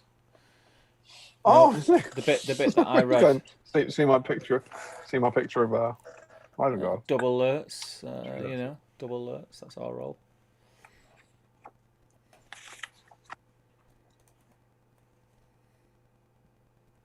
My God, how did you spot that then, or did you? Is this like a famous? He's absolutely. Oh no, it's sorry. I was looking at the Europe scale. It's actually really obvious. Yeah, look. Yeah. I thought he was talking about. Where is he? There's the Lurtz-ish pose up there. I think it's that guy there. Yeah. But no, there's two of them down there. On the old world. Oh well. It's not two Legolas is riding out of Helm's Deep at the same time. Nah. Am I right? Ashley Fisher, my stream was for issue 19, so that Moria campaign is my stream campaign so far. Well, you've got such treats to come. Well, to come in the past. Doug Waters, off to bed. Thanks again for another top-notch stream. Not at all, Dog. Sorry, Dog. Dog the Bounty Hunter. And Stephen says yes. He followed those instructions exactly. You get my golden buzzer award for the week, Stephen, for the most into it, I guess, for completely following that tutorial. Ashley Fisher, does anyone know what all the guys whose armies feature in Battle Games in Middle Earth are up to now, or if any of them are still involved in the game? I remember seeing a lot in White Dwarf 2. Not I don't know. I'm just checking that no one else is answering. There's a few of them who I've never heard of. Mark Latham, who's actually the guy in that who with the Goblin Army. I'm pretty sure he went on to be a White Dwarf editor. Who's the guy? So a few of them do. Trokey appears. Who's the guy who ended up making? Did he make Walking Dead? Wasn't he involved in? The Walking Dead game, All Out War. Wasn't he involved in SPG at some point? I can't remember his name. I'm sure he was involved in SPG. I don't know who made. I don't know who made Walking Dead. But you don't. Alessio Cavatore. No. Is it him? No. Not really Rick, is it? I can't even be bothered googling it because I know if I say who made Walking Dead, it's just going to throw loads of crap back at me. We'll find out, or if anyone knows, put it in the chat. But yeah, I'm sure he was something to do with Middle Earth. Adrian Wood appeared, who was massive in GW for at least 15 years. I have a funny feeling he's still there doing some sort of back end stuff like running licensing for the Black Library or something. He was hugely important for me, like growing up through Warhammer. Dwalin says, "Is the chat working?" Yep. He then says the last comment was at 11:19. James then comments after him saying, "Salmon on the table to get my Isengard finished." Larry says he can see one's up to 11:57. So that implies that the chat is working. Yeah. Carl Daly says, I've made a very naughty triple decker chocolate spread sandwich before starting some pillars whilst waiting for that Nile to dry. Triple decker. Very naughty. So that's 3 slices of bread. Triple decker. Yeah, my mum used to make them. It's like a Big Mac, but a sandwich. Yeah. I used to get that. I used to have liver sausage, which I know a lot of people will find repellent, but as a kid, I loved that. No, yeah, I used to have it. Yeah. It's wrapped in the kind of almost plastic. Plastic, yeah. I used to slice it. I'd have slices of it in sandwiches. Yeah. And suddenly when you're like 25, you see someone spreading it, and you go, "What?" It's like this. I definitely wasn't 12. It's like, but I hadn't thought about liver sausage in about 20 years. I thought, I'm going to spread it. How many years old were you when you realised? Yeah, I was like, between the ages of 6 and 10, I ate that in circles. So, what? I need to call some people. Talking of which, have you seen what McDonald's have got? What? Double Big Mac. Oh yeah, I've had one, mate. Been there. I've had one. Well, this year? Yeah. this week. It's not the Big Mac Grand. No, it's double. Which I was very excited to see. Yeah, it's just a double. It's not the larger burger where you get the larger bun. No, it's just double bun. It's the Mega Mac. Yep. It's the Mega Mac that was. Yeah. It's good. I told Emma about it. I'm a big Big Mac fan. Her response: does this mean we can't get the quarter pounder deluxe anymore? I think it does. It does. Yeah, you can't get it because when I ordered it, and I thought we'll get McDonald's tonight, and I'm going to get that Big Mac. Anna said, "Get me one of the quarter pounder deluxes." Alas, I had to get her a normal quarter pounder. But they are a cheesy bites at the back of the menu, which are something that are nice. The nacho cheesy bites, very nice. I really enjoyed that. That quarter pounder deluxe was amazing. That was good. The fake Whopper. Yeah, it's good. But yeah, I'm excited about double Big Mac because I love a Big Mac. Yeah, do it tomorrow. Get one tomorrow. Treat yourself. I think I will. That's what I need. That's what I need after tonight. I've been eating and drinking healthily tonight. I just really think tomorrow I need to have a treat. Help me work off all this exercise.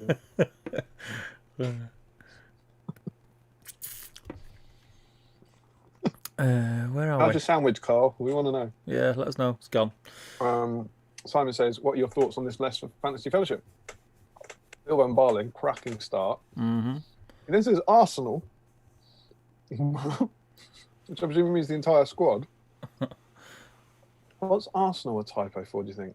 Arsenal.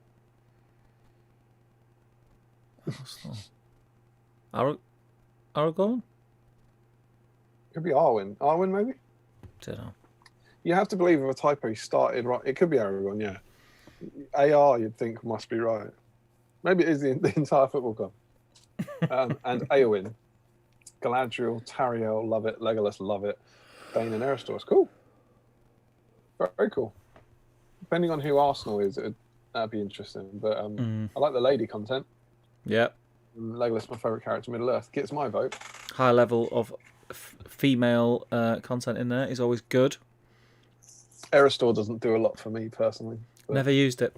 Never used Eristor. Got the model, got it painted, never used it. Well, I've got him somewhere. I've got him in that old White Council set or something. Julian Hammer says the light at the end of the tunnel is the Balrog, indeed. Simon did mean Arwen, by the way. He's just posted. Arwen, that's very cool then. So he must be going like lady heavy, I suppose. Yeah. Got like five of the women in it. Then why not like go full woman? Get Rosie to be your ring bearer. To hell with the rules, I say. And Lobelia to be her companion. Yeah, good shout. And then keep Legolas because he's awesome and pretty effeminate anyway. And then you just need to swap out Eristor for... Well, he's still an elven, isn't he, Eristor? Like, the elves are very... They could be either or, couldn't they? You know what I mean? Yeah, I suppose. There we go then. Keep Leggy and Eristor. Yeah. Oh, you got Dane. You need a dwarf woman. Do we have any dwarf women?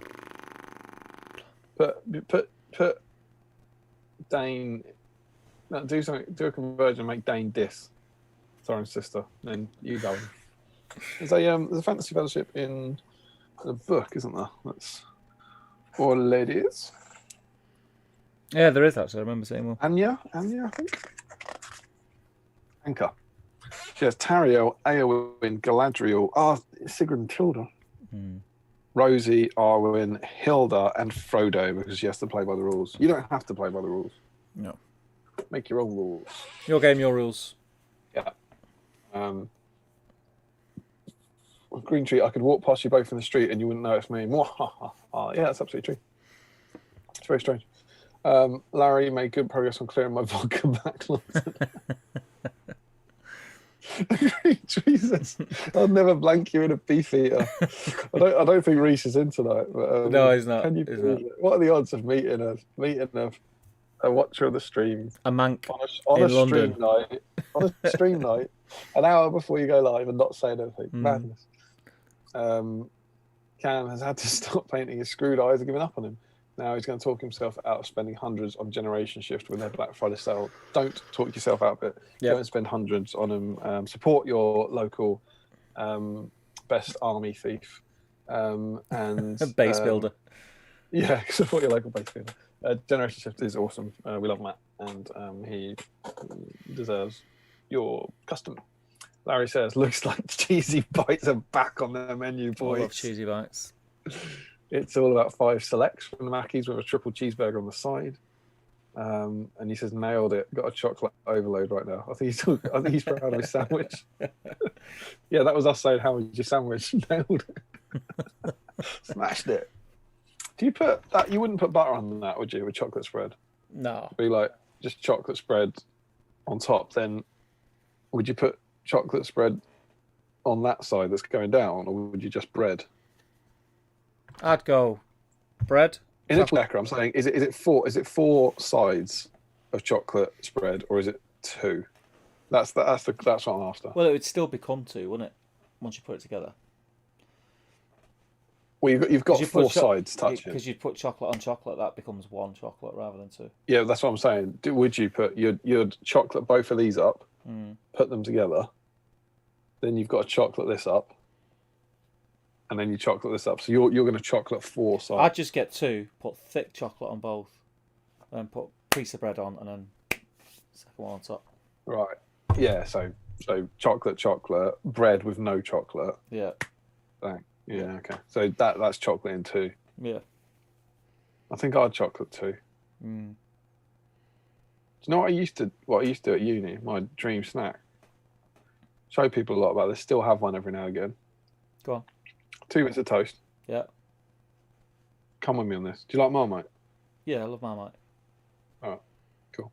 2 bits of toast. 1, butter and Marmite. Yeah. All right. That's just Marmite on toast. Brilliant. The other one, Laughing Cow. Mate, I do the same thing, but with Dairy League triangles.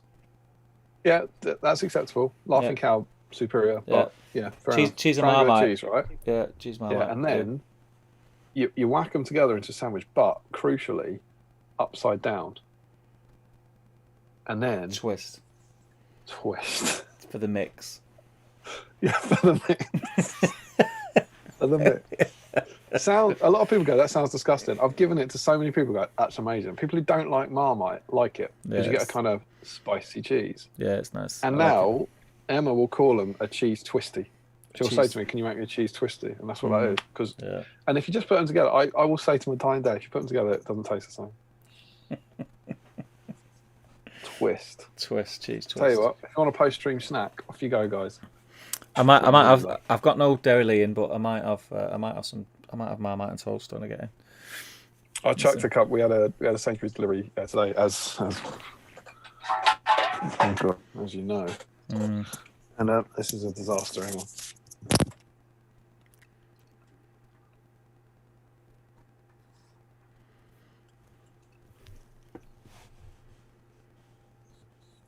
So I thought Sainsbury's delivery, day before a stream night.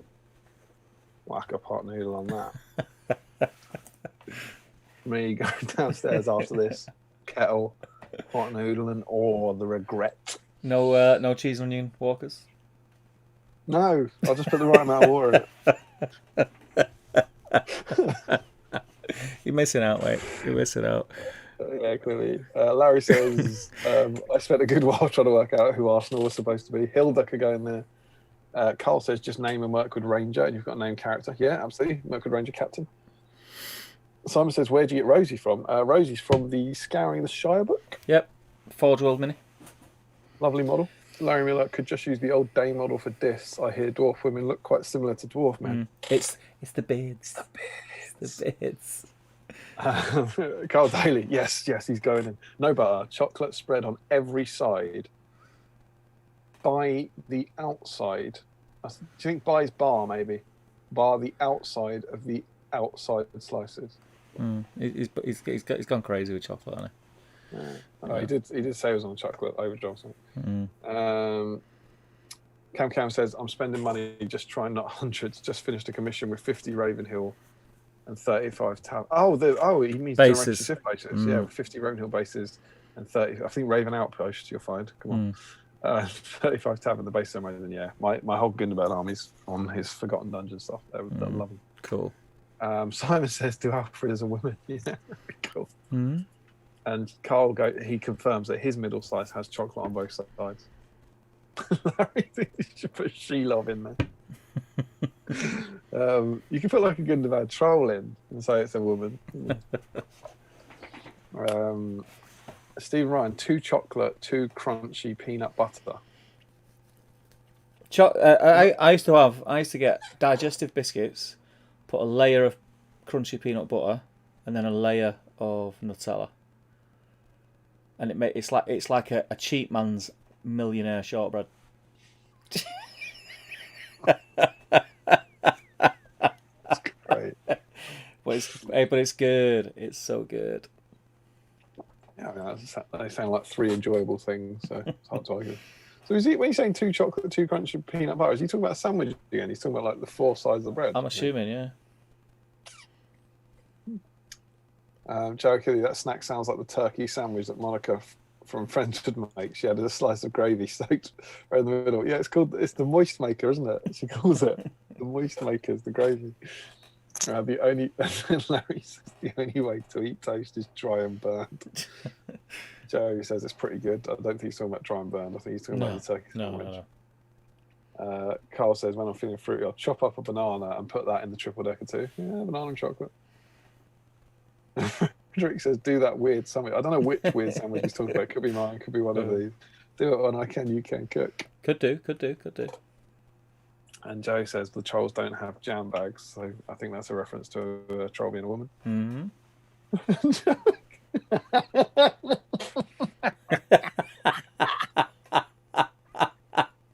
Oh yes, Joe. Oh, you are in for a treat, my friend.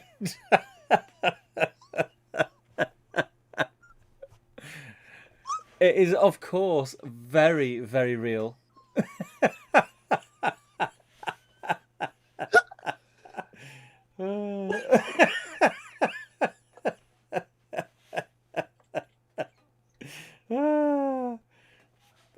Listen, I Can, You Can Cook. It's a feast for the eyes, a feast for the belly, mate.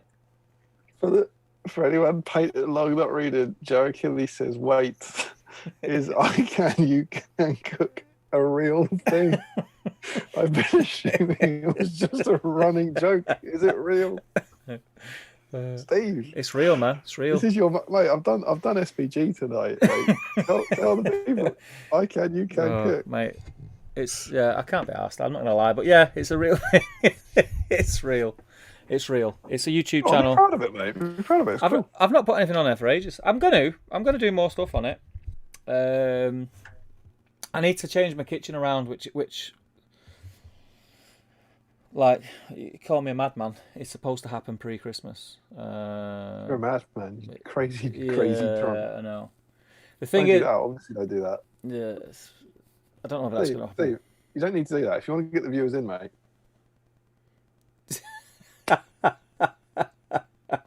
just me going. Yeah, and they'll all be like, "Yeah, what about it? What are you going to do? Eat one of them together?" And you go, "Oh, right. Oh, you're going to put them together." All right, but what I'll do is upside down. But what I'll do is I'll say, "Wait for the twist." Yeah. In this video, I'm going to show you how to make a great late night snack sandwich with a big twist. With a big twist. Yeah, I'm going to start itself, doesn't it? Let me go on. You jump back in. I'm going to. It's basically just people enjoying Joe. Carl's crying a laugh. Larry says, "Lol." Carl says, "I think I just peed a little when I read that." Joe says, "I'm speechless." Faux Hammer then inexplicably suggests peanut butter and mango chutney. Oh, don't know about that. Is that in a sandwich? Must be. I mean, it sounds disgusting, but I can't. No, that peanut. That's not nuts and chutney. Sounds like a 80s cop procedural show, doesn't it? Nuts and chutney. They were just 2 guys on the wrong side of the law. Green Tree says, "Can we get a link? What, to nuts and chutney?" Probably not. Yeah, we can put a link in. If I can find one. You can Google for you. YouTube. No, your other YouTube channel sounds so ridiculous that people think it's a joke. It's good stuff though. Still, Steve's doing his usual kind of community building. Yeah, man. In there, he's got a little Altrincham massive going on, I think. Yeah, boy. I can't actually find it. I can't find it either. It doesn't pop up. I mean, is it fake if we made this up? I can't find it. I can't find it. That's really weird. No, this is why people don't think it's real. Is your name on it? Bear with me a second. I actually put Steve in, just get C6 Steve singing about whether or not you can cook. If I do that... Maybe it isn't a real thing. No, it's there. I put you can cook with Middle Earth without a hyphen. I wonder if I can't find it. You can cook. Okay, right, let's find this. You can find YouTube channel. See, I've opened another window and I could switch to it, but I'm afraid of doing it in case it logs out this window. Do you know what I mean? Yeah, that'd be a fair old disaster. Yeah. That's so weird it doesn't come up. I know, because you watch it all the time, right? Yeah, it's in my favourites, and someone's removed it from my favourites. Someone's logged in. God knows what. A badger came in this other day, and I was kind of. It was really weird. That is weird, actually. I was looking in here, and I was thinking, like, oh God, no! Like, I was like, is that a badger? And then suddenly, you wouldn't like believe it, mate. But then suddenly, like, what's some of the things they've done on there?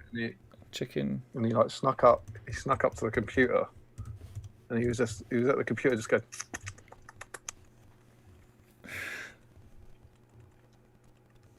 And then I thought, well, he's just hanging out there. He's just like a normal badger. He wouldn't be in my favourites.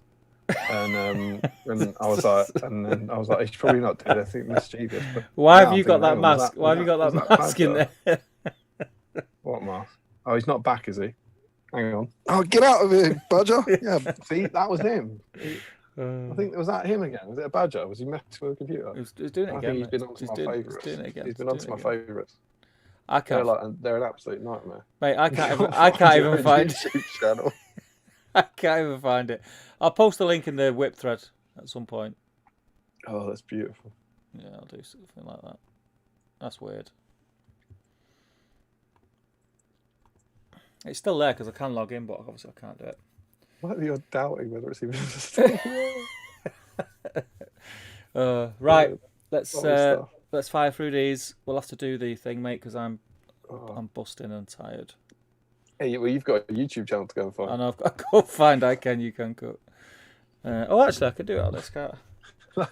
Larry says what you're currently doing is quickly creating a YouTube channel to keep the joke.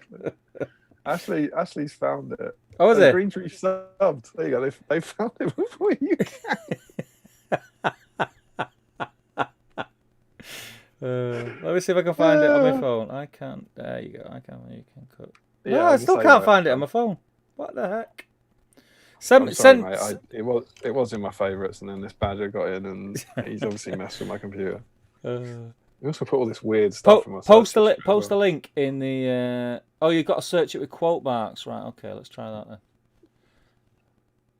You're literally watching Steve try and find his own YouTube channel at the moment. I'm tired and I've had a lot to drink, man. give a cook a break, will you?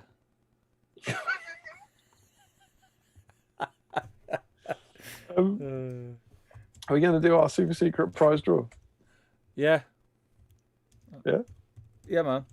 Let me see if anyone else has... I still can't find it. Never mind.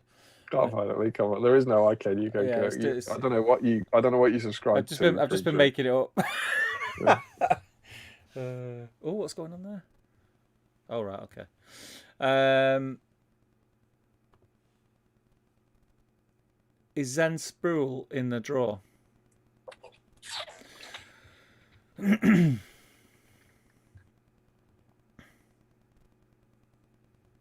No. Yeah, he should. Well, he needs to be. He's in. Squeaked in. The last one I had was Carl Daly. How do you spell his surname? Sproule.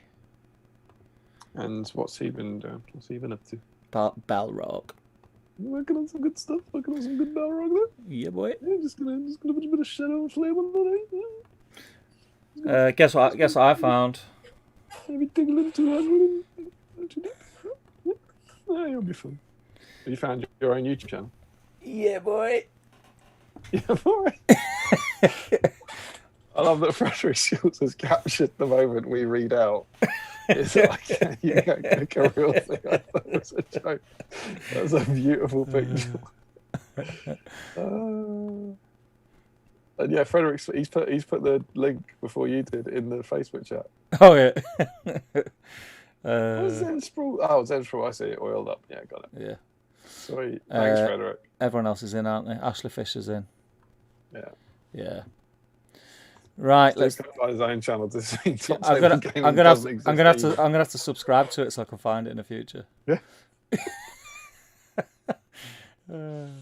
Right, okay, guys. So Steve, now you know where it is. Yeah. What is it?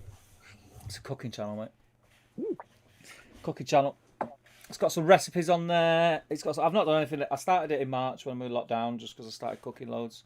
I'll do some more stuff. I might do some stuff over Christmas. I'll do that. I like cooking. I highly recommend following my katsu chicken video. Beautiful. Do you know where that is? No. One of my YouTube channels. Mate, it just took me 45 minutes to find the channel. Is that is katsu chicken your kind of? Is that your dish? Is that your... Oh no. Steak and potatoes is my favourite. Mm-hmm. What's your tip for cooking steak for the fine people of the battle stream? Don't take it out of the fridge and cook it, otherwise we'll fall out.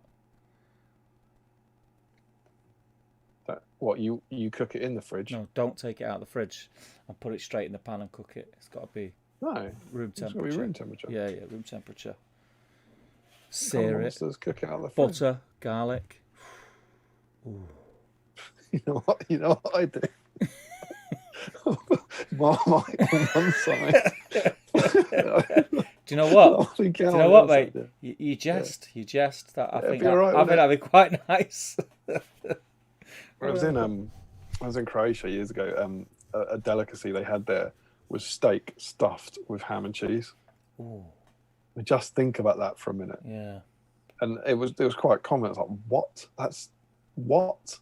Steak? Yes, obviously. Give me the steak stuffed with ham and cheese, please. Never known anyone do it. Amazing. I'll take that. So we have our Steve Founders YouTube channel. Yeah. We have our finalist list, and we have a mighty, pretty good in the end. My phone's doing weird things. 1, 2, 3, 4, 5, 6, 7, 8, 9, 10, 11, 12, 13, 14, 15, 16 people in. All right. Pretty good. Pretty gone for a non-named hero. Yep. That sort of thing. So I'm going to switch over to CCAM. Let's do CCAM. What did I say? 16, yeah? 16. Yeah, there we go. So... looking all right to you? Move the dice tray to the right a little bit. Bit more. Yep. Spot on. Yeah? Yep. So weird because it's not... Looking on the Zoom call, it's not centered. It's making me feel a bit ill. Yeah. All right, so it's 1 to 16, and we'll read them out so you know roughly where you're aiming for yourself. It is Frederick Shaw, Simon Voyle, Remix Kegstra, which I think that's a correct thing. It's gone along there. Joe Holzman, Ashley Fisher, Max Bolterdrill, Harry Parkill, Stephen Ryan. That is our first 8. So then at 9 runs to Cameron Rudell, I think it is. I'm not sure how he's changed that. Larry Miller, Julian Hammond, Doug Waters, Dwelling Grudgebane, Tim Garlick, Carl Daly, and Zen Sprawl are our 16 entries. Good luck to you all. Good luck, everybody. This is the magnificent roll to win a free Battlestreams Middle Earth dice. Let's do it. Do you want me to shout? Always the same. Always the same. Go.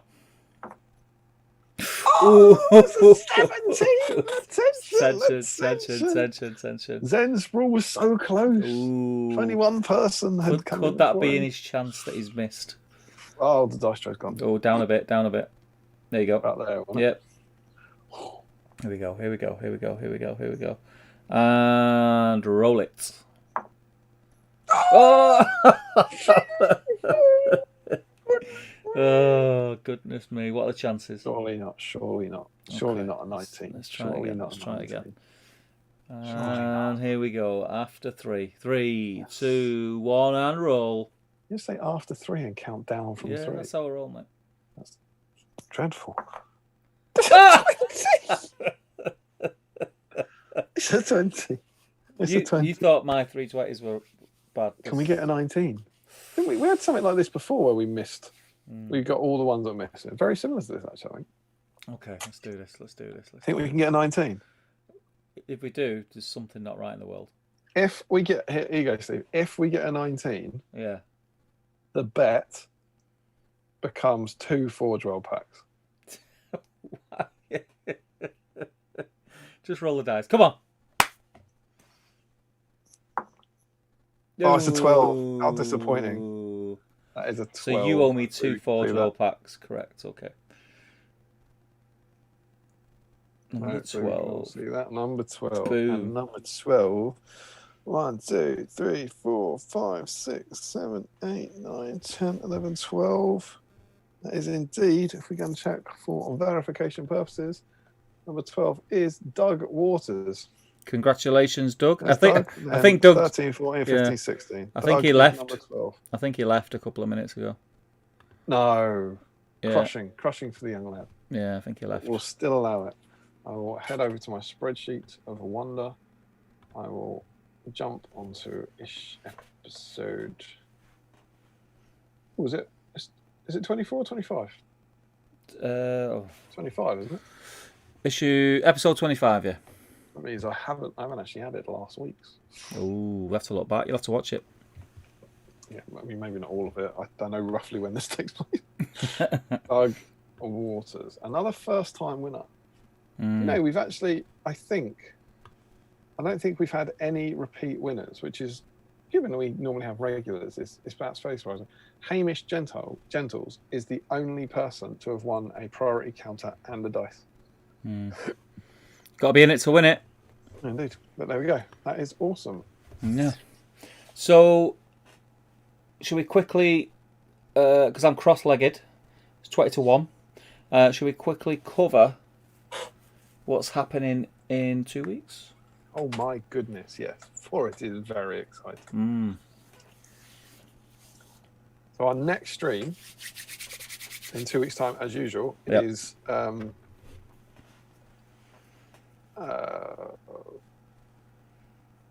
11th, yeah? Friday the 11th. Yeah. Is that right? Yes. So that is possibly going to be our last one before Santa comes. So, Steve, what is it? It's our Christmas stream. It's a special. There's no issue. It's just a Christmas special. We're going to be baubles, Christmas hats, you name it. What are we doing as the entry to the painting competition, Damian? It's your idea, Steve. I wouldn't want to take it away from you. I can't remember what we spoke about. I think we just sort of blew the lid off it, and you can paint anything you want, but the only stipulation is it has to be Christmas themed. So that could be snow on it, that could be a Christmas hat on Gandalf, that could be any kind of conversion to, turn goblins into elves, little Christmas elves, or whatever you want. It has to have a Christmas theme, and it's not got to be. It's not. There will be limits. We're not just going to go, because you say, there's a bauble on the base, that won't get you in. It's got to be genuinely Christmas themed, I think. Covered everything there? Yeah, I mean, when someone puts a bauble on the base next time, you're going to let them in. I think we all know that. Maybe. But yeah, anyone with some sort of merit, maybe like a festive twist. Yeah.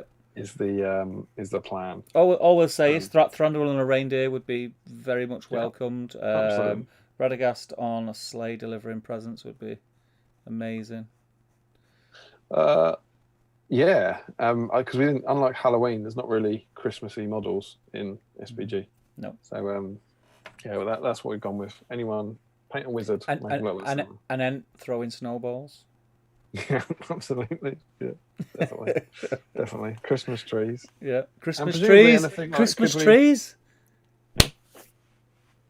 I mean, you know what you said, like an ant throwing snowball, and I said, yeah, Christmas trees. Yeah, and then I know. You said Christmas trees because I didn't get it. Stole it. Yeah, thanks. Yeah. Okay.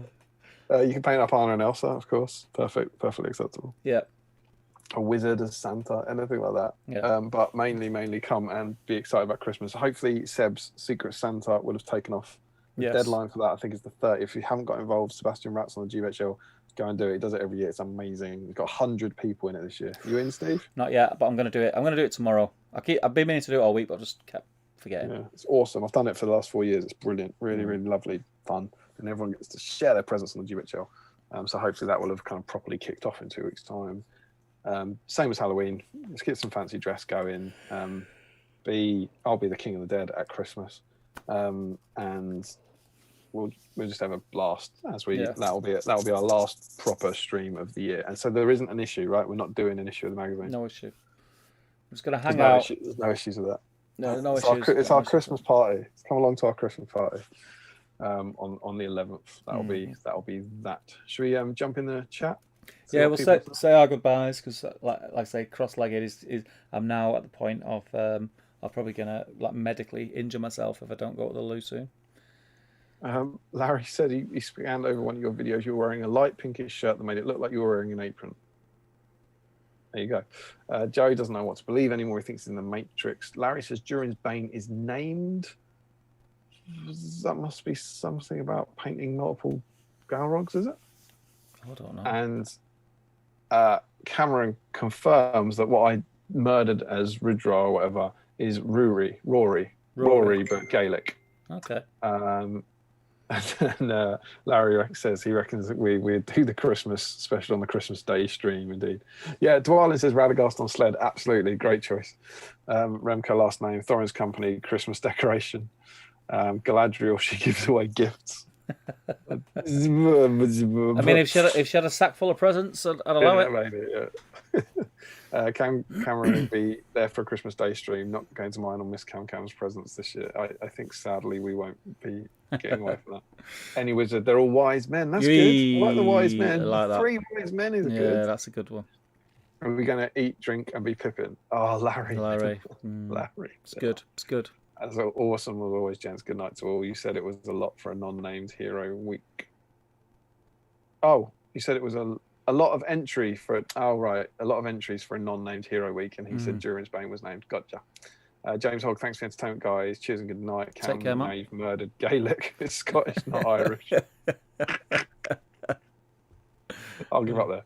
And he's, yeah, indeed. Larry Miller says Galadriel, Lady of Christmas Lights. And I've stopped reading the chat. And yeah, I think that's it. It is indeed. I've had an absolute ball tonight. We've run over quite a bit, which is fine. we could probably have done another half hour if I'm totally honest, but I do really need a week. we built up for the big dramatic goodbyes now. If you said that a quarter of an hour ago, we could have started out, but now. It's like if you say goodbye to someone in the car park and then they turn the same direction as you and you absolutely cannot speak to them anymore because you've already said goodbye. Yeah, it's really awkward. Really awkward. But yeah, yes. we are going to be back in 2 weeks as normal. So we will hopefully see you all then. We hope you enjoy it. If you have enjoyed the streams, please make sure you subscribe to the channel. And if you're interested in joining our little Patreon community and our Patreon chat, the details are in the description below. We would love to have you on board. Yeah. And particularly now when we're getting the merch sorted out, we're getting t-shirts and we're getting the dice done. So that'll be cool. And bring your friends, get friends involved, let them know about the channel, get them subscribed. We've got a great little community. It's amazing. And by the next time, it won't be the pledge Simon wants, but by the next stream, the first video will be out. So the campaign will be launched. True that. We can talk about that. That'll be our conversational point. Yeah, that'll be good. Yeah. And then hopefully you'll actually have a another series to look forward to as well. Stream. I would tell you what I'll do. If 2 weeks' time, I will try and get the first 2 out. That's what I'll try and do, so that you've hopefully got a chance to watch the first video and give us some feedback on the stream. That would be good. That would be my target. Yeah. And please get involved on the GBHL tomorrow in our SPG magazine cover reveal extravaganza. Okay. That'll be Well, thank you everyone again for joining us. It's been an absolute pleasure. You have cheered me up no end today, and I look forward to speaking to you in a fortnight. And for Patreons, I look forward to probably speaking to you in about 10 minutes when I make my I don't know what sandwich to make now. It's going to have Marmite on it probably. Triangle. Don't forget to twist. I've got no cheese. But yeah, thanks. So that's goodbye from me. And it's a goodbye from me. Take care, people. See you soon. Right. See you soon.